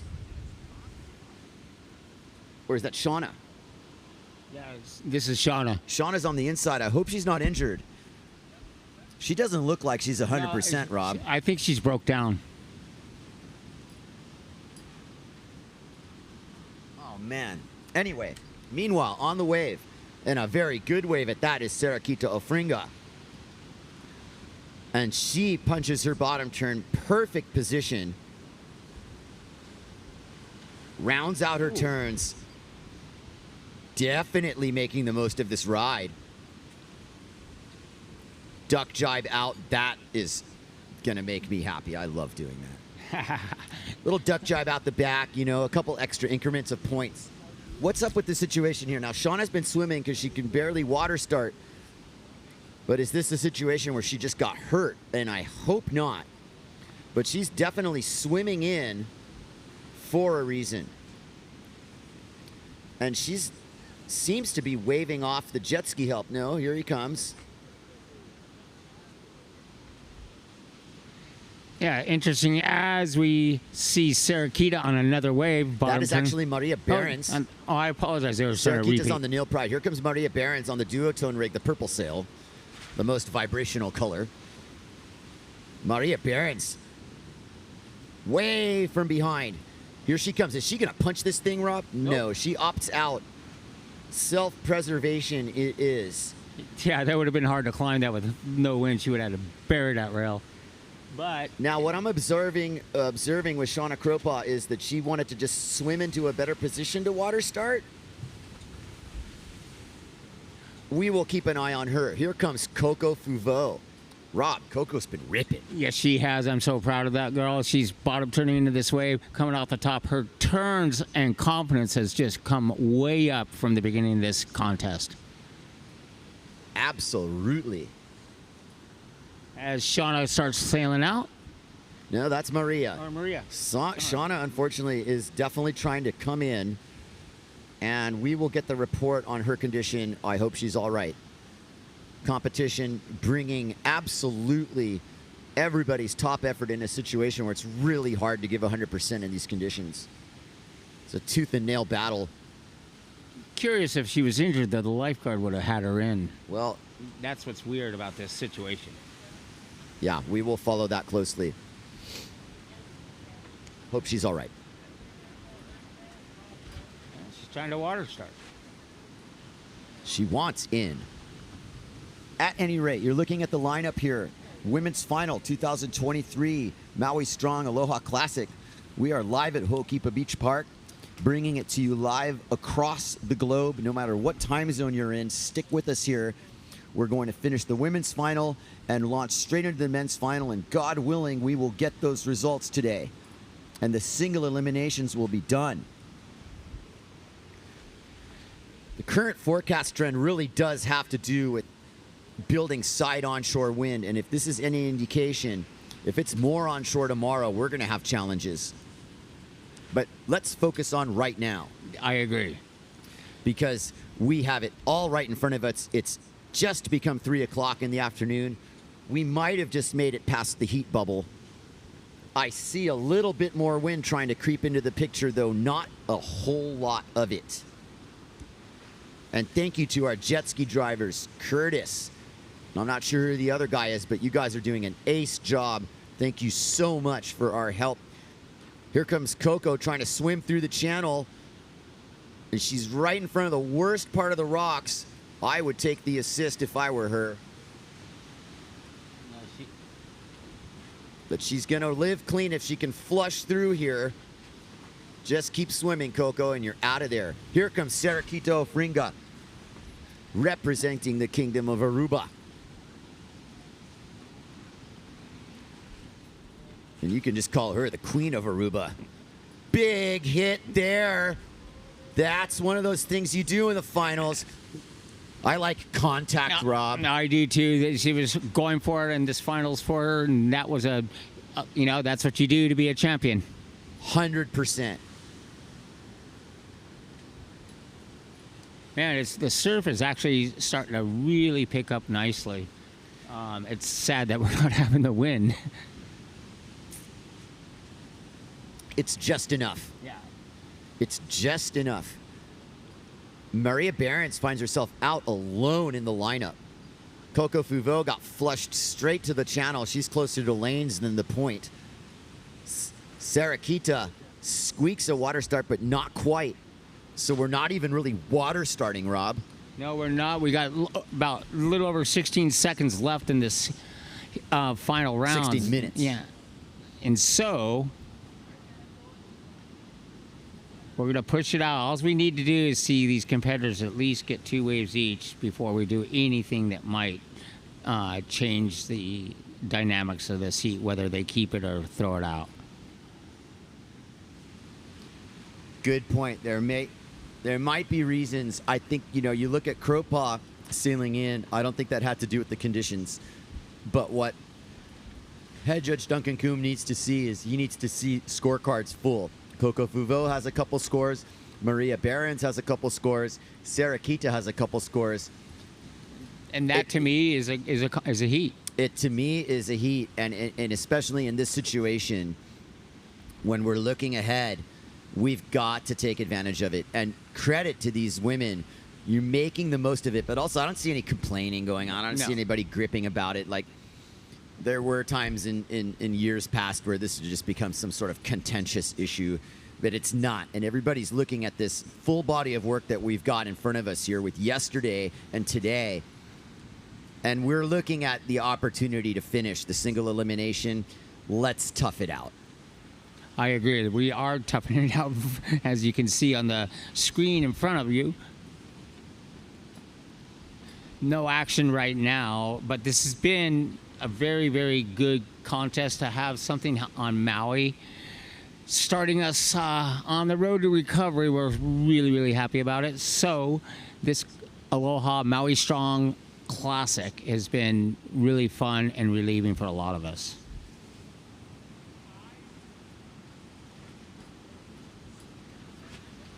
Little long lull in the action here, but as we see Maria heading upwind,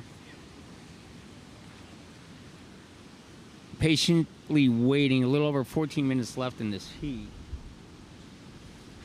And she's going to try and pump for this outside set. As you can see, she's pumping her sail right there. And she's going to get into it. This is going to be a nice little wave for her. She's going to fade upwind. Go ahead, Kai. Okay, I'll go on.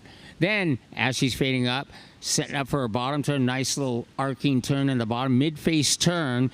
She's coming ahead of it. She's sailing it really conservatively, which is really kind of smart in this action because she wants to be able to get back outside where she just got shut down on the inside. I really liked her mid-face cut back there. And there was this freeze frame moment where she really powered that turn. And given the conditions, I felt that was, above average. I agree, 100%. That's why she was in that situation. But she's watching really carefully because these are the decisions where, you want to clear into the channel, pull a quick tack, and get out there quickly in between sets. You don't want to be stuck in the channel during a set. And as we got some lines coming in that you can't see on your screen yet. Well, what you see SARAH-QUITA, she's basically out in front of the point, but below her is Coco Fuveau, who's basically down at lanes. Yeah. And that's what you're pointing at, right? Yeah. And I mean, this is remarkable because it's the wind angle. Coco, remember, was right in front of the rocks, okay? So she was in front of the rocks. She got flushed into the channel. Then she sailed out. And man, she ended up down there. And that's really brutal in terms of getting back into the zone. Yeah, you got to cross that one heavy current in the channel and a side onshore light wind. It's a job. It's a job. That was aptly described. It was work. Totally. And this is a final. And it's become a 3-woman final because I don't see SHAWNA CROPAS sailing back out, unfortunately. We really hope she's okay. We'll check in on her in a little bit. Meanwhile, Maria BEHRENS, SARAH-QUITA Ofringa, and Coco Fuveau have Hukipa to themselves. Light as it may be.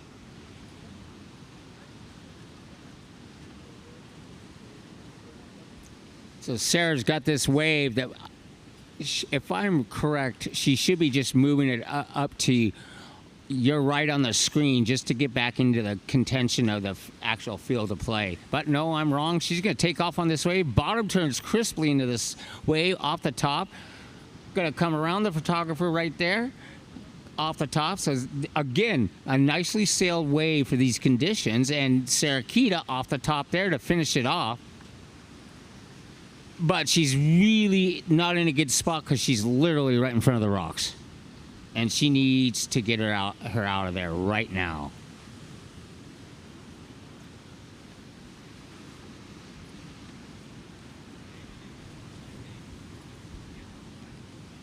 So now, as we see Maria sailing back out and Coco downwind of her, trying to get upwind again.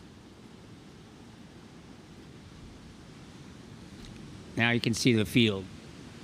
They're coming back upwind fairly well, where they could get a little bit of a swell that'll push them back up into the competition area that's a little bit easier to find a wave.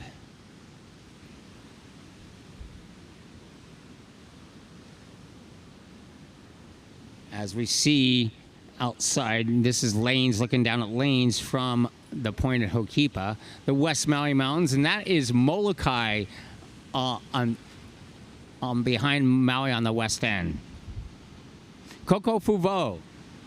She's fading into a really nice point break wave here. Coco fading up, fading high, slings into this bottom turn, comes off the top. Nice, this is a nice wave for Coco. She bottom turn, mid-face turn, and digs a rail in there. Man, if she could have backed that turn up, that might have been the nicest ride so far. I agree. But the setup and everything that happened to it, still right up there with what's happened. Coco's got this ability to turn the surf vibe on. She's adapting really well, really quickly, as we see. There's Maria. Maria, yes. Maria BEHRENS setting up on quite a nice wave. BEHRENS, yes. Here it comes. She's fading in from the top. Beautiful bottom turn. Mid-face cutbacks. Trying to save this ride, make it all the way through. Bottom turns under the carpet there and gets swallowed. And that there is a good example just of not being able to put the time in the water here at Ho'okipa. And it's experience, and she's learning. I'll guarantee you, next time she sails a contest here, it's going to be a totally different experience. And as you see the replay of this turn, it's a really nice beginning of this turn. Her turns are nice and clean and crisp.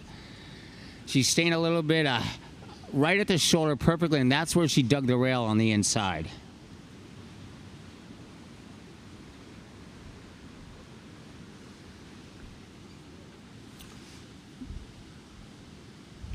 Water patrol in there, making sure everyone's safe.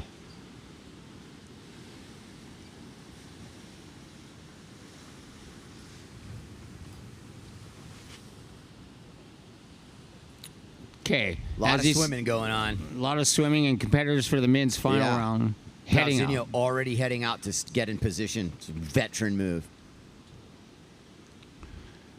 You got any scoring on the women yet there, Kai? No, we're not scoring him. Okay. I don't have a girl name for Brazinho. We won't go there. 7 minutes and change left in this women's final. We don't really have our standings in the scoring.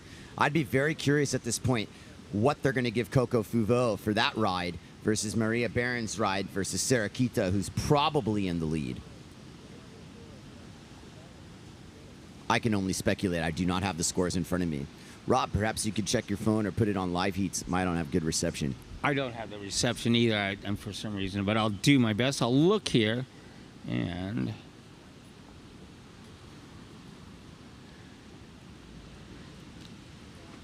as we're looking at Brazinho sailing out,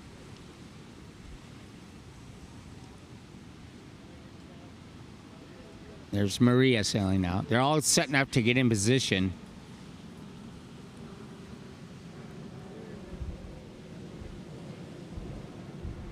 This wind has been a game changer because of the fact that on a normal day, you'd be seeing so much more action. comparatively to this light wind action, but we do have waves. So More concentrated action. And Correct. that's the sense of like more rapid fire stuff. This is nonetheless very exciting just based on the in-between moments and the strategical thinking about, you know, where you're going to catch your waves and catching if you can catch your waves. That also becomes suspenseful. Exactly.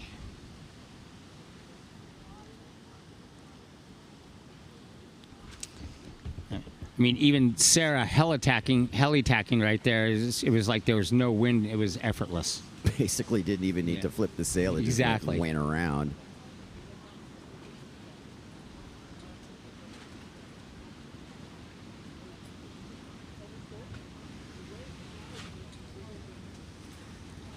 We have made it yet another day of competition here at Ho'okipa at the 2023 Maui Strong Aloha Classic.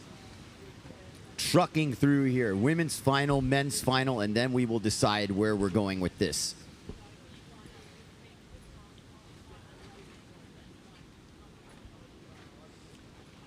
A little over 5 minutes left in this heat. You got SARAH-QUITA attacking. She has a little swell coming toward her. And it looks like she's definitely going to be connecting into it. Should It's a matter of see, time. Should see her start pumping her sail.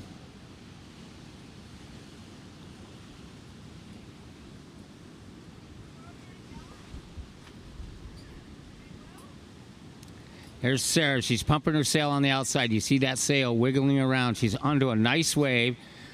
She's going to fade upwind and let herself stay high on the wave. As she's fading into it, this thing is shaping up to be a really fun wave. Sarah, bottom turning, nice rail turn on the bottom, comes off to the top. Little bumpy section right there, but she's going to make it through. She's really getting a good wave out of this. Sarah coming in, coming around the shoulder. She's going to come up to the top. This is going to be a nice scoring wave for Sarah, and especially in these light wind conditions. She is a surfer right there as the wave passes underneath her. That was a good, well-ridden wave. Good job, SARAH-QUITA Ofringa.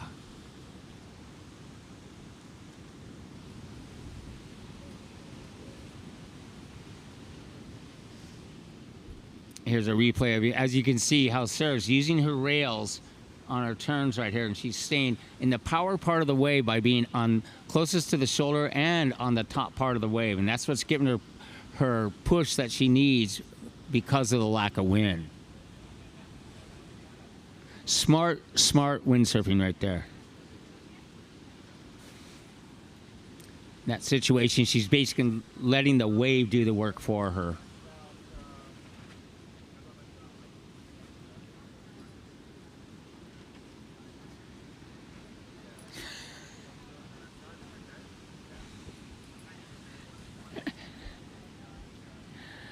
Okay, we're having a little problem up here in the... We're having fun.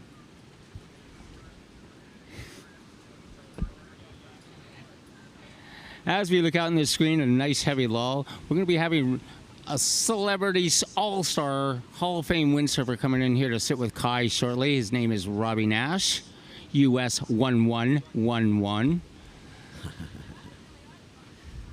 And if anyone doesn't know that, then you got to switch channels. We're getting them all up here today. Yeah, you are.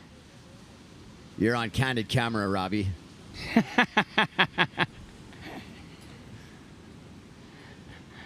It is moving along slowly, but we are going to keep plugging along. 2 minutes left, and we will have the men's final. Thank you for joining me, Robbie. And it is almost done and dusted here. I have no standings. They're not showing the scores here. No, your guess is as good as mine. I'm thinking Ofringa has the lead. I agree, and I do think they've been having some issues that were technical issues that they're trying to overcome right now. The reception issues.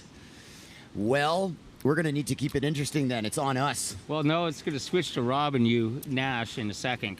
So, actually, 2 minutes. We have 2 minutes left. We got a little more time. Yes. I mean, the body of work here for the year, I mean, to talk about SARAH-QUITA Ofringa, I was mentioning when Amanda was next to me about that wave, you know, cloud break, getting through on that whole first part of the tour to bring it to this moment, and she's got such a commanding lead. It's kind of a victory lap. Once Andres was out, Yep. it became elementary. And it's no question to me that she's wrapped up the world title if she wins the single elimination and we don't continue competing for the remainder of the event. But there's Maria BEHRENS, who's now really become the upstart of this entire contest, certainly getting a higher result than she or anyone else expected. And she's right there in second place, which is a great showing for her. 52 seconds left, Rob. Yeah, we're actually at a minute left. This thing's... Yeah, we're cruising. We're right there. What's 10 seconds? Coco Fuveau. Way to end the season for her. Can she climb into second with a superior wave? Look at that line she's drawing. Setup turn. Draws her line. Carefully places her cut back. That's turn number 4. Yes. Did she get 4 bottom turns on that? Oh, then she catches a rail. You know what? That was the end of the ride, Rob. That was a pretty solid body of work there. I agree. This is going to definitely... she has a chance to maybe jump over Maria. We'll see here when they post the scores. Down to less than 20 seconds left in this heat, so that will be the last wave of the heat. It will. Replay. Okay, so 1 bottom turn. That was 2. Coco Fuveau leaps into second place. Big achievement. Awesome sailing from all 4 of these women. Hats off to them. Maria BEHRENS with a well-deserved podium there. We hope Shawna CROPAS is okay. Rob, thank you for joining. We will bring Robbie Nash to the live stream for the men's final. I believe we're running it. I think we are. I think we are. Okay, Robbie Nash is taking over. Aloha, folks. We've got a little time in between to bring US 1111 to the live stream. Very fitting. Well, that's what I'm not allowed to look at. You see, they've turned me around now, Rob. The ADD can't kick in. You see you. Good to see you. Yeah, man. I'm watching you on TV. How do you commentate looking the wrong way? This is what it is that they want me to talk about what's on the screen. Man, that's tough when there's so much going on behind you. I've learned how to channel it effectively. I'll let you have the eyes in the back of your head. But yes, everybody at home, none other than Robbie Nash is joining me for the men's final. Robbie, have you been following the tour this year in terms of the various events? Did you see what happened in Cloud Break? Yeah. I follow it from behind the scenes these days. So yeah, pretty exciting. You know, Cloud Break obviously wasn't. Cloud Break, exceptional place. We had a great event there in the past. This year was pretty awesome. A bummer the wind didn't cooperate a little bit more, which, you know, almost could be said for the whole season this year, including today and this week. But it is what it is. That's windsurfing. It's not always going to be perfect. Even. Yeah. So even the places that are supposed to be windy, you never know. Well, you know, you're equipped for some float and ride. You originally were sailing on Oahu before you moved to Maui, and you've done your fair share of light wind riding. And I know you motivated. Even if you see half a white cap, it's like sailable by definition. I love these conditions. I'm looking at this. I was at home watching you guys on the live stream, going, "Oh God, I love it when it's like this." There's light wind, a little bit north. Yeah. You know, I hate Maui east wind conditions that most of these guys love because it's great for doing goiters and flockas and 360s, but I'll take a little bit onshore carvy rail-to-rail wave any day. So it's challenging. It's hard to get yourself into position when it's this light. There's a little bit of a crapshoot in terms of, you know, who's going to get the good set, who isn't. But that's part of the strategy, and you can see the guys that are winning the heats and advancing are the ones that are playing out the heat with that timing involved. You're only going to get 2 good waves, so make sure that they're 2 good ones. Exactly. I feel that the finer things come into play here with, you know, wave selection has been the name of the game at this event. And there's an interesting thing going on here with some of these sets that you see on the outside really look like the ones as Brasinho opens up this final with a one-handed goiter over the section, and he's not going to pull that off. You never know. that's starting with swinging for the fences on your first pitch. Yeah, no doubt. I mean, Brazinho he's smart, he's calculated, and he's good. You know, he knows how to approach a heat as a heat.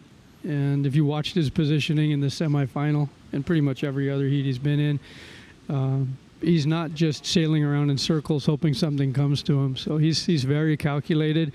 He's also on big gear. I mean, he's probably one of the heaviest guys in the event, and his ankles are dry out there. And so that's part of the game. Take equipment that you can move around on in light winds.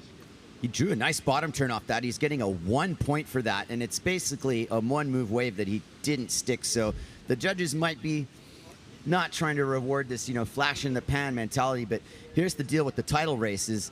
Unfortunately, you know, Ricardo Campello is not in this final. We don't know if we're having a double elimination or not. We'll let that play out with the forecast in the remaining days. But I must, you know, compliment Ricardo Campello for a fantastic campaign and for slugging it out, and, you know, no lack of effort on his part.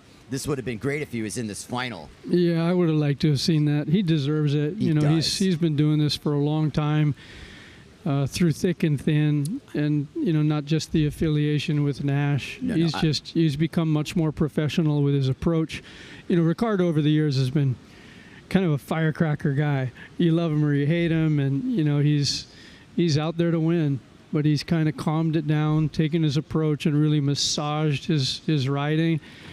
And yeah, I hate to say he deserves it. No such thing. Again, here's Brazinho on another wave coming at the end. Ricardo started that heat with that big move, and it you know, snowballed from there. I think Brazinho takes it a little easy on this one, or I might be wrong. Here comes another rotation. Yeah, he wants to get some points in the bag. Yeah. He's the only one doing anything. ROEDIGER had a bit of a ride there, but look at these guys on the outside, you know, pumping furiously to very little avail. I mean, ROEDIGER might be chipping in on this, and if you look, he's actually now going to take advantage of that wind direction to slide in upwind. Yeah, he's going to try and chase it up to green trees, and might actually be a good wave. Boom, sound effects from next door there. The judges liked it, and I liked it. It was like an under-the-lip hit that I think he misjudged it in the sense of seeing how that lip through, but that became a 3-hit combo. ROEDIGER looking pretty loose there. But, you know, Brazinho now with the 5.33 heat total. ROEDIGER's going to get on the board. We have yet to hear from Juban and Martin. Juban, arguably one of the better light wind sailors in the situation here. Now, Brazinho played for keeps there. He wants to win this thing. Ooh.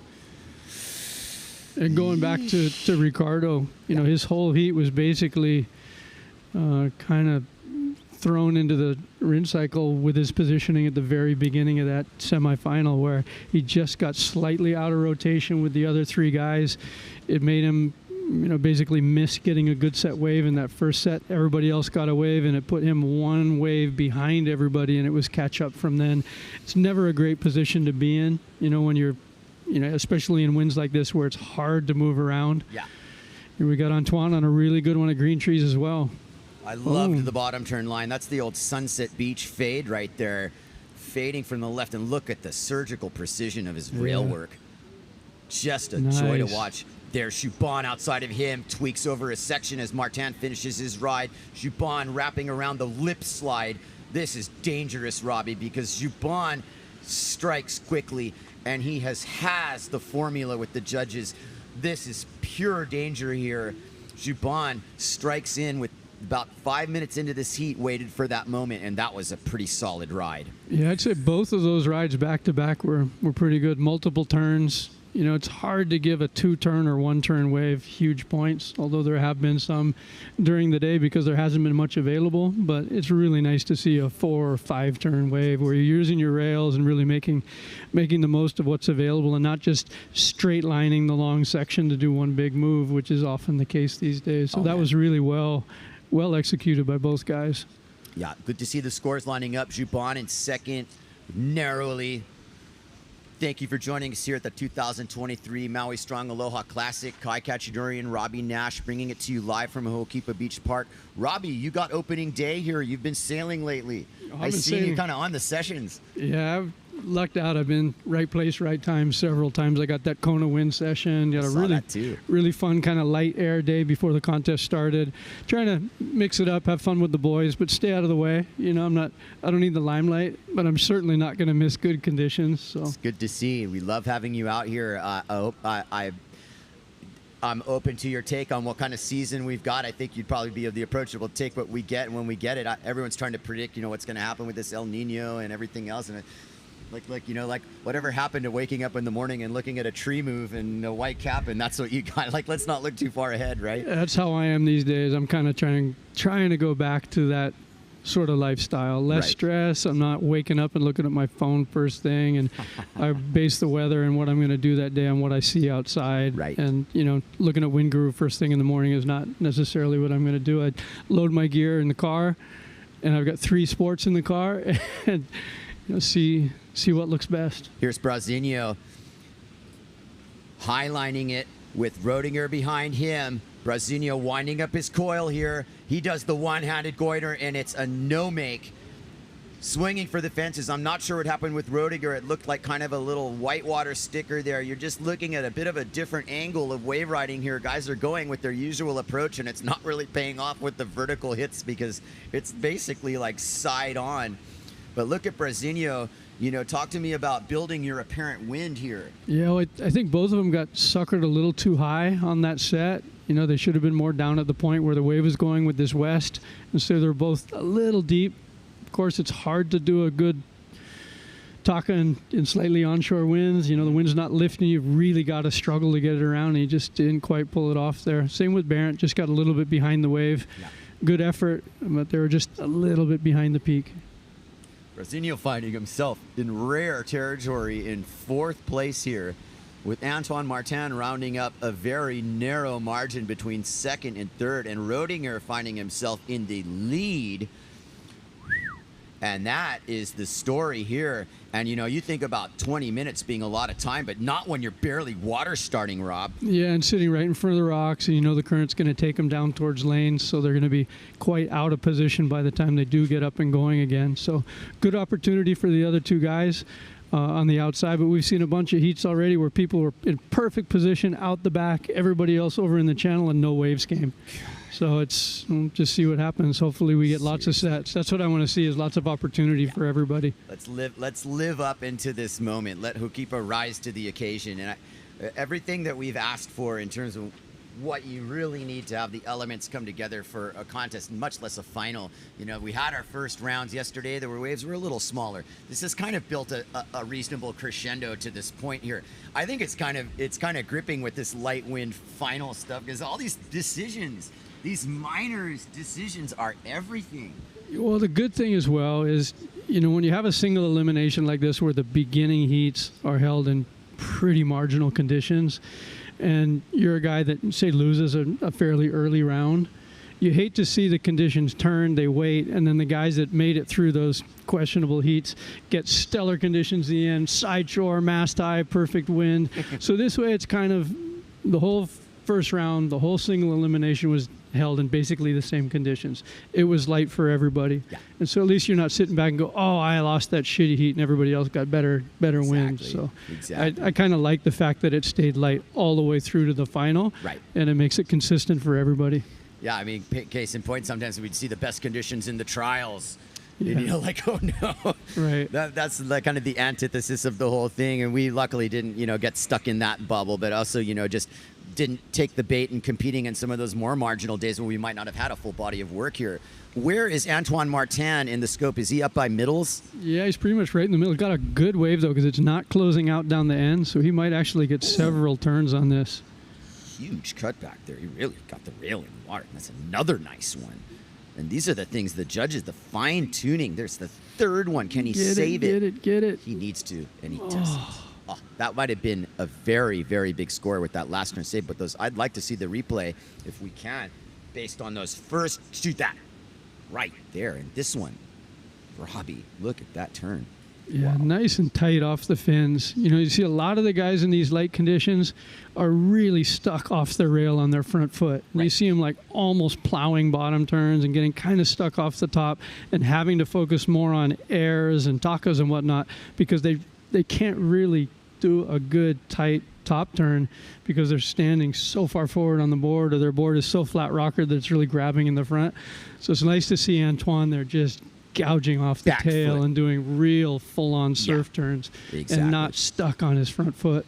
That last little bobble was a bummer, though, because that certainly cost him. There would have been a big score for him. He might be, and he is in the lead, Robbie.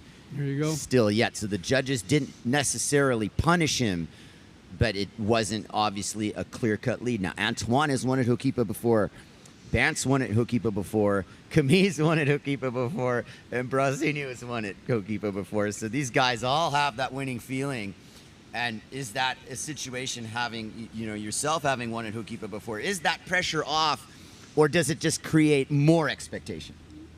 I think for each one of these guys, it's the same. The most pressure. I don't know where the points lay out. If Brazinho's got it, no matter what, if it's only a single run here, but for everybody, you want to win. Whether there's world title rankings involved or not. Yeah. You're not out there in a heat of 4 trying to get third. That's for sure. So. All of these guys are capable of winning. Actually, everybody in the last couple of heats was more than capable of winning. We've had some quarterfinals that look like finals. Yeah. And the road to this final, if you're mixing it up with the guys who did the whole tour, that would be Marcilio and Antoine, who, if I look to Fiji at the beginning of that whole story for this year, well, it started well for Antoine. It started horribly for Brazinho with that tossing into the pit and just... he was packing up that night and leaving, and you're like, man, this is going to be a long year. But he clawed himself back into it, and he's in this situation right now where we don't really know what's coming, and we're going to have a certain standard based on, what we're competing in. We don't know, but if that's all she wrote and Brazinho finishes ahead of Campello, well, that's your world title story. But I also have posed this question to people before, and this is kind of the equation between world title versus Ho'okipa title. And I'm going to throw that one at you just because you've done both. Yeah, I mean, if you're a guy doing the tour, it is world title. Oh, yeah. Yeah, I mean, if you're a guy that sails Ho'okipa and you don't do the tour, yeah, Ho'okipa victory. For everybody else, it doesn't matter if you're from Germany or Holland or Oahu or Haiku. Winning a Maui event is awesome. Yeah. But at the end of the day, if you're going for world title, the difference between first, second, third at the end of the day is what's paying the bills. Winning or losing the Aloha Classic isn't necessarily, paying your bills or not paying your bills. So I'd say the title being on the line is the most important thing here for sure. Yeah. It looks like Bernd's got another good set wave. Sliding in from just taking advantage of this. Here it is. Look at this Ho'okipa offering. Living up to the moment, both Roediger and Ho'okipa just offering this section, floating through the whole thing. What a nice wave that was, and the opening look was just classic Ho'okipa. Oh, and he's going to just make that Taka to boot. He's got this, Rob. I think he's going to still pull it out. Maybe not.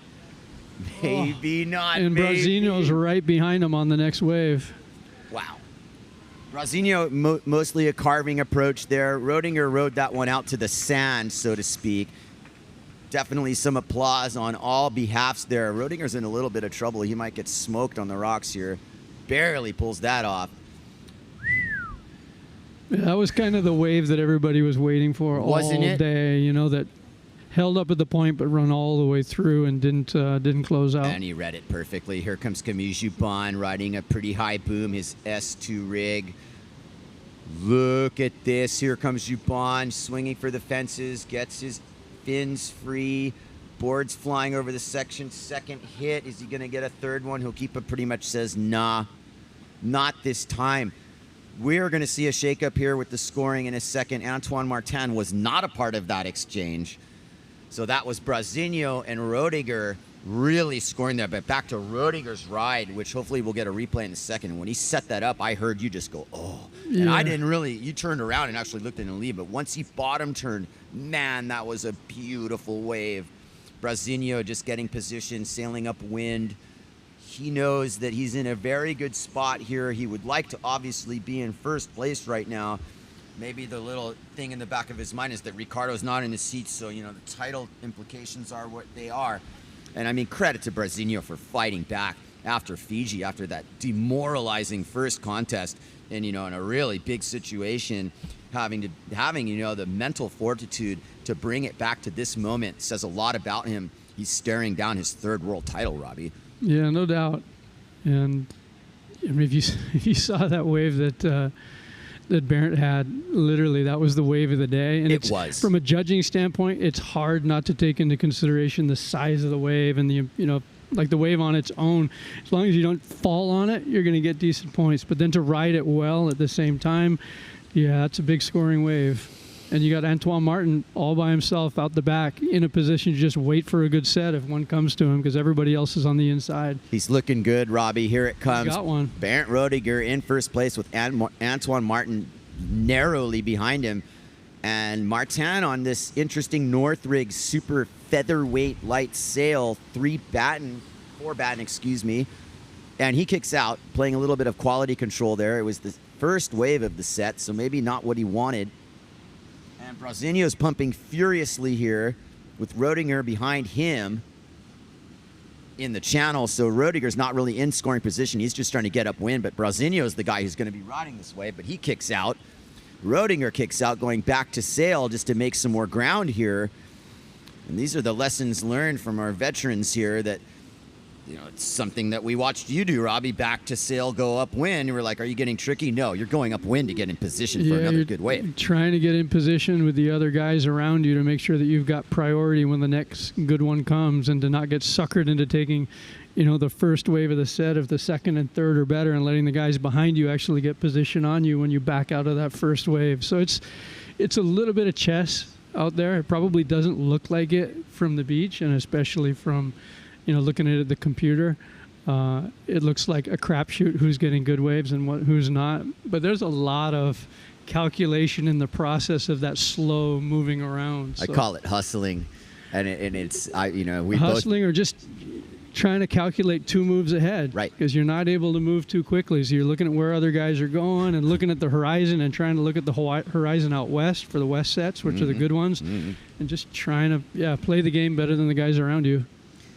And again, it does take skill to be in the position to get lucky, and luck is a little bit of it. But I don't think you're buying that, Robbie. I think you're correctly stating that this is a chess match, and just to put yourself in position to be where Antoine Martin is takes skill. It's not all luck at all. No doubt. And I think the wave behind him is probably a little better, but this is a good wave, and he's going to soar some. Yeah, nice. Hand drag. Nice one-handed What do we off have the here? top. Roediger gets out of Brazinho's way. There's a rotation for Martin on the inside as Brazinho goes mad crazy. Martin's going to sail onto the rocks. We just missed that. There goes Brazinho continuing his ride. Martin successfully sails through the rocks, just for you at home not watching. I don't know what kind of extra points you get for that, but we sail through the rocks and make it. These guys are killing it. It's great to see this happen. Yeah, both of those rides were basically making the best of what was available. That was awesome. I'm seeing Antoine go ahead and just punch it right through the rocks, upwind, good position to get back out now. Legendary stuff. That was cut back with the turn. hand plant. Yeah. And then to sail away from that with the rock garden staring you down. Here you go. That was the moment. So far, so good. We're going to see the scores now, how that's going to shake down. I don't have my tabulator before me. I'm terrible at math. But there's the moment with Martin staring down the rocks. Brazinho, is this his climb back into the top? We'll see. It was a well-ridden wave, Robbie. Yeah, it was. It really was. Let's see what the judges have to say as our scores are calibrating. Having competed for years and certainly paid attention to what it feels like to sail for the judges, at this moment, I kind of am glad I'm not a judge. Oh, I hate judging. I'm glad that, I can judge with my words, but it's not going to count in terms of points.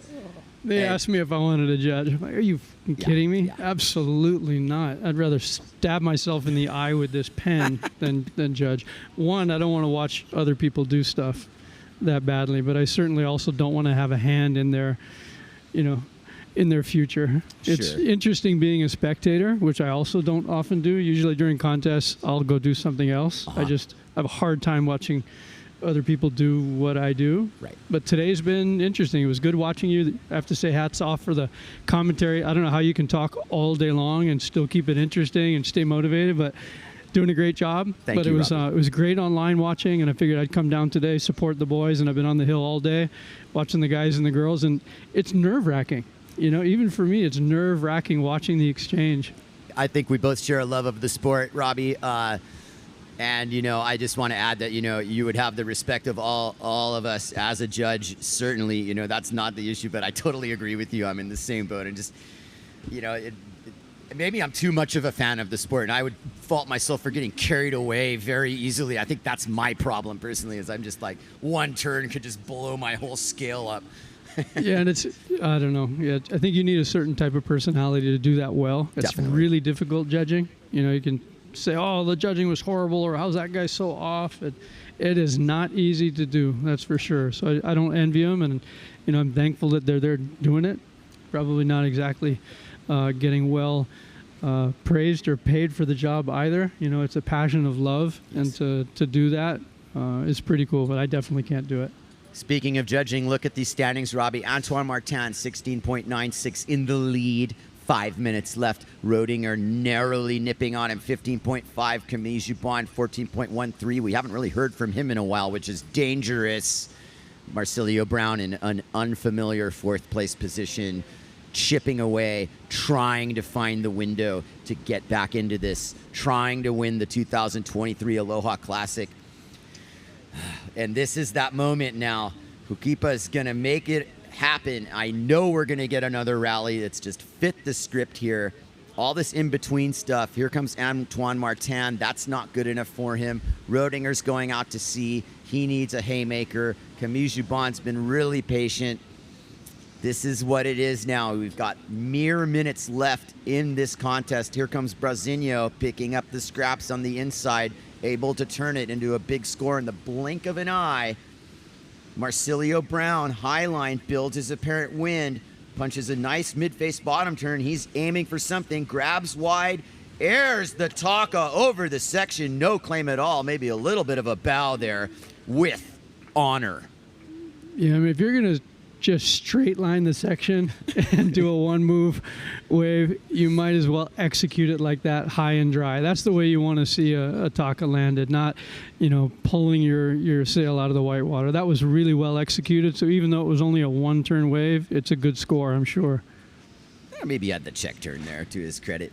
But the full rotation, Robbie, before it was said and done. Yeah. And that's what I've been saying this whole time. It's required. The wind's not going to help you pull it out. Yeah, so getting some projection and landing that out in the flats, he muscled it. That was a good move. Will it be enough? He's in second place, rewarded. Narrow margins now. This is fractions of a point separating. Some sort of corduroy on the horizon. I'll just believe it. It's got potential to be a showstopper finish. Brasinho's picking his rig up. He's last in line. It was smart for him to go ahead and turn around on that mid-size wave and try and maximize some points while everybody else, like BERND, way out in the channel, waiting for a good one. But that can catch you off if a set sneaks under you and you're not able to plane and make your way back in to catch it. So we'll see. Positioning's obviously a big part of sailing in this kind of condition. Huge part of it. Martin, Roediger in second, Brown in third. The scores have been, we've been like holding on to these initial placings. They calibrate these scores and they change, but which is also the fact is that this is razor thin here. Martin, fairly comfortably in the lead, if you want to call it that, but between second and fourth, it is razor thin, half a turn, half and off the lip away from. I mean, just like think about it. You know, you're building your case as you wave right. Okay, first bottom turn, you 1, 2, 3.5. Second hit, 3, 4, 5, 6, 7. Bam, and it's like you make it. There's your score, and if you don't. Yeah, again, I wouldn't want to be a judge. All these guys are good enough to win. and the nuances of the difference between doing something on a head high wave or a head and a half high wave, or was that turn full rail or was it kind of a check turn?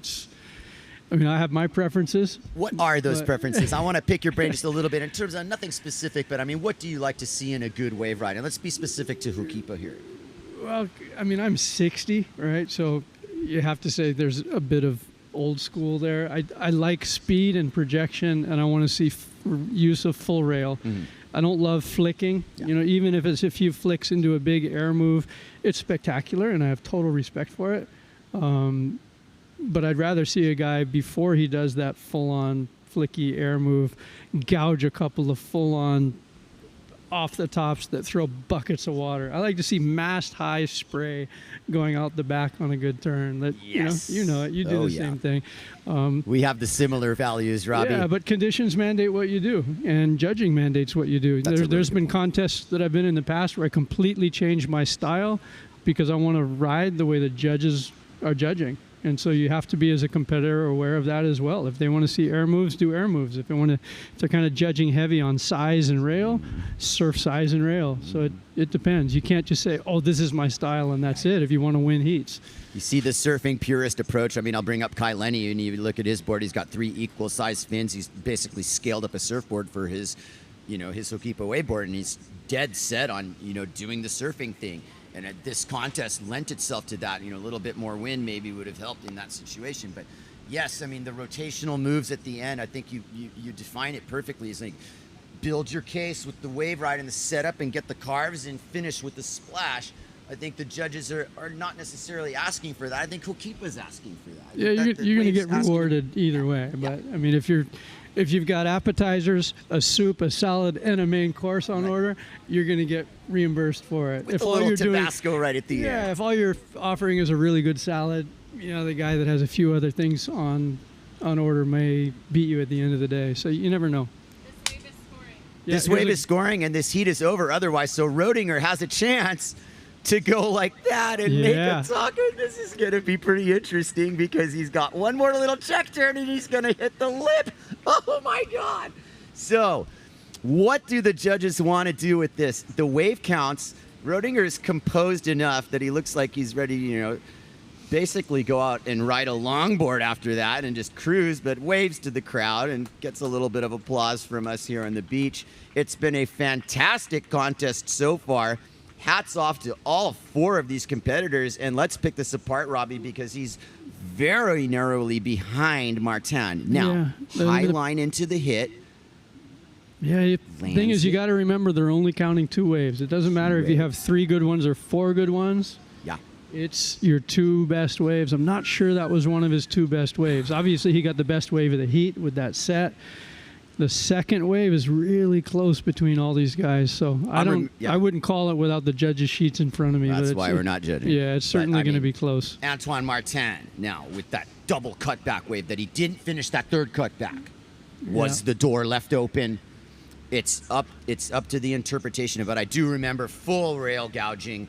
I remember the entire redirect into the critical part of the wave twice. If you blinked, you missed it. And then Martin missed that third turn.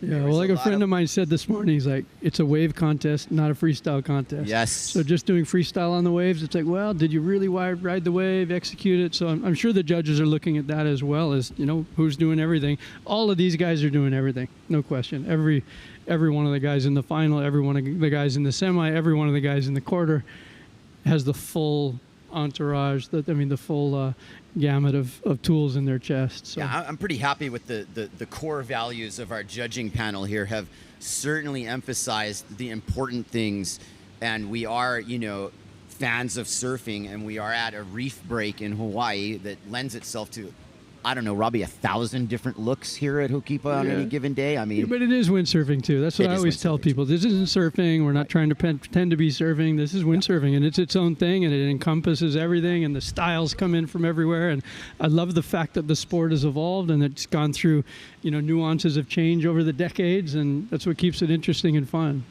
Absolutely, and I must say that in the recent years, as we watch the camaraderie on the beach, and it looks like Antoine Martin seems to have locked it in. We won't, high fives and whatnot. There's his girlfriend, Julie DeFriscio, and the whole Guadeloupe crew there, which have come on strong recently. But back to just where windsurfing sits in this. And in terms of like the other water sports, what we have here, as Martin seems to be lifted on the shoulders, is at least the single elimination winner here. And congratulations to him. This is his second time in this position. Robbie, I mean, really, you are in touch with a lot of the water sports athletes. You're a waterman yourself. I mean, a windsurfer at heart, maybe, but I mean, the reality is I watched you winging at lanes yesterday. I was having a great time watching you. I'm going back right now, I actually. bet you were. It's like little onshore thing there, and the cameras are on you, you looked great, and you were doing these, concise little turns. But where windsurfing sits, I think, in the big picture right now is one of those core water sports that branches off from a lot of other sports. But I mean, if I think about, you're right, you're packing for 3 sports on the daily. You're going to go out and see how it is. Windsurfing is that thing, to me at least, where you'll base it off if you can sail. But if it's not the best thing to do, then you have your alternatives, right? And I mean, we live on Maui. This is the place that offers all these options. How many of these incredible water sports have just quantum leaps of development involved in this little island wind machine in the Pacific that has branched off into all these amazing tangents? Yeah, I mean, it's been fun being part of it, that's for sure. I mean, obviously, windsurfing brought me here first time in 1981 from Oahu, and it's kind of been my home on and off over the decades. It's my full-time home now. But if you look at windsurfing to kite surfing to stand-up paddling to foiling to now wing foiling and pretty much everything in between, most of that has come from windsurfers, from guys that were brought here to the islands for windsurfing. And it's pretty cool to see so many good fun things that have stemmed from something that was also an awful lot of fun, that's still an awful lot of fun. Like people go, oh, do you still windsurf? Like, hell yeah, I still windsurf. Like if I'm heading to Kanaha to go wing and Ho'okipa's firing, I'm sorry, I'm turning around and I'm going back to Ho'okipa and going windsurfing. I knew that already.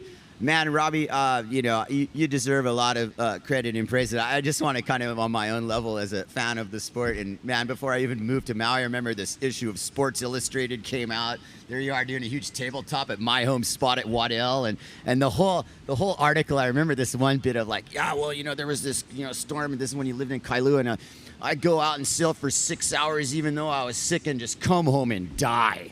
And that left an impression on me. And it's like, this is a guy who wants to go out no matter how good, bad, perfect, scary, big, cold. It's the root of it all. And thank you for setting the example for generations to follow. And happy birthday, by the way. 60 years old is a fine number to be, and you're only getting better with age, my friend. It's a joy to watch, and I'm taking notes just as much as any Rich Myers or anyone else who's still in the game, still trying to sail. I'm trying to get people back into it. You get that sob story. Oh, I used to windsurf back then. Like, I'm listening, buddy. And I call it exclusive. Hey, people didn't even know what windsurfing was when I started. Yeah. Like, they had no idea. What do you do? Oh, I windsurf. Oh, is that where you jump off a mountain with the... No, that's hang gliding. So to me, it's, it got really big and now it's consolidated. And I just say, no, it's not less popular. It's just more exclusive again. It's less crowded. I'll take it. It doesn't need to be the biggest sport in the world. It's still, as you know, when the conditions are good, it's the most fun sport and the most rewarding sport there is. Yes. I'm not out here windsurfing on the crappy days. I've got other options, and I know I'm lucky to be able to say that. Not everybody has a garage full of different sports, so I'm not taking it for granted, telling everybody, oh, you should do everything. Not everybody has that opportunity, which I respect. Right. But when the conditions are good, man, windsurfing is awesome. And there's Antoine. There's Antoine, fully soaking it up. The moment. He deserves it, man. He's worked hard. All of these guys work hard. That's the one thing I wish windsurfing were, a bit bigger again, so that these guys who have dedicated their lives to it could be rewarded a little bit better. Paid a little bit better, like we were back in the day.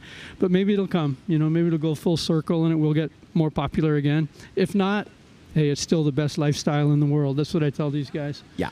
I mean, it's a golden era, Robbie, with all these other sport options and people looking for the perfect 1-foot wave there on the other side of the island. Meanwhile, it's going to green trees through the point, perfect 4-7, and it's just us and the boys, 15, 6, 20 people out.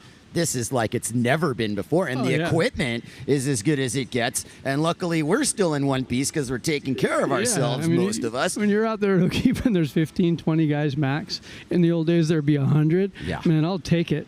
Yeah, absolutely. Exactly. That's what it's all about. And, you know, as we wrap up here, I just, you know, reflect very positively on the body of work that was produced here. I can't wait to go and rewatch some of this just again as a fan of the sport. And Robbie, it's nice to know that you were watching closely. Yeah. I got the feeling you were. And cross our fingers that we, you know, get a little turnaround in the weather and we get a second elimination. Right. You know, it's possible. It's not looking great for the rest of the week, but you never know. It's this time Maui. of year, you don't know. They say it's going to be 10 knots, it can be 20. So That's the Maui effect for you right there. And, you know, there it is. You know, you're either going surfing or windsurfing, and here comes the wrap up. I don't hear any major decisions from Duncan. I think we probably are done and dusted for the day here. So your plan is a little winging now. Yeah, I'm going to go wing. So it's I might be right back out there with you. We've got plenty of options. That's what it's all about these days in the world of water sport.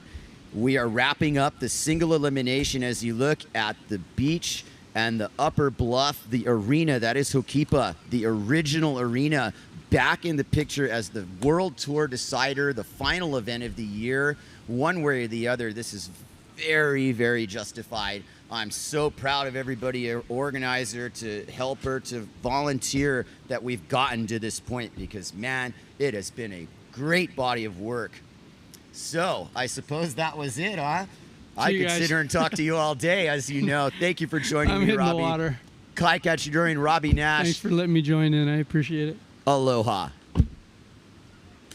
Yeah, Robbie. Yeah, bud. Good to see you, dude. You too. Good job. Thank you. Hopefully you get some water time now. A lot of work. Whoa. 4 o'clock.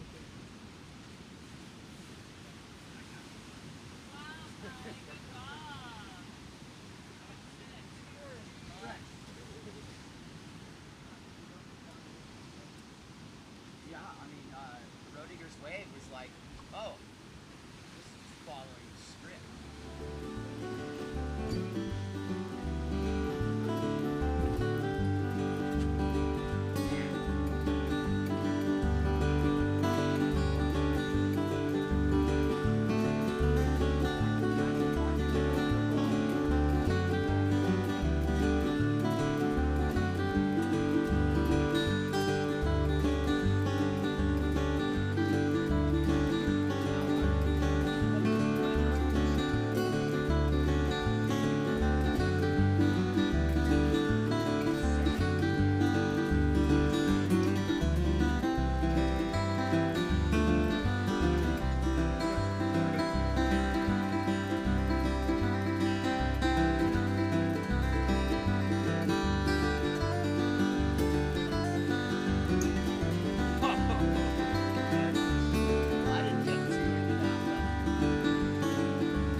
everybody.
How people are